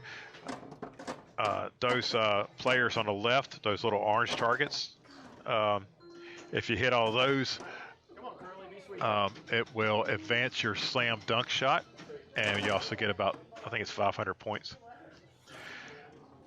So Laura's having a tough game, and Rob's having a tough game. We are now to ball 3. Rob is up to 20,000. He still is in last place. He has just taken over Laura Fraley, so now he's up to 3rd, trying to look at passing Joe Cummings. He just hit the spinner. Unfortunately, every time you hit down a drop target, your spinner will increase in value. He has no drop targets down as of yet. So you have to hit those drop targets. Rob is kind of plays like me. It doesn't really, trap the ball. He just basically fires it. It is what it is. Apparently today that's not the way to play pinball. See if we got a huge nudge by Cam. Tap pass, yes. Team Bird ass represent. That must be Clark. The scissor flippers, yes, they suck. Who's that fix? If you were going to say Bird ass, correct term, prepare guy, split flipper bitch. Yeah. Is that Dan Farrell? All right, so he's up to, looks like he's up to 200 per spin, so that's better than what it was before, so that's a good thing. Looks like Rob Pano, as usual, he's always a threat. He is. Let's see if he's going to shake it out or get assistance. Well, there's no tilt, so Why are you giving out a secret, man? You're not supposed to say that. You're welcome. Well, this could be a strategy too. If she puts it in the end lane, then he can. It's easy to put it. If he's going to put it on the, always going to put it on the right flipper. Okay, which is still fine because now you can hit the spinner and get more points out of that. So now he gets a free shot at the spinner on the left for 200. If I'm talking too much, you guys can take over. Just let me know. All right, hashtag. Oh, he nailed it. Now he's going to, he almost had the trifecta or the double fecta or whatever that fecta's called, where he got the, what a snudge. Look at that. All right, now he's got 200 per spin. Yep, that's what I would have done. Try to hit those targets, but you got to let it roll to the end of your flipper. Let it be a little patient, let it roll to the end of the flipper, and you hit those targets all the time. Rob is now at 126. He needs to get another target. If he can just get one more drop target. Let it bounce. Yep. Just get one more drop target to make that. Oh, there we go. Oh, good. What a pass. That's a good shot. So now he is up to, was it 500? He's up to 2,000 now. So now every spin is 2,000. He's got globe. That gives him another, 25,000. Now if he hits the slam dunk, which he just did, that'll give another 50,000.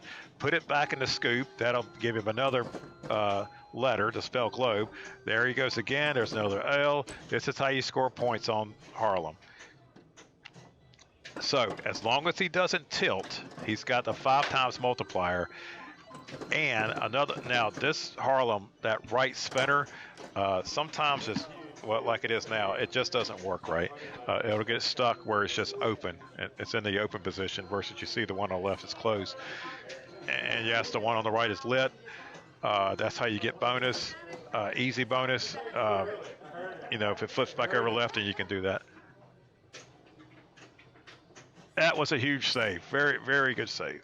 All right, now we got Joe. Joe has got 41. Joe is now in 3rd. No, it's not. Am I playing too? Not sure what he was doing there. That was some type of matrix stuff he was doing, trying to do it without his hands. It is, isn't it? Okay. I was like, shit.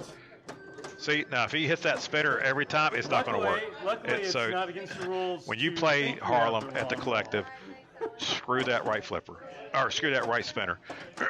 If it's in that position, it's not going to give you any points. So don't even try it. The best thing to do is just keep hitting the targets and keep hitting your spinner on the left, not the middle spinners. See right there. So that 100 per spin is better than nothing. and until that spinner closes again, and he's hitting it, so it might close, but as you see, every time he hits it, it goes right back open, so you're not getting a lot of points for that. He just opened his gate. That's a good thing on the right side. I'm not sure if Joe has a Harlem or not. He may have a Harlem at his house.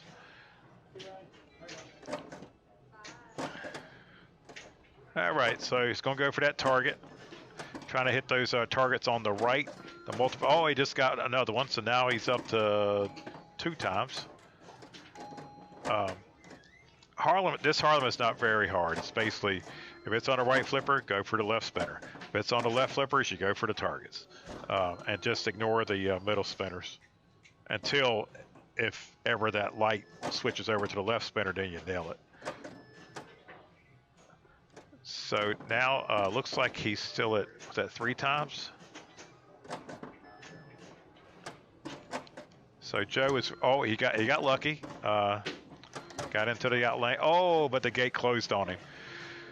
So right now, Joe is in second place with Francis coming up.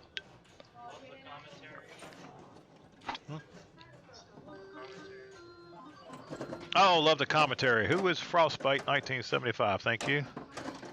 Thank you, Frostbite. I'll do my best. So Francis came in 3rd. Again, there's not a. I'm sure Francis can find a classic game somewhere, but in Fredericksburg they have a lot of their games are more modern games.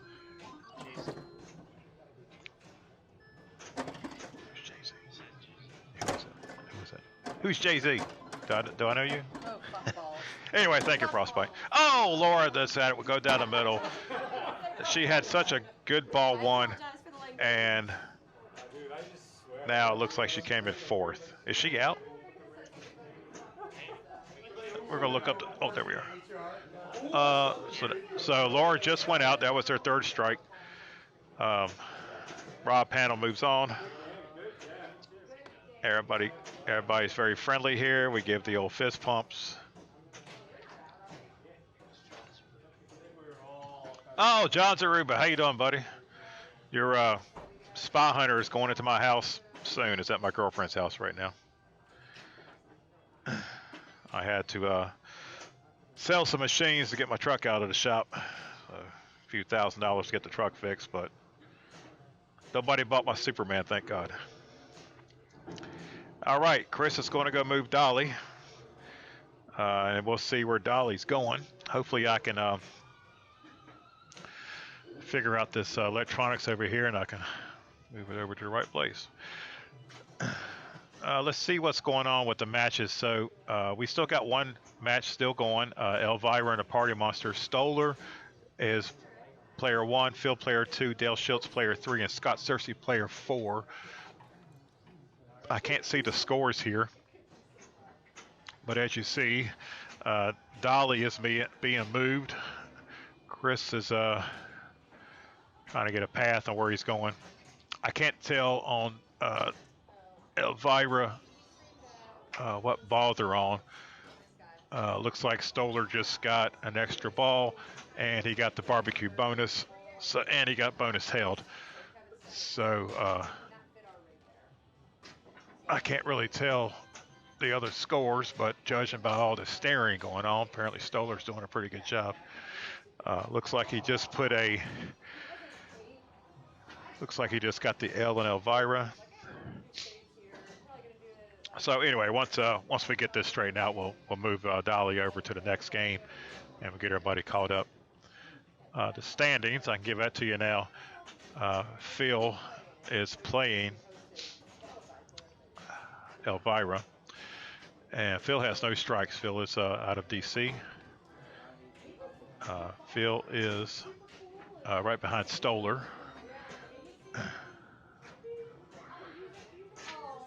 Stoller has 1 strike. Matt Larson has 1 strike. Scott Cersei has 1 strike, and Dale has 1 strike. So somebody's going to get their 2nd strike here, unless Phil wins it. Or if Phil loses, then he'll get a strike.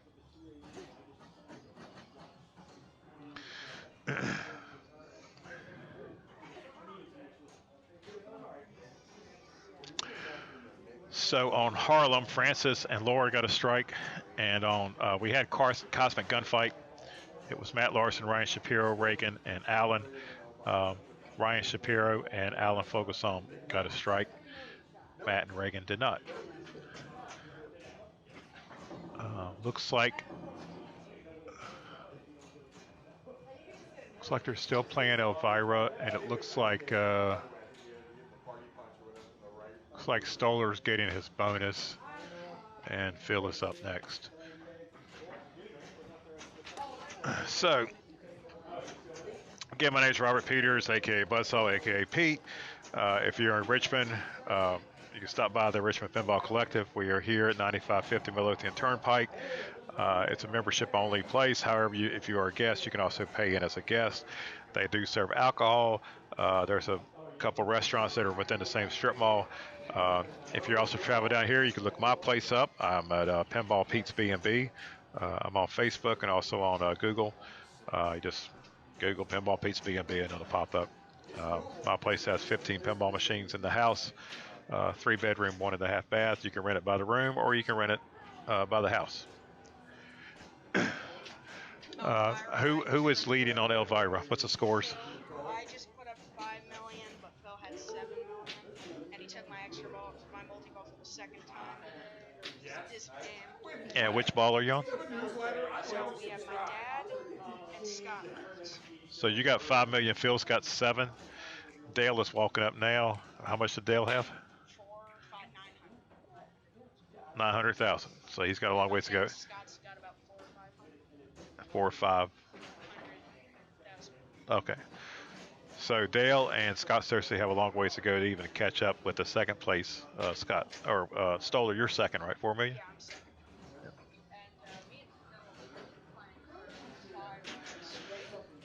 All right, I'm going to pass this over to Stoller. I'm going to take a break, and I'll be right back. All right, so Dale just drained, so it's now down to Scott to see if he can beat 5 million, 5,300,000, I believe. So let's see if he can do it. Let's see. So Francis and Laura got knocked out, so it's now Rob, Joe, and whoever loses on Elvira. So let's see who's out. All right, so Laura, Ryan, Francis, and Alan are out. So yeah.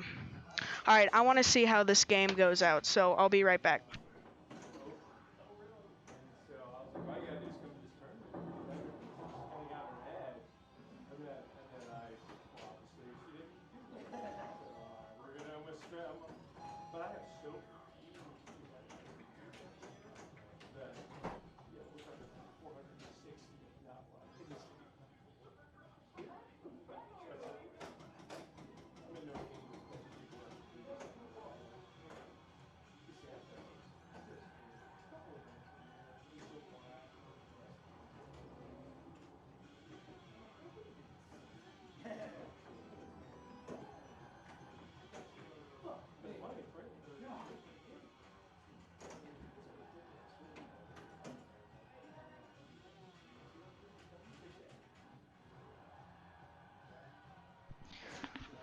All right, so Scott and my dad, Dale, just got a strike. So it's gonna be Phil at 0, me at 1, and the rest at 2.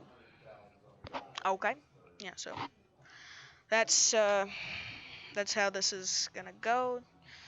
Robert Peters will be back soon for his game, for the commentating. Let me just see if I'm muted or not.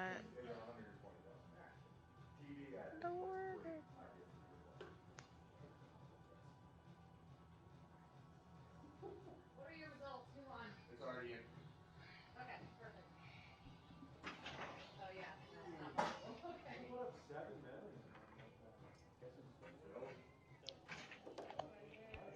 All right.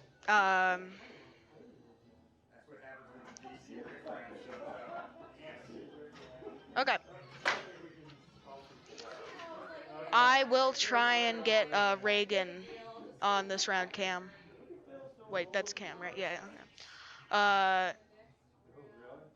Cool. All right, Chris is gonna move it. All right, I'm on Big Deal. Reagan's on Paragon. So, oh, and he put it on Big Deal. Sorry, Cam. All right, I'll be back.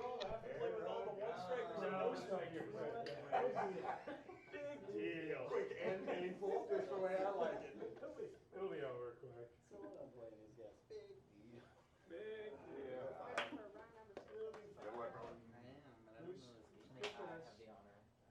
All I saw was it didn't have to go first. You get 4 aces, sets double bonus. All right, Stoller in. Good luck, Stoller. Good luck, everybody. All right, we have now moved over to the big deal. Chris is updating who's on it and making it all sexy for you. Stoller is player 1, Rob player 2, Phil player 3, Matt Larson player 4. We have 3 areas of the country representing.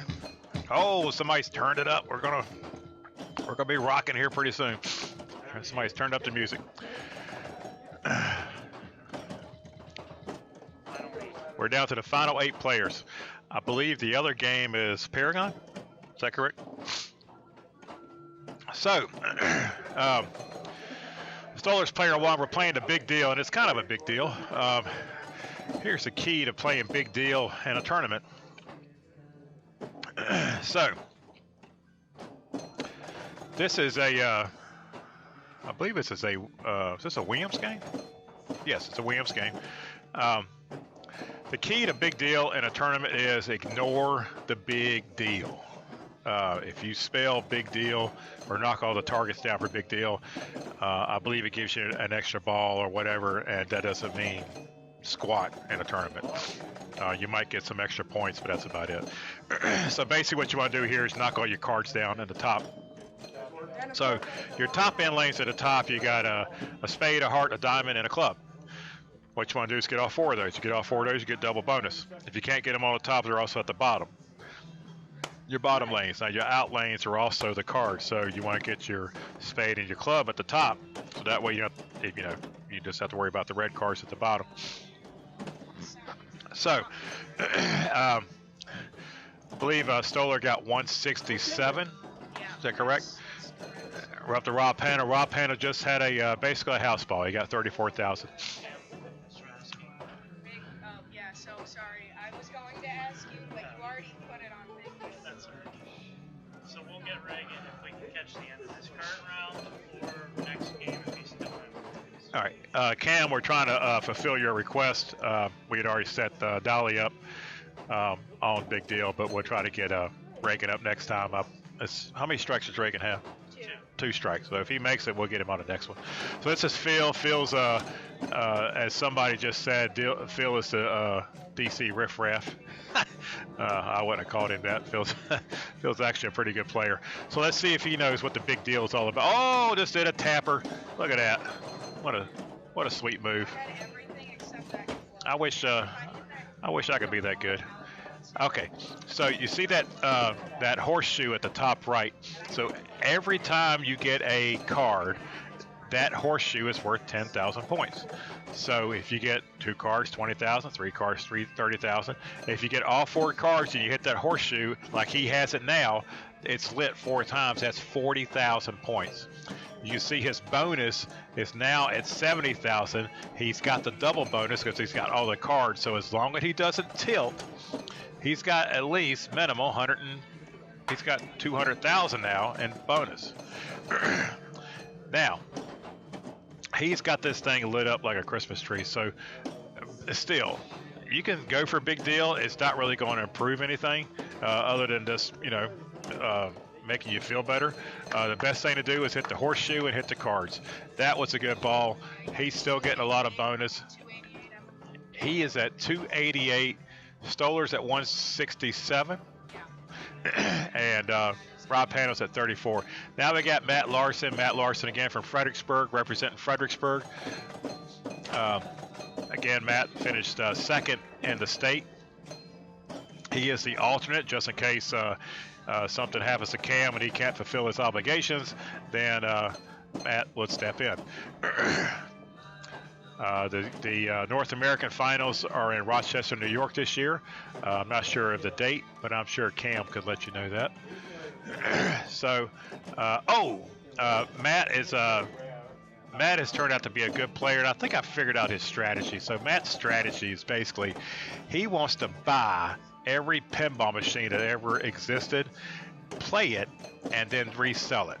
That is his strategy. That's why he is so good at pinball.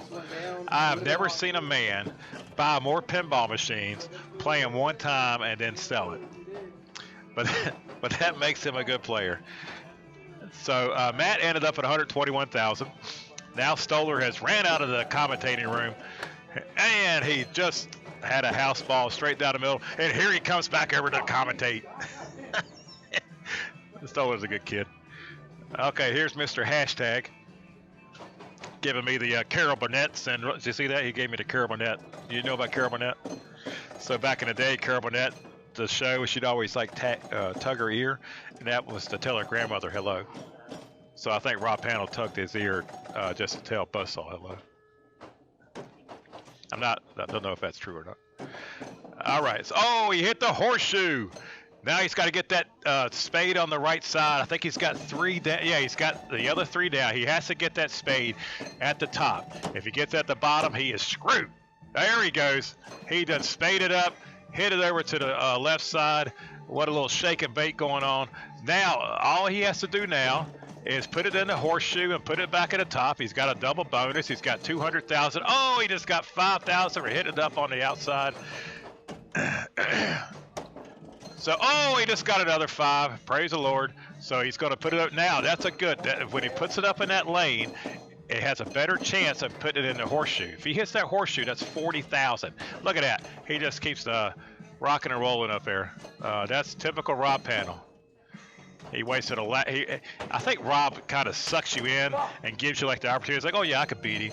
And then the next ball, he just puts you on the floor. That's a good score. Look at that. He just keeps going, keeps going. 311,000. He takes the lead. Now we're going up to Mr. DC. Phil. Rob's the only one facing elimination. Say what? No, Matt's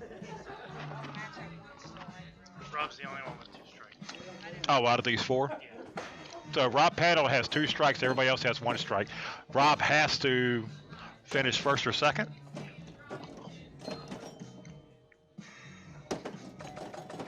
Now, let me give you a little feedback here. Not feedback. So you see those number 1s and number 2 stars in the middle of the playfield? When you spell big deal, you light those stars. Again, it doesn't do nothing. I'm not a big fan of the targets in this game. If I was playing at home, yeah, I'd hit the targets down all day. But when you're playing competitive pinball, don't worry about the targets. Just get it back on top and hit the horseshoe. Your main goal in this game is to get those cards. So he's got 2 out of the 4 lit. He needs to get a diamond. I think he needs to get that club. He just got the club. So now he's got the diamond left to get at the top center, or he can hit the right in lane, and that'll give him the diamond. Now from this flipper, you can hit that. It's very hard to hit that horseshoe. If anybody has a space mission pinball machine, or if you played the space mission, or whatever that 2-player is on Space Odyssey, I believe, it's the same thing. You can hit that horseshoe, but you have to get it at the very tip of that left flipper to hit it. It's extremely hard. A lot of times, it's just best to tap pass it, hit it to the left, and just go for it. But if you think you can hit that horseshoe, go for it. I mean, that's an easy 10 or 40,000. All right, Matt Larson is. It's very special. Cam, no hate, but Phil looks like he could be a Batman goon. Possibility. Dale Schiltz just called him DC Riffraff. So I don't know if he'll be back. All right, there's Stoller wearing his proud Elliot in the Morning t-shirt that he got from his interview from making the state finals. Oh, look at that. That's a sweet shot. That'll make you slap your mama and scream for buttermilk. Oh, and that'll make you slap your daddy and scream for a piece of wood. Man, that make me, that shot was so bad, maybe missed my mouth. All right. What ball was that, Stoller? All right, so now we are on, this is ball 3. Stoller is up to 243. Rob is in second, Phil's in third. Now, Rob has a game called, what is this EM called? Capersville. That is probably one of the hardest EMs I've ever played. It's a multi-ball EM, but it's a very fun game. His Capersville is the nicest Capersville I've ever seen. So Rob's at 350. Here comes Phil, a.k.a. Batman Goon, a.k.a. PC Riffraff. Good God, Dale. Still at 0. So Dale looks like he's got the one card. He's got the spade, so he still needs to get a heart, a diamond, and a club. Again, the big deal targets, you should consider those collateral damage. If you hit them, great. If you don't get it, great. It's not, I mean, they're just competitive pinball. It doesn't do you any good. Prove me wrong. Oh, look at that. He almost had it. We had to look, so now he's got two cards. Looks like he's got to get the club and the diamond. And that's a good shot. Now he's got a diamond. Now he has to get the club at the top. If he gets that club, it's not going to do him any good at the bottom. Well, I mean, it will give him 200. It would give him a double bonus. He just can't keep playing. Now he has spelled big deal. So you see that number 1 is lit. He just got the club. Now he's got double bonus. He's got 100,000. Guess what? He's got 200,000. And now it's his show. It's really how you want. Oh, he got the horseshoe at 40. And he got the 5,000. Look at this guy. He's on a roll. Yeah, he hasn't lost. Phil has been a great player all day. I think I beat him, but must have been a lucky beat. He's got to be butter because he's on a roll. Oh, look at that. Oh, look. Oh, he almost had that shot. So let's hit it up. There we go. Another 5,000. Put the little fart knocker over there. He got a diamond. And now let it, do a little bounce. Hit it back up on the left. There we go. Now try to get it over in that horseshoe. If he can get in that horseshoe, that's an easy 40,000. He is up to 600,000. And that's without the bonus. Lord have mercy. Cam, yes. I believe he has 3 for 3. Who's that? Music Man 17. Buzz, you were thank you. I most people didn't know I owned a poker league back in the day. Dogs Playing Poker League. It was the biggest free poker league in Richmond, and we used to I used to commentate free poker. And I thought I was doing a good job until I saw one of my videos, and man, it was like watching grass grow. It was horrible. But it was fun. We all had a good time. All right, Stoller's back up. He is player 1. He is at 251 now. This is ball 4. And looks like he's got 3 out of 4. He just needed to get that heart. That's how you work his pinball machine. You keep nudging it, keep it up on top. Give me some freebies, give me some free end lanes. Look at that. Stoller is playing like he's been playing since he was 4 years old. I've been playing since I was 4 years old. Yeah. What was your first pin? My first pin was that I played was Knight Rider, Ballet Knight Rider, the trucking theme. Oh yeah, yeah. The EM, yeah. Eric, a buddy of mine, who runs Jackpot, he has one, and I've made a deal with him. I was like, you pimp that thing out, and I'll buy it from you, hands down. But we'll see. More on that later. So Stoller is, where are we at here? Stoller's at 320. He's still working it. He's got double bonus, and I'm not sure how much bonus he actually has. I'm pretty sure that light is out, but as long as he hits something here, we'll get an idea. Now Stoller has gotten away from. This is my problem too. The longer I play in a tournament, I can tell that I start out by catching the ball, and I call it catch and release. You know, I'll catch the ball and aim and shoot. And the more I play in a tournament, it's more of, you know, screw the catching ball, I just shoot it. And I think your good players do that, and your great players don't. So I'm gonna work on that. And maybe Stoller's. Oh, he hit the big deal, which doesn't mean nothing. That's just pride. That's just pride talking to you. So now Stoller's going to try to hit it up the lane, the orbit. He's going to try to hit it up in the orbit. Oh! And now just on this big deal, the club and the spade out lanes. If you hit that ball exactly right, the inserts are kind of down a little bit. So if you hit it slowly, it'll catch that indention and suck it right back over to the end lane. So if you are, you know, if you're good enough to where you're not going to hit it hard into the, you know, to your lanes, your in lane or out lane, it'll catch that insert and throw it right back into your in lane. You just got to try to have control to not have a lot of speed when it goes over there. All right, so now he had a chance to put it over there. He's 2 for 4. Looks like he's got to get the spade and the club. So Rob is at 360. He's at 375 right now. Stoller's at 6 something. 615. Stoller's at 618, I think. 15.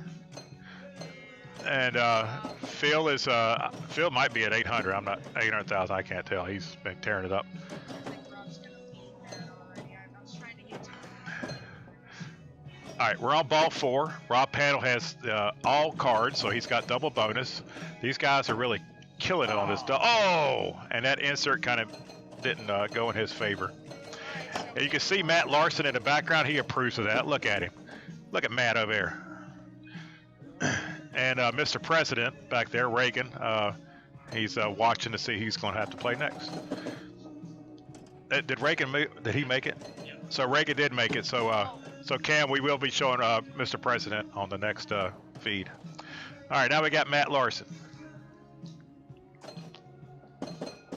Matt has just hit the ace of spades, and he's going to have to get 3 more cards. Oh, he hit the orbit, so that's good. Now he wants to get that club more than that, but that's fine. Oh, look at that. He's got 3 out of 4. So all he's got left is the club.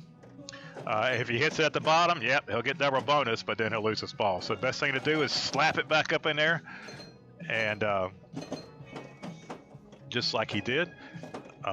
I can tell. Oh, he got it. He got double bonus, so he's going to get 160,000. I like how Matt always is so polite. He wipes off the pinball machine after he finishes. All right. That's so sweet. All right, Elliot in the morning's up. Mr. Stoller Express. Steamroller Stoller. All right, so it looks like he's got a ace of spades and an ace of diamonds. So, hit the out lane. He did get the club, but it's not going to do him any good.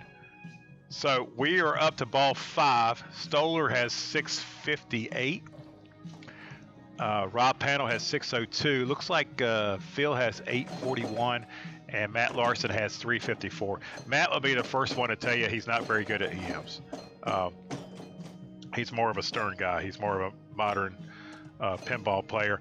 And I don't... Whoa, that's going to be close. I don't know where that's at.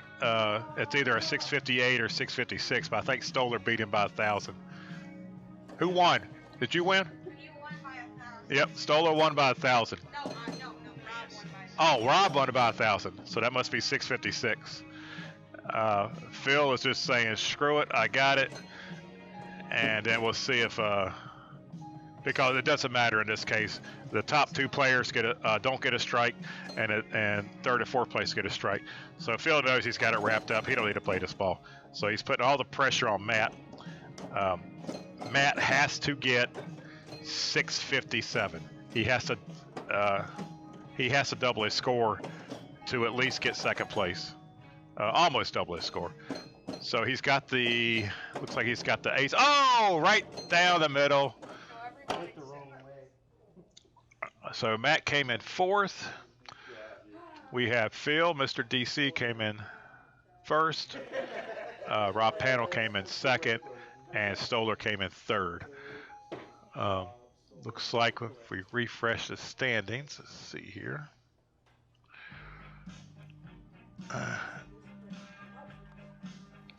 We can do a little trivia while we're on here. If anybody can hear that song playing behind me, thanks a lot.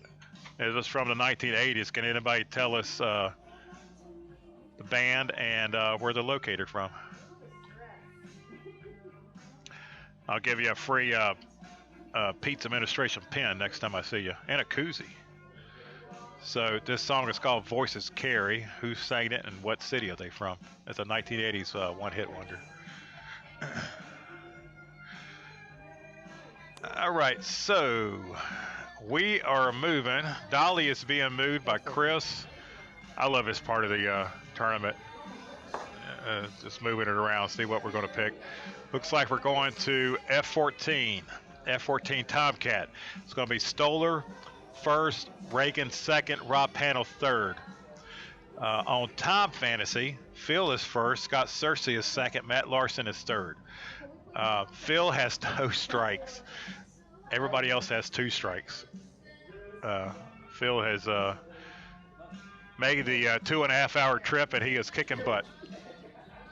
All right, so F14 Tomcat, I think it was made in 1987. I used to own one of these, and I still regret that I ever sold it. The key on this, you got top flippers, you got bottom flippers. Basically, you see the red and the blue targets up there, and you got red and blue targets at the bottom. Your whole goal here is to spell Tomcat.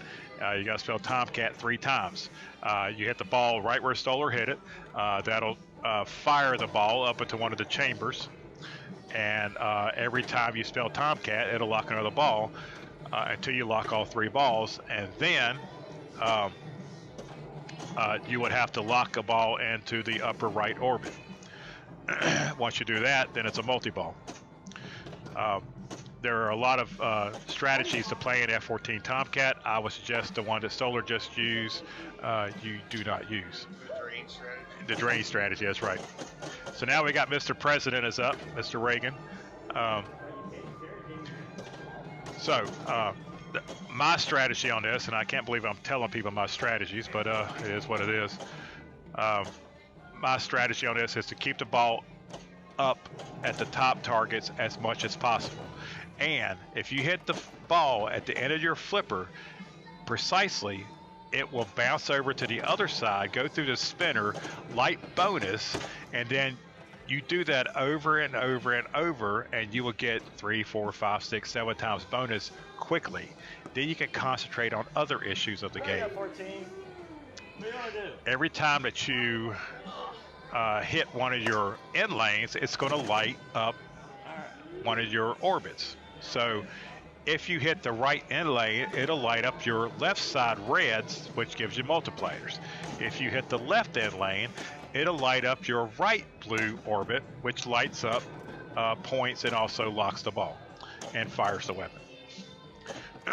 Fun game. Your center target's at the bottom where it says kill, where those 2 yellow lights are blinking back and forth. That'll light up your kickback on the left. So as you see now at the top left side, you see that yellow light blinking above the left flipper, left top, that right there, what Rob hit. Now he's got both sides lit. All you got to do is put that on the end of your flipper or hit it to the bottom of your flippers, hit those spinners. You will get a lot of multipliers quickly. He's at 2x multiplier on the bottom left. You hit those bonus when they're lit. Yeah, it's time. They only stay lit for about 20 seconds. Well, I guess it depends on the F14, but so Rob is working his orbit on the left.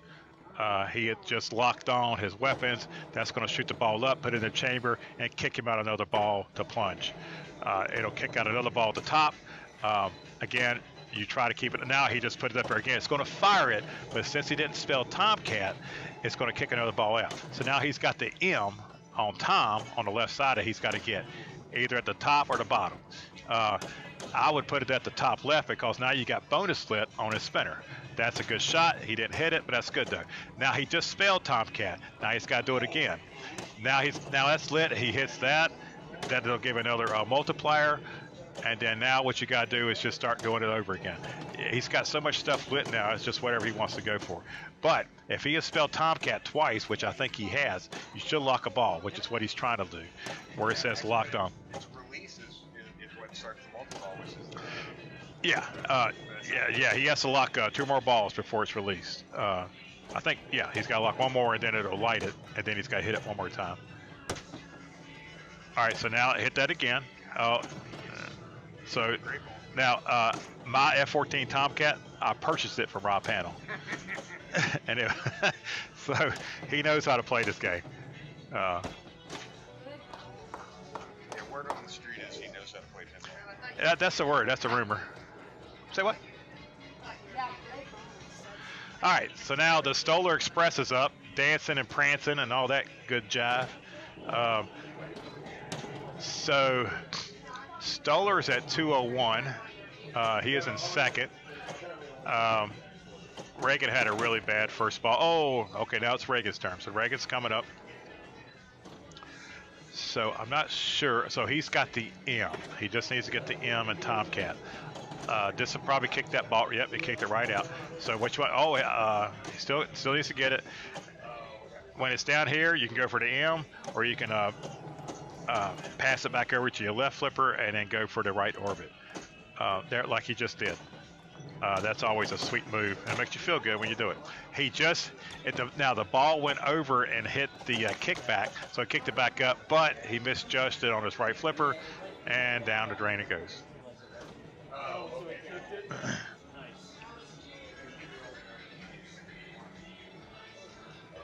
Apparently, Rob Panel is a Love and Rockets fan. He likes this song. We are playing You Spin Me Right Round if you can't hear it in the background. Okay, so he just hit the ball down. So apparently he's got he's caught up on his Tomcat, so he's gonna need to spell it again. He's got a T on the left, R on the right. He just hit multi-ball, so now he's gonna have 3 balls going all over the damn places. Again, multi-ball, you try to get as much control as possible. In this case, you still want to hit it on the right side. Every time you hit it in the right orbit, you're going to get some bonus. And he's still trying. He's still got 2 balls left. There's 1 lock and 1 drain, but he got it just in time. So that's 150,000 he just got. He is up to 1.2 million. So the point of multi-ball is to try to get the right orbit locked? Right. And during multi-ball, you just keep hitting the right orbit as much as possible. Everything else is collateral damage. All right, so now he's starting all over again. Now he's got to lock all his balls back up. It looks like he's got a T on the left and a C on the right. Those numbers that are flashing in the middle, the 4, 3, 2, 1, 2, 3, 4, 5, 6. You can hit those, but a lot of times they're just collateral damage. If you hit them, great. If you don't, great. It's not a big deal. Now he needs to hit that bonus on top to get his multipliers going. He has 0 multipliers like he just did. Now he's got 2. Now you want to hit it again. You still got the one on the left that's still lit. Now he just hit that, so that'll give him some points. Yeah, he'll get some, just some extra point. Oh, he got extra ball, so that's good. He'll get some extra points on that when he plunges it.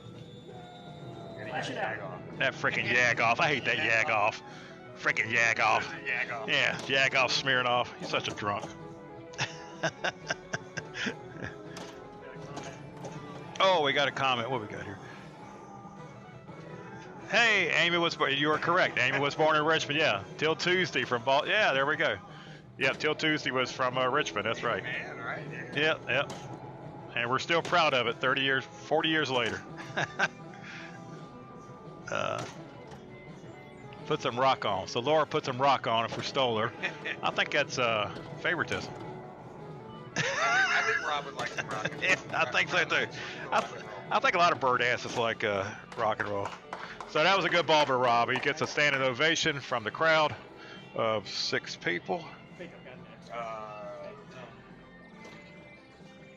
So he just got 1.9 million, plus he's got to shoot again.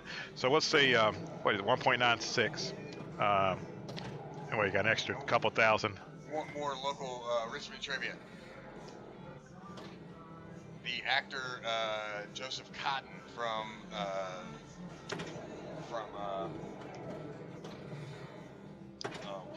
old 40s movie. Our brother Rocktown? Rosebud. Citizen Kane was born in Petersburg. Oh, really? I'll be there. Well, you know, Tim Reed is from Petersburg. WKRP. Himself. Yeah. All right, Stoller's up. He just spelled Tomcat. That's a good thing.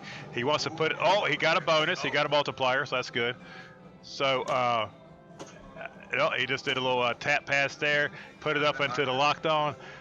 I'm not sure how many he has. This must be ball 2, I think. So now, yeah. So now if he puts it up in the right scoop, he will get multi-ball, just like he did. So now he's got multi-ball. Now he's coming back. He does love this game. He knows how to hit the shots. It's coming after Rob Panel. It's ball 3. He has a long way to go and a short time to get there, but he's got 3 balls in play and has a good chance of doing it. Stola looks like he likes to trap the ball, which is fine. A lot of professional players love trapping the balls, which is great.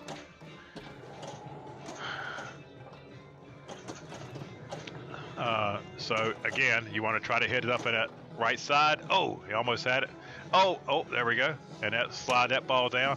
Now, again, you want to go up. There we go. He just put it up in there. He got 781,000 for that one shot. And I believe he got insurance. Did he get insurance? Maybe he got it. No. So he still got the ball. Okay. So he still got 1 ball. F-14 Tomcat, sometimes they call it flight insurance. It's like a ball save. Sometimes you get that.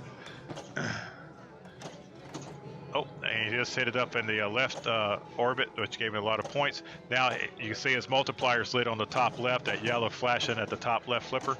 If he can hit it up in there, that'd be great. He's fired it over. I still think he's got to spell Tomcat. Yes, so he has to spell Tomcat for it to lock. He's very close. Rob Panel's got 1966. He's got 1844. But remember, he's got to catch him, then pass him. If you just catch him, Rob's too good. He'll pass you.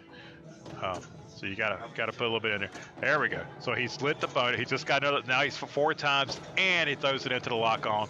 Locks the ball. He still has a spell finish Tomcat. He's still got to get the M in Tomcat. Oh, misjudged the ball. Rolled off the end. He's got 268,000 in bonus, which puts him at 2.1. I wouldn't say that's comfortable, but it's a good score. With Rob Panel that close, you never know. I misread the board. I thought he passed him and didn't think Rob had another shot. All right, here goes Reagan. Reagan's got a long way to go. As long as he keeps spelling Tomcat, he'll be okay. So he just got the kickback, so that's good. Now, in order to relight kickback, he's got to light Yargolf or whoever those other of his buddies are in the middle. Yagolf. Oh! So I believe. Yeah, so the top 2 don't get a strike. So I believe Rob's just going to say, screw it. I'll just let it plunge. And Reagan is out. Stoller and Rob Panel move on. Oh, it is getting down to just a few. Where are we? So Time Fantasy, looks like they're still playing. It's like Phil is playing. So Reagan is out. If my numbers are correct here, it looks like Reagan went out 6th. 5th. Yeah. Joe and I were tied for 6th. Okay. Oh no, 7th. So I'm not sure. Not sure if if this is Reagan's best finish or not. That's still a good finish. Out of these players, that's a good finish. Reagan's only been playing about a year, so and even less actually, because his brother's only been playing a year. So impressive turnout. Yep. We're still in ball 2. I'm going to try to hop on a ball 3. Just to be Okay. fair for everybody. So the other game going on is Time Fantasy. Chris is going to try to put Dolly over there on ball 3, so we can see how ball 3 is going to turn out. While he's doing that, let me see if I can figure out the electronics here.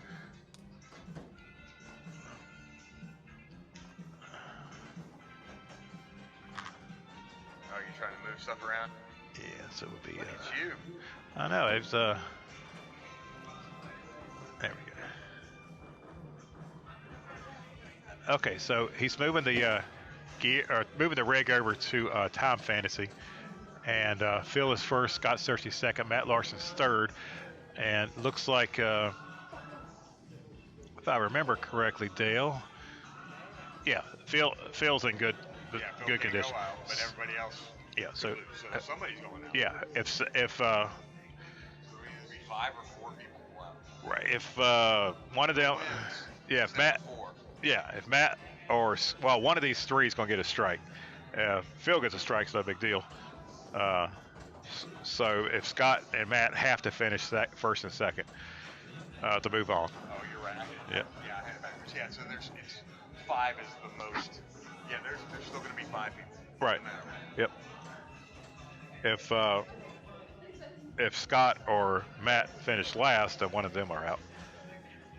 So, ladies and gentlemen, that's Chris Guy. He's our rig mover that you just saw. Rig technician. Yep. And you see back there in the background, that's Phil from DC. Laura Fraley, there goes Chris. Waiting for, I don't know what he's waiting on. I think he's waiting for them to finish on Time Fantasy. He can slip it in there. Ball 2, they're waiting until ball 2 is over so that nobody has an unfair advantage. I got you. Having the rig on for more than one ball.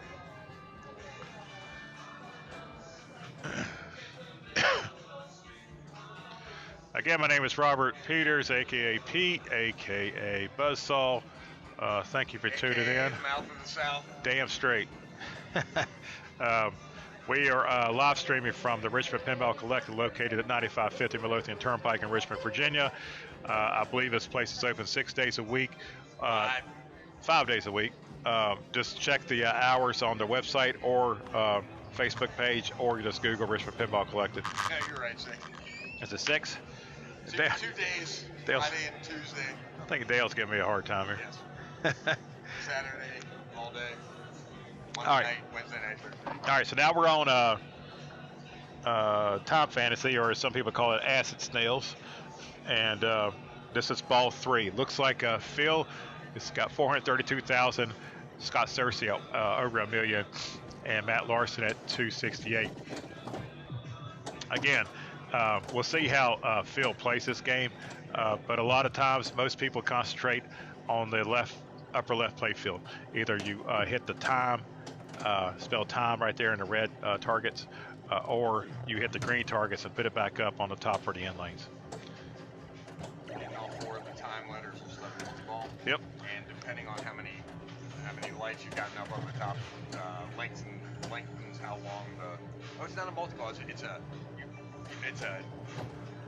Oh, it's a time. It's a time ball save, basically. Yeah. Yep. Now that mushroom he just hit. If you hit that mushroom, it's best to hit it on the light. If you hit the blinking light on the mushroom on the right side, that'll give you all the bonus back. Plus, it'll give you whatever that mushroom is worth. Right now, the mushroom ain't worth squat. If you've worked it up and you hit the unlit side, it will actually drop the bonus. Like, so if he hit the unlit side right now, it would go from 2 lit to 1, I believe. Yep. This is a fun game, but you have to be very patient. You can't be aggressive, can't force the ball. You literally have to trap the ball, catch it, aim, fire. If you just hit the ball left and right, more than likely it's going to go left or right down one of the outlanes. So he just hit it back up on the outside orbit, but I don't know if Phil knows that if he hits the flipper, it will change those top numbers around. Because he definitely did hit his flippers to move it around. So, I forgot, if you spell fantasy, what happens? Is that a multiplier? Or is that, I can't remember. Can't remember if you spell fantasy, what happens. You know what happens if you spell fantasy? Is it just points? I think it might just be points. Yeah, fantasy's just basic. If you hit it, great. If you don't, great. It's, nobody really aims for that. Phil just had a bad bounce on the center post and went down the drain. Scott is, now it looks like Scott Searcy is definitely amazed by what just happened. He's telling Matt how to play this game. I don't think Matt's paying attention to him. And here he goes. So, basically, I don't think Scott has to play this ball unless if he wants to. Looks like he's just kind of waiting. Yeah.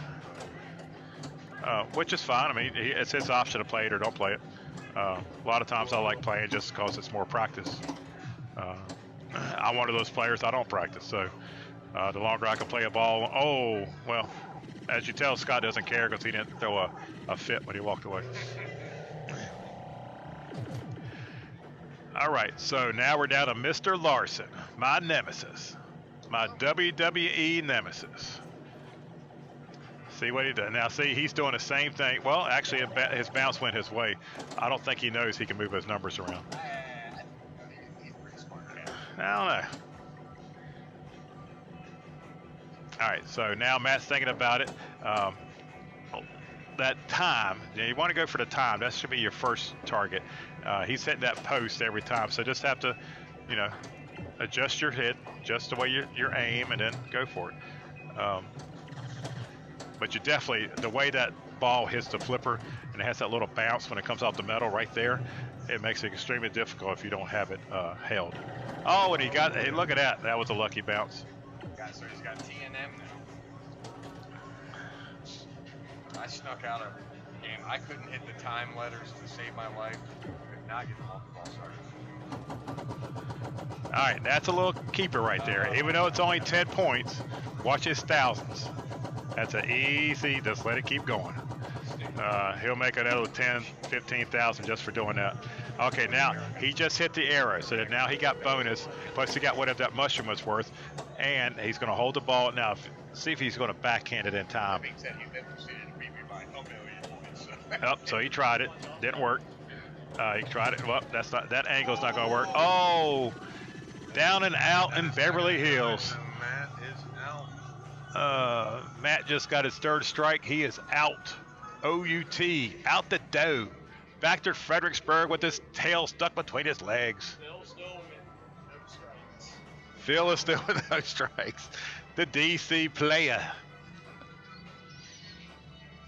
That's okay. Matt can go home and sleep with his runner-up state champion trophy. Yeah, if Cam cannot fulfill his obligations, then you have Matt Larson to step in and go to Rochester, New York. All right, Chris is. Sounds like Matt, or I'm sorry, Cam was definitely seemed pretty excited about. I think there's a. Yeah, I think Cam's going to go. All right, Chris is moving Dolly to the next game. It'd be a shame if he got food poisoning or something like. All right. That would be ready. Well, may need to keep Matt up. Boy Scout that he is. May need to keep Matt away from Cam for a few weeks. He might sabotage him. Oh, we're going to Cosmic Gunfight. One group left. All right, we're going to Cosmic Gunfight still. Phil has no strikes. Stoller, Scott, and Rob Panel have 2 strikes. So whoever finished. One person is going out. Yeah, well, 2. Yeah. If Phil finishes 3rd or 4th, he's good. 2 would go. Yeah. 2 would go out. Yeah. So. If he loses, one person would go out. Yes, that's correct. Ah. I need to fix this. Hold on.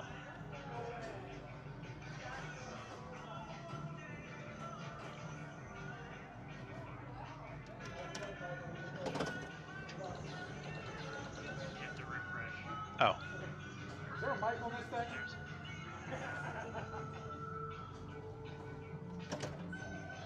All right. All right. Scott's first. So this is Cosmic Gunfight. This Cosmic Gunfight, the play field is rough. The play is tight. The shots are tight. But let me give you a little breakdown on how to play Cosmic Gunfight, at least how I play it. Right orbit all day. Yep, right orbit. When you hit that right orbit, it's going to put it back up and the end lanes on top, that 1, 2, and 3. So when you get 1, 2, or 3, you light up one of your locks. There's 2 scoops, one on the top left, or they're both on the top left. When you put the balls in there, you'll get a multi-ball. Again, mainly go for the right target. The center scoop on top is probably the hardest shot on this machine, and it's a very hard shot in all of pinball. So Phil's, what's that? Scott got 65,000. Now Phil's up. So if you hit the left in lane, it lights the advance arrow. Oh yes. Gives you the bonus X, or 2x, 3x, 4x, 5x. That is correct. Very important shot, which is all the more reason to always do right orbit all day long. Yep. So let's see how Stoller likes this game. He's doing a little flappity flap down there, trying to pass it over to the left flipper. That's the best. God, yeah, that is the best way to pet. Now, this is Stoller's way of playing it. Stoller's letting it, ride back on the right, and then he'll put it back over. A lot of times you can let it dead flip out of that scoop, and it'll go right over your lip. Lately, it's been going a little bit higher, where it's a little bit more dangerous. Because that used to be the way I play it. Oh, right down the middle. Boom goes a dynamite. Stoller's got, he's in the lead at 87. Scott's at 65. Phil's at 10,000. Now, Rob Panel, if I had to put percentages on Rob Panel on Cosmic Gunfight, he's about 80-20. 80% good, 20% bad game. Most of the time, he's going to put up $1 million on this game. But let's see. Maybe I just jinxed him. Now, your left flipper controls that X, Y on top. The right, I think both flippers control the 1, 2, and 3. But definitely the left flipper controls X. Right does 1, 2, 3. Left okay. does X, Y. You see that gold arrow in the center pointing at the A, B, and C. If you hit the flippers at the same time, it'll switch those up. That gives you an extension of the game at the end if you light up all 9 A, B, and C's. And it's a bonus ball versus an extra ball, so if you're in a league or tournament play, you get to play that. Oh! Now, I don't know if he didn't tilt. Or did he tilt? Yeah, he did tilt. That was a pretty hard nudge. Or is that one girl had? She said one girl played in San Diego. Her shirt said hot nudge. Hot nudge. That was a hot nudge. All right, back up to Cersei. So after ball 1, Stoller's in first, Scott's in second, Rob Panel's in third, and Phil's in fourth. Again, if Phil finishes third or fourth, only one player goes out. If Phil finishes first or second, 2 players go out. Scott's given Cosmic Gunfight the deadly stare, and he's going to try to soft plunge it, and he did. He got the top lock. Now, a lot of players don't even go after the top lock. Personally, I love that shot. It's really hard to do, but there is a way to make that shot. There's about 3 or 4 different ways to make that shot. Now, he just had that white arrow that was lit going into the spinner that advanced his multiplier. So you see above his bottom left flipper, it's 2 times. That's how you get that. So every time you see that arrow lit in front of your spinner, you hit that thing, and that'll give you a multiplier. If it's not lit, then you just get whatever the value is, but it's still a lot. And when the values go up to all the way to the top, and I think that makes the play field 2 times. That's a death. That's a DT. Yeah, that's a death terrain. All right, here comes Phil. Oh no. Good play. Thanks a lot, man. Thanks, man.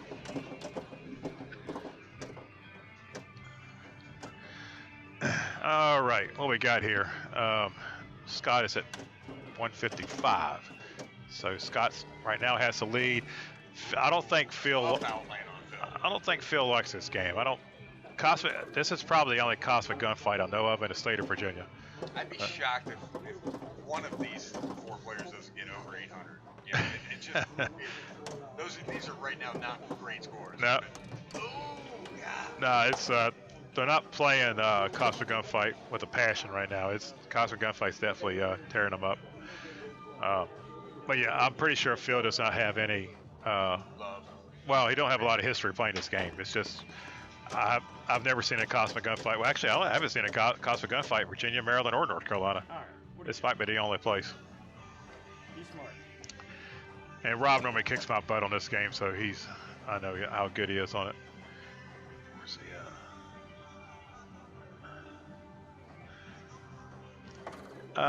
Decades. That guy, Jet. Hey, Jet. Thank you for coming in from Decades. Hot Nudge. Yep, Hot Nudge. Decades, one of my favorite spots. If you're in Charlottesville, stop by Decades Arcade. It's on the mall. If you're not sure what the mall is, it's a walking mall in Charlottesville. It used to have a street going through it back in the 30s and 40s, whatever, and they switched it to a walking mall. The most affordable T-shirts and sweatshirts available. Oh my God! $7 sweatshirt. Can't be beat.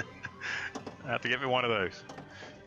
Decades probably has about 40 machines. Plus they have an arcade, air hockey, and all that good stuff.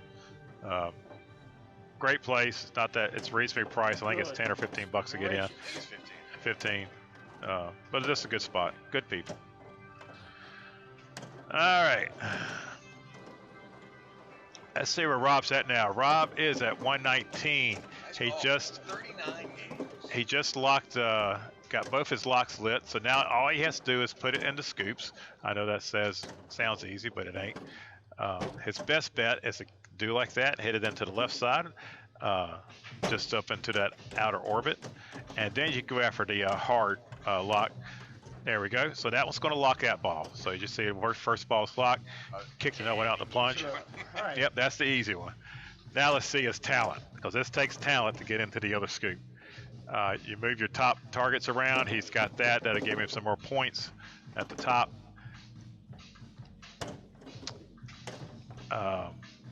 Again, your challenge. Now, I'll give you a little bit of a hint.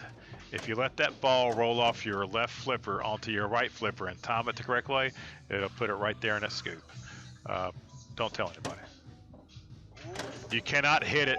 It's very, very hard to hit it straight from the flipper. It's possible, but it's hard. You have to finesse it a little bit. All right, here comes Mr. Cersei. So after ball 2, Rob Pano's in the lead, Scott Cersei's in second, Phil's last, and Stoller's in third.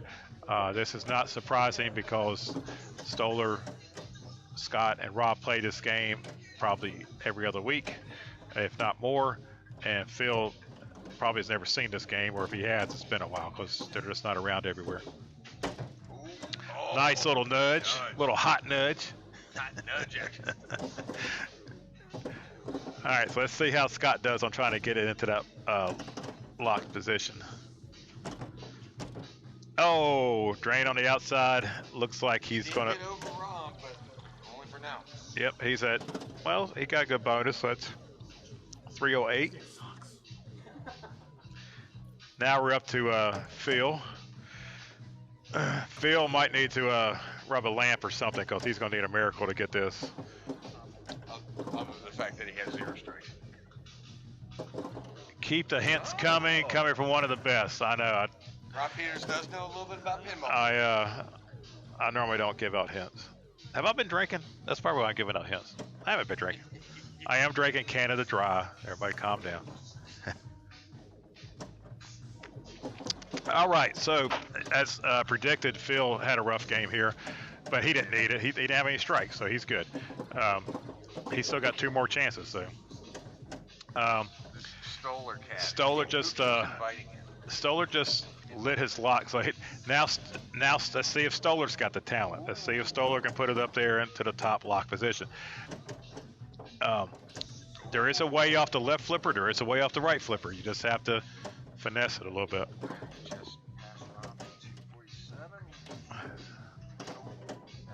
So, so let's see what the scores are going to be. I don't think he has a multiplier. Oh, he tilted. I didn't know Stoller had a tilt in it. Stoller tilted at 254. Rob's at 245. If Rob Panel gets 10,000 points, he will overtake Stoller, and Stoller and Phil will be in third and fourth. So only one person goes out, and that would be Stoller. But let's see what Rob does. I've seen crazier things happen. All right, if Rob hits it up in that spinner, it might be game over.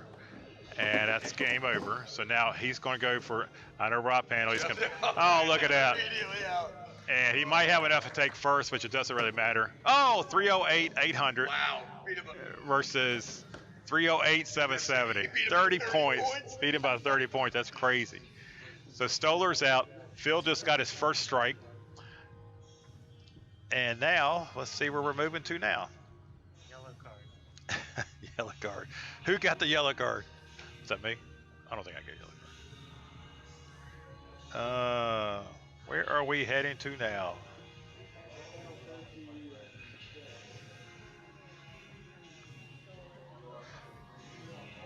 All right. So what they're going to move Dolly around and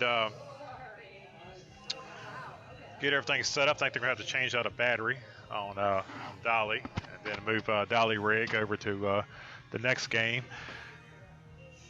Once they update everything, I'll let you know where we're heading. So Rob Panel got a strike. Phil got it. Oh, excuse me. Is that correct? That's not correct.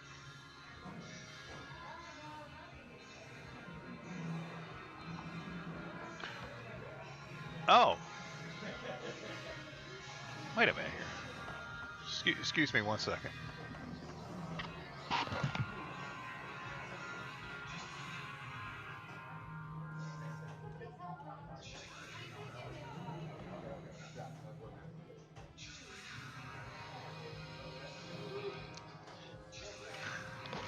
All right, so don't let the names on here mess with you. So basically, Rob Panel advanced and Stoller did not.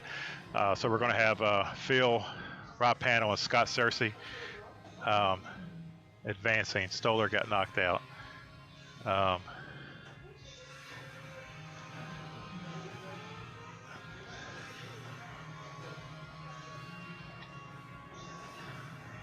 right, so now we're going to Scorpion, my favorite. One of my favorites. So Scorpion is a wide body. Again, I believe Rob Panel advanced and Stoller did not, so they're going to switch those names out. Once they switch those out, I'll let you know. Again, I'll give you a tip on Scorpion. So there's not really a lot of Scorpions out there in the wild. This is the only Scorpion I know of in 3 states, Virginia, Maryland, North Carolina. If you've ever played Flash, 1979 Williams Flash, you play it the same way as you play Flash. Trust me. So the same shots that you do on Flash, you do on Scorpion, on the way you hit it off the flipper, and you'll hit the same targets. So for example, your right green scoop on this game is the scoop on Flash. Your blue scoop on this game is the target on Flash that lights your bumpers. You're basically hitting the same angles on Scorpion as you use the same angles on Flash. They're basically the same game. It's just Scorpion's a wider body and more stuff to hit.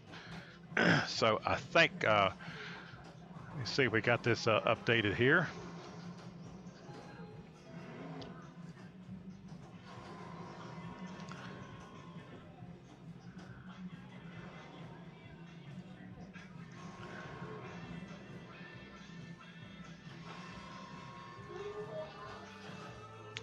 All right, we are updated.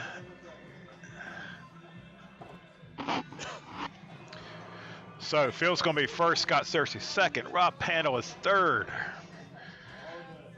The standings, basically Phil's got 1 strike and Scott and Rob has 2 strikes. Phil has to come in last for Rob and Scott both to advance. If Rob or Scott, either one of them finishes third, they are knocked out. So we're on ball one. Phil is player one. Again, the strategy on this one is mainly not that. I wouldn't do that, but whatever he's doing. Is to get your 4, 5, and 6. That'll light up your pop bumpers from 100 to 1,000. And then once it gets down to the bottom, or if it gets to the bottom, you try to get it up back up to the top left, and you also try to put in your scoops, your blue and green scoops. Again, Scorpion is not a very well-known machine. This is the only place I know of that has a Scorpion. It might be somewhere else, but still a fun game. So Phil got 13, 8, 20. Scott Cersei's up now. He just locked the ball onto the green side. Again, he let it go through the spinner. If that's his strategy, great. I don't normally do that. I normally put it up into 4, 5, or 6, and I try to light the pop bumpers because your pop bumpers go from 100 to 1,000. That's a big difference. Oh, he just got a bad bounce, and it goes over to the right out lane. He didn't tilt, so that's a good thing. He got 3,000 in bonus. All right, so now we're up to Rob Panel.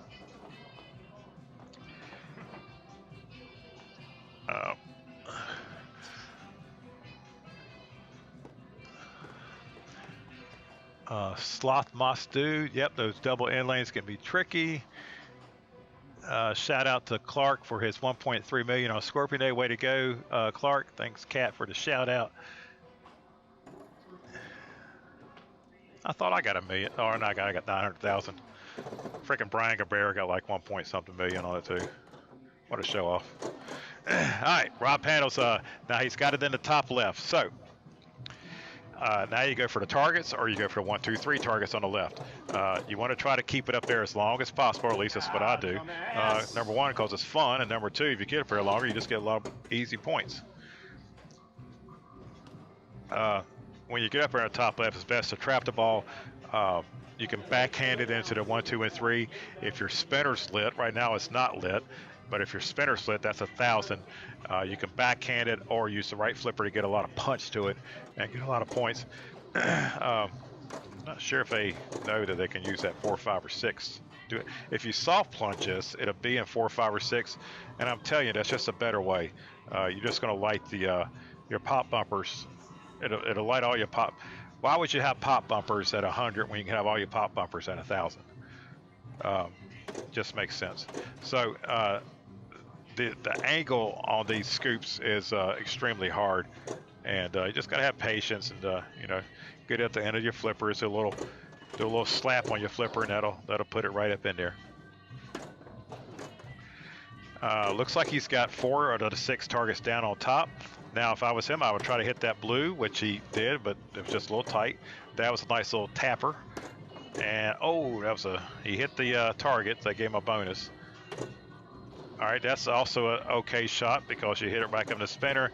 Now you can work on that. But, again, hit your flippers to move your numbers around. When you hit your flippers, it'll move your 4, 5, and 6. And that way, it'll increase your multipliers and also light up your bumpers. I think it might be a ball in there. I'm not sure. Must have been. Oh, right down the drain. All right, so we're going into ball 2. Phil just got up to 72,000. Scott is at 22 in ball 2, and Rob Panel is at 14.2. Again, okay, there we go. Soft plunge it, put it into 4, 5, or 6. So hopefully were they listening to me? Maybe they were listening to me. If you hit all the targets down, you see in the top left, it's worth 10,000 right now. And every time you hit it, that number moves up. It's good strategy to hit it up there and hit some targets down before you get multi-ball. Because once you're in multi-ball, it's all collateral damage. It's easy money. And now you just lit his pop bumper. So that pop bumper is now 1,000 versus the other two's at 100. He needs to get it into that blue side. That's a little close. A little close for comfort. Bad. Just a bad shot.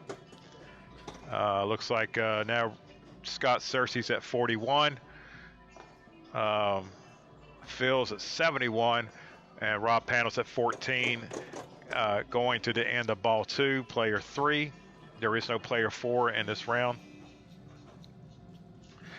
So, Rob's scoping everything out, making sure he's going to get his strategy down. All right, soft plunged it. That's good. He's already, I think, yeah, he's already got a ball in the green side, I believe. He just needs to get one on the blue side. That light should be solid though if there's a ball over. I just can't tell with the angle. But let's see what he shoots at. All right, so he hit the spinner. Oh, he moved his flipper too soon, so he still got to get it lit again. Catch the ball and try to hit your scoop on the left. Now, what you can do on that one, when that ball is coming down from the end lane, just let it ride over your flipper to the right flipper, and that'll give you an easy shot to the blue scoop.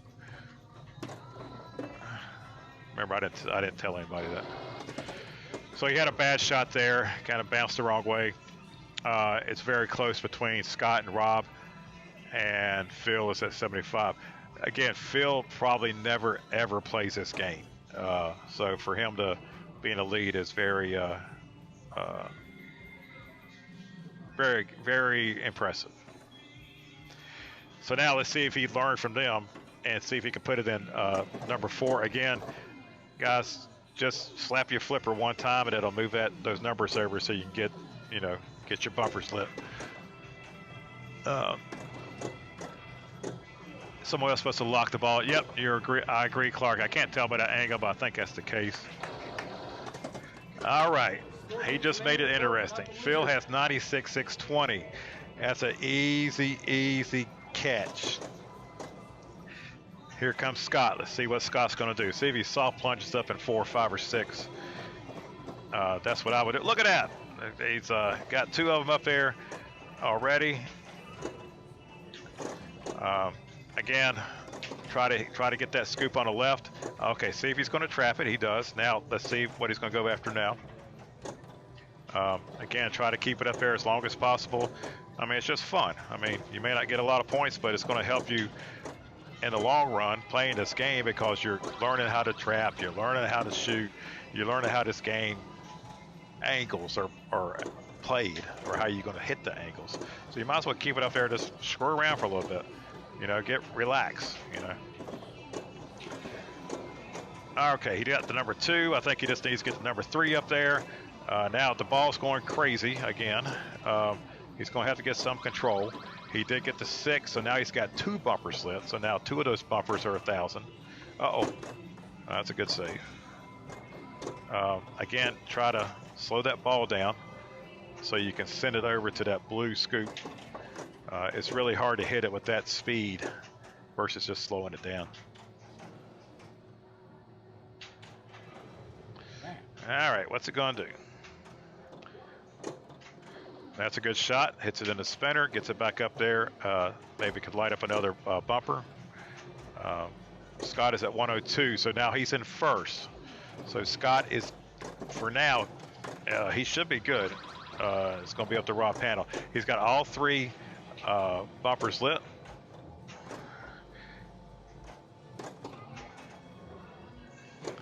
Now, all you're doing now is just trying to cushion that score. Just want to make sure you're high enough to where he should be okay, because if Rob Panel beats Phil, then they're good. If he doesn't beat it, then Rob's out. So Scott's just basically doing a little practice pinball now, just getting his shots down for the next time he plays this game. Yep, do a little bounce, hit it. Oh, thought he had it on that shot. Let's try it again. Oh. That is a hard shot. The left is harder than the right, I can tell you that. Okay. Looks like he's got 2 targets left at the top, plus the number targets. Oh, but that's a good score. That should be good enough. I would be more happy with the 500,000, but 146, that's good. So Rob Panel has to beat 96, 620 to advance. And apparently he's a Wang Chung fan. He's dancing to a little Wang Chung.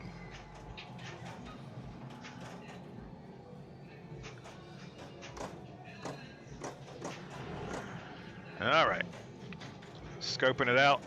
Best thing to do is soft plunge it, try to get it up into that number 6 or wherever you move your flipper to light one of your bumpers. There we go. That was lit. Now you got 1,000.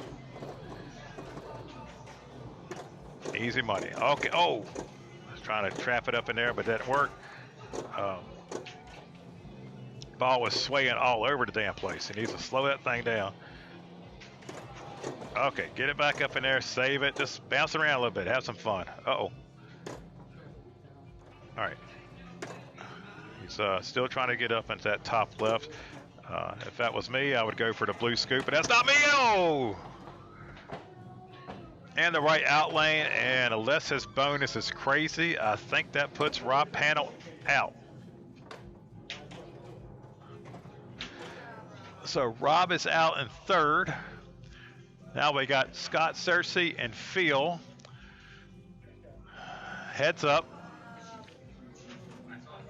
And I'll let you know here shortly where we're heading to.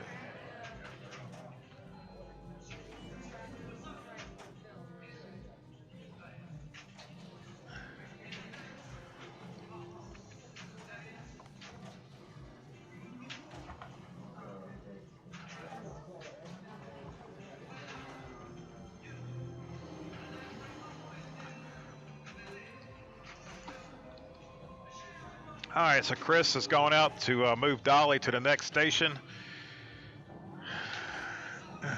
Not sure where next one's going to be at, but we'll find out here shortly.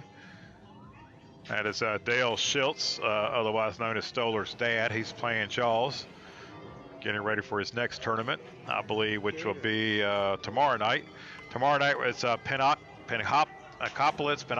whatever it's called. Dan Farrell, help me out there. I have a hard time pronouncing that thing. Anyway, it's a pinball tournament at the center of the universe. And I believe it starts at 6 o'clock.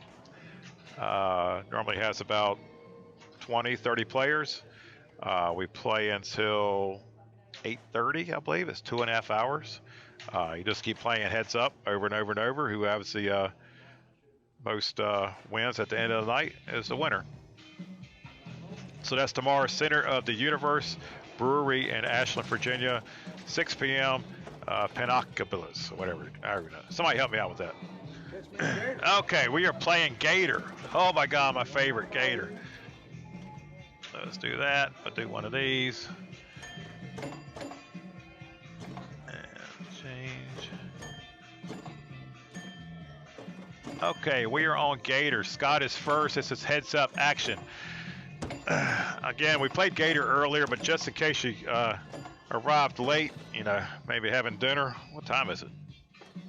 Oh my God, it's 8 o'clock. I can't believe we're still playing pinball. So Gator, I believe, was made 68, 69, something like that.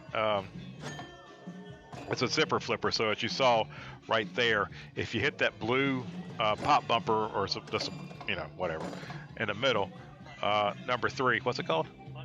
Mushroom, is that what they call them?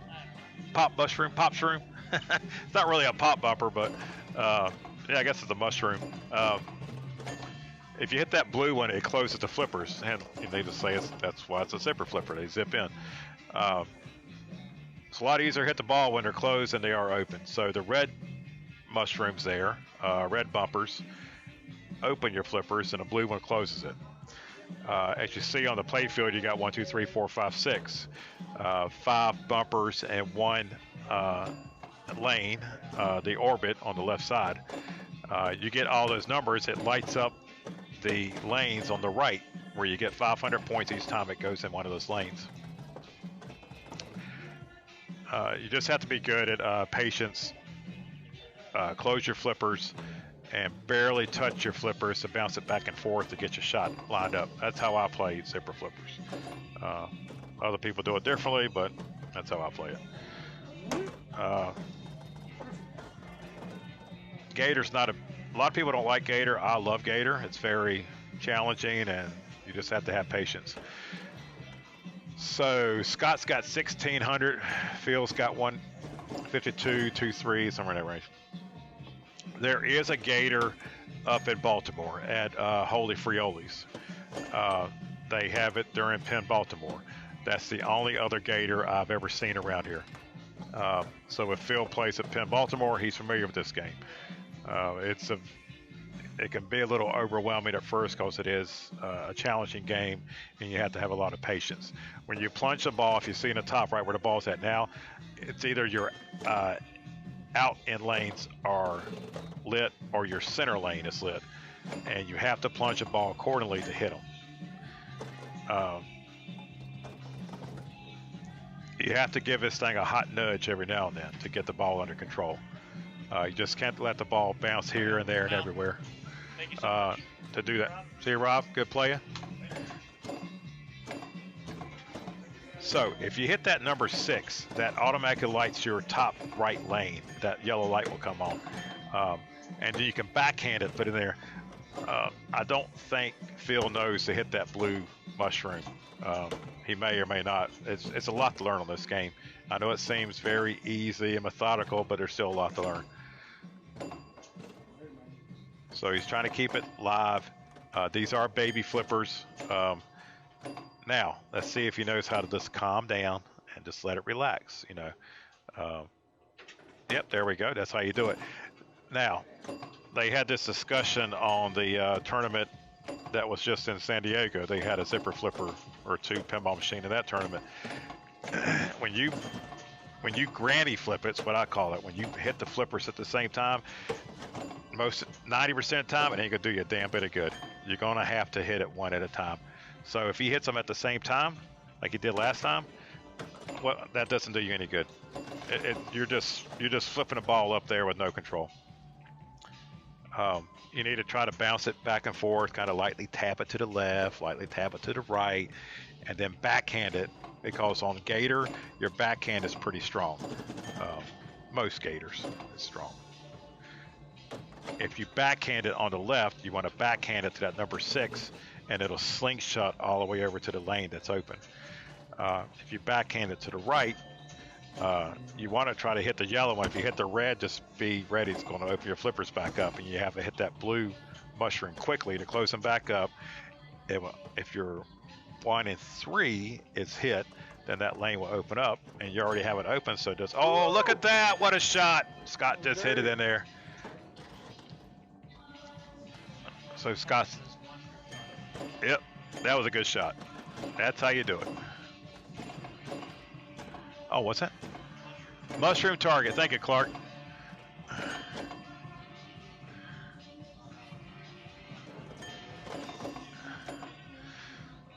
All right, that's how you do it. Just give it a little tap, a little love tap, you know, slide it to the left or right. And there you go. Do it like that, slap it up in there, and slap your mama and scream for buttermilk. Just tap it in. Just tap it in. Just a little tap. Just tap it. Tap, tap, tap it. All right, Phil. Looks like he just got off the boat at the shipping dock. See what's going on here. Don't worry, Phil. My girlfriend tells me that all the time when I wear my skull hugger, toboggan, whatever you call it. All right. Let's see if he's been watching Scott on how to little tap it. Just tap it in. Just tap it. Oh, shake and bake. Shake it a little. Oh, shake it a little bit, because this game loves the out lanes. You gotta shake and bake a little bit. Okay. So now he just closed it. So let's see what his strategy is here. He still has the 5 and 6 on the left. If he hits the, oh, there you go. Now he's figuring it out. There we go. Did you see that light bulb light up on top of his head? Oh, there we go. Okay, there you go. So you want to hit that 5, hit the 5, and that'll light up the bottom lane. Oh, the outlane special on the right is basically it opens up the gate. Yep.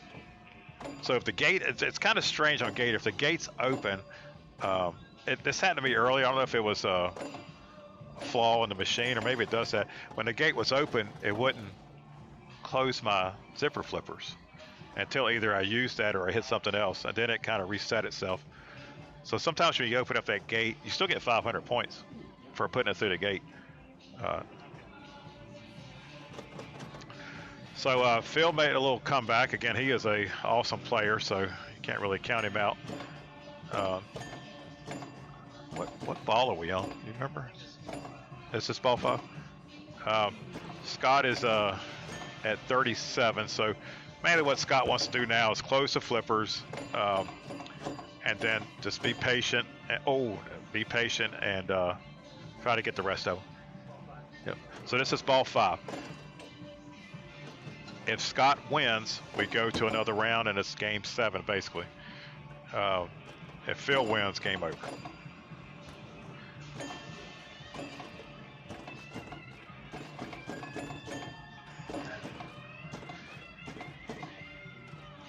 Now, there is a shot that you can make when your top lane is lit. That yellow light on the top right. Oh, he just did it again. He hit the number 6. He's got that shot down. He hits it again. 500 points right there. There is a shot from the left flipper that you can hit it straight up, hit that right bumper, and it'll put it in that lane. It's actually, I think, an easier shot than backhanding it. It's closed. Yeah, that's when I've done it. I've never done it once. So look at that, he hit it again. So he just got another 500. He's up to 54.80. That's a good score on Gator. But that's a good score. 56.61. Basically, Phil's going to have to double his score on one ball. So we may be going to a game 7. If we go to game 7, that's really going to cut into my drinking time. You know that?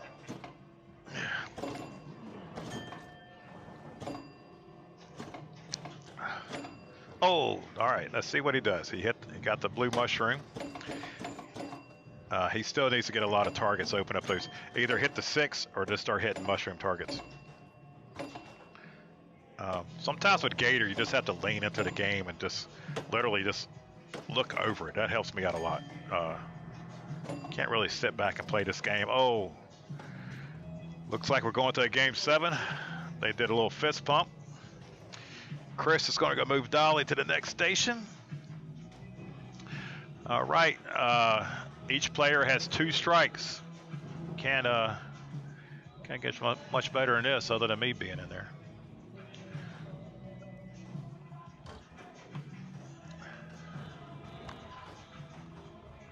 We're moving over to F14 Tomcat. Going back to the big F14. So this is the final game, final round, end of the night. It's 8:30. Been playing pinball for 8.5 hours. There's something wrong with us. Okay. 2 strikes each. We're on F14 Tomcat. We've already gone over the rules on this before, so let's see how these players do. He just got his bonus. If that yellow arrow is lit on top where the spinners are at, it behooves you to hit those a few times, so you'll get your multipliers in. Now he just used his kickback on the left. So what does he got to do next? Now he's got to hit that center target whenever he gets a chance. It's not a priority, but that'll relight his kickback like he just did. And I think it's Yagoff or whatever those pilots are names. I don't know.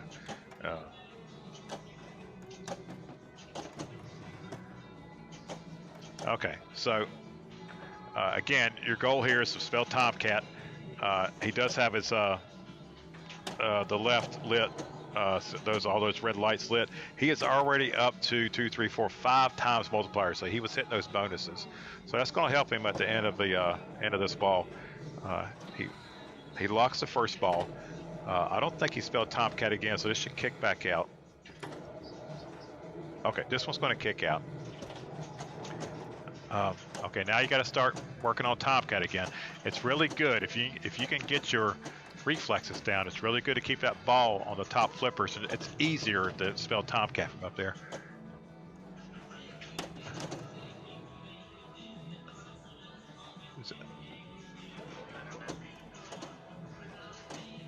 Trust BTR. Yeah, we're all troopers, but retired. And these are the super troopers because the rest of us are on the sidelines now. Okay, so Phil has to get a T and a T. He has to spell. Oh, it looks like he just got it, so he just spelled Tomcat. He just hit it back up. He's still at 5 times on ball 1, which is good. But now he spelled Tomcat, so now, oh, he just lost the ball. So 53, he 5 times. Look, he went from 53,000 to 200 some thousand, so that's a good ball. And he's his locked on is lit for his next ball. So he's in good position to go to a multi-ball. This ball should kick out, which it does. Scott's now got to spell Tomcat. Oh, and had a house ball. Be sure to tip your bartender.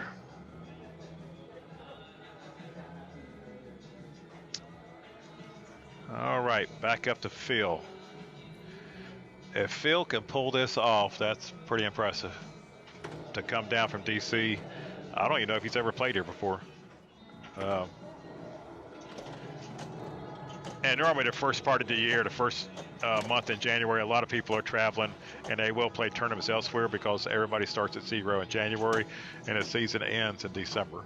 So we have all year to play pinball to try to make it to the state finals. And I can guarantee you this year is going to be tougher than last year with all the new competitors and everybody who's gotten better. All right, now he just got multi-ball. The machine's going crazy. It's going to kick out, I believe, 4 balls, excuse me. It's going to kick out 4 balls. He just hit his kickback. He almost got the locked on. He's going to try to put it back up there again, or was it not locked on, but yeah, locked on. Okay, he's a trapper. He's trapping his balls. I'm not a big trapper. I've always told people if you see me trapping 2 balls, I'm having a medical condition. You need to call 911. I'm not a big trapper. So he already went through his multi-ball, but he's at 800,000. I mean, he's doing really well. Oh, this is ball 2. So I believe that may have put him over $1 million, which it did. If he hits some more of those spinners, he will light up his bonus, and that'll increase his multiplier. He just spelled Tomcat, so locked on is lit on the right. Yep, there we go. So he just locked that ball in. That's going to slide it over to one of the chambers, and then he'll have another ball into the to plunge. That one should kick back out, which it does because it gets tighter. He has his bonus lit on his right. If he can hit that, that'll multiply it. There is a way to hit that from the top flippers. You just have to have it on the very tip, slap the hell out of it, and it normally goes right up there and goes right up in there. Now he's got the one lit on this side. Again, it's really, what do you want to shoot for? You want to shoot for the bonus, or you want to shoot up there to hit the red targets? I think if you hit it up in there, you get another kill, I think. I don't know. All right, he just hit the center, so he already has that lit. He just hit bonus, that's good. His locked on is still lit, so he can lock another ball. His bonus is lit. He hit the locked on. He didn't go for the bonus, which is fine. That'll throw it over into the other chamber and should kick him another ball out to plunge. Now that ball will kick out. Now let's see what he goes for. He's got a few shots he can go for. He's hitting, that's what I normally do. I normally go for the multiplier, build it up, and I start shooting for other things. That's kind of a shock and awe. Here comes a shock and awe. He got 70,000, but it turns out he's going to get 420. That's a good bonus. I don't think this is one of Scott's favorite games. I don't think really Scott talks much about it. Well, Scott don't talk much about any game, but I don't think it's one of his favorites. I think Scott's better on Stearns, modern Stearns. But apparently he's good on classics too because he's playing for the finals. Okay, so he just got a multiplier. He's got 2 times. Let's see if he goes for a multiplier or into the right orbit. He goes for right orbit. That'll lock a ball in. And then, yeah, so that'll lock that ball.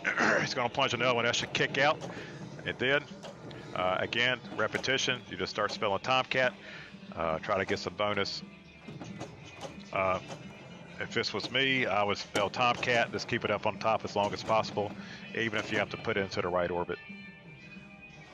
Now, if you hit that to the spinner, it will light up your bonus multiplier, and that's a good shot too. That just gave him a bonus of 50,000. It should kick another one out because he didn't spell Tomcat. Again, its bonus is lit, but it's on a timer. So you don't have a lot of time to hit those bonus, maybe 10 seconds, 5 seconds, I don't know. Ooh, yeah. All right, let's see what Scott shoots for now. It's his kickback is good, so he don't need to go for the middle unless he wants to. He just locked another ball, so now that ball will come out. Oh, there we go. Now he's got multi-ball, so let's see what happens. He looks a little shocked. That shocked me too. I didn't see that coming. He did that quickly. All right, so now he's got 4 balls in play. Let's see how he maneuvers these around the play field. Oh, that's a close one. See, I'm not, like I said, I'm not a big trapper. But most of the good players are, so I guess I'll stay a bad player. All right, so he's trapping it. He's trying to put it up there in that top right. This will push the ball down, and we'll see what he does on this one. So he's going to probably, yep, just slap it back up. It slaps over. Now, okay, now he's in good position to make that shot. And he made it. So that's 150,000. He's going to hold the ball until the other ball comes out. Whatever. Not a big fan of that. That's why I'm not a big fan of it. But some people are, some people are not. So now what you got to do? Now you got to start over. Let's start spelling some Tomcat. He's got huge multiplier, so that's a good thing. Just lost the ball, but let's see what his bonus is going to be. He started at 61. Now it's going to be up to 350. It's ball 2. We got a brand new ball game. Looks like he's at 1.28. And Phil's got 1.7. I'm pretty sure Phil has played this game numerous times. They're easy to find.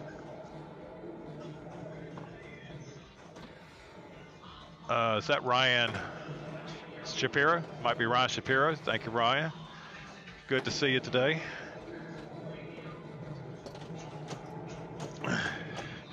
All right. See what Phil does here. See where we got. He's got some shots to make to spell Tomcat. Normally, the way we've seen Phil, if he plays ball 3 as he's played ball 1 and 2, he's going to try to get those multipliers first. He's probably going to hit in the right orbit or that right spinner.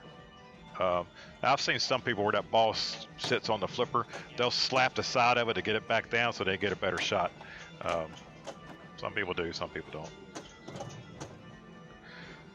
All right, so if you see up there, the red is lit on that spinner. So that's 1,000. That's 1,000 every time that thing spins. Oh, he just lost it. All right, now we're in a new ball game. So he didn't get a lot of bonus on that. He didn't get any multipliers. So now it's up to Cersei, ball 3, no pressure. See what he does. He's got to get at least 600,000. I think he's got 1 ball locked.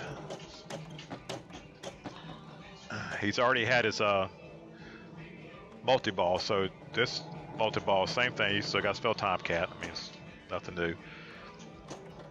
If he hits it in that right out lane, I believe he'll get 50,000 for that. All right, so he didn't get a bonus for that because he should have hit it on the left, but sometimes the right will light up, so either way, but he did get a good spin on it. There we go. All right, locked in, 50,000. It's locked in. That'll put it in the chamber. Another ball will come out. We're at 1.5.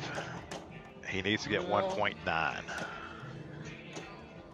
He just, okay. It looks like he got a multiplier, so that's 2 times. Oh, I don't think he has enough bonus. Let's see.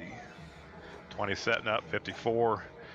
And ladies and gentlemen, Phil from DC has won the tournament. Phil came down from DC to upset everybody here at the Collective. that is it for me. Thank you everyone for tuning in. I'll see you next time.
Alright, thanks for joining everyone.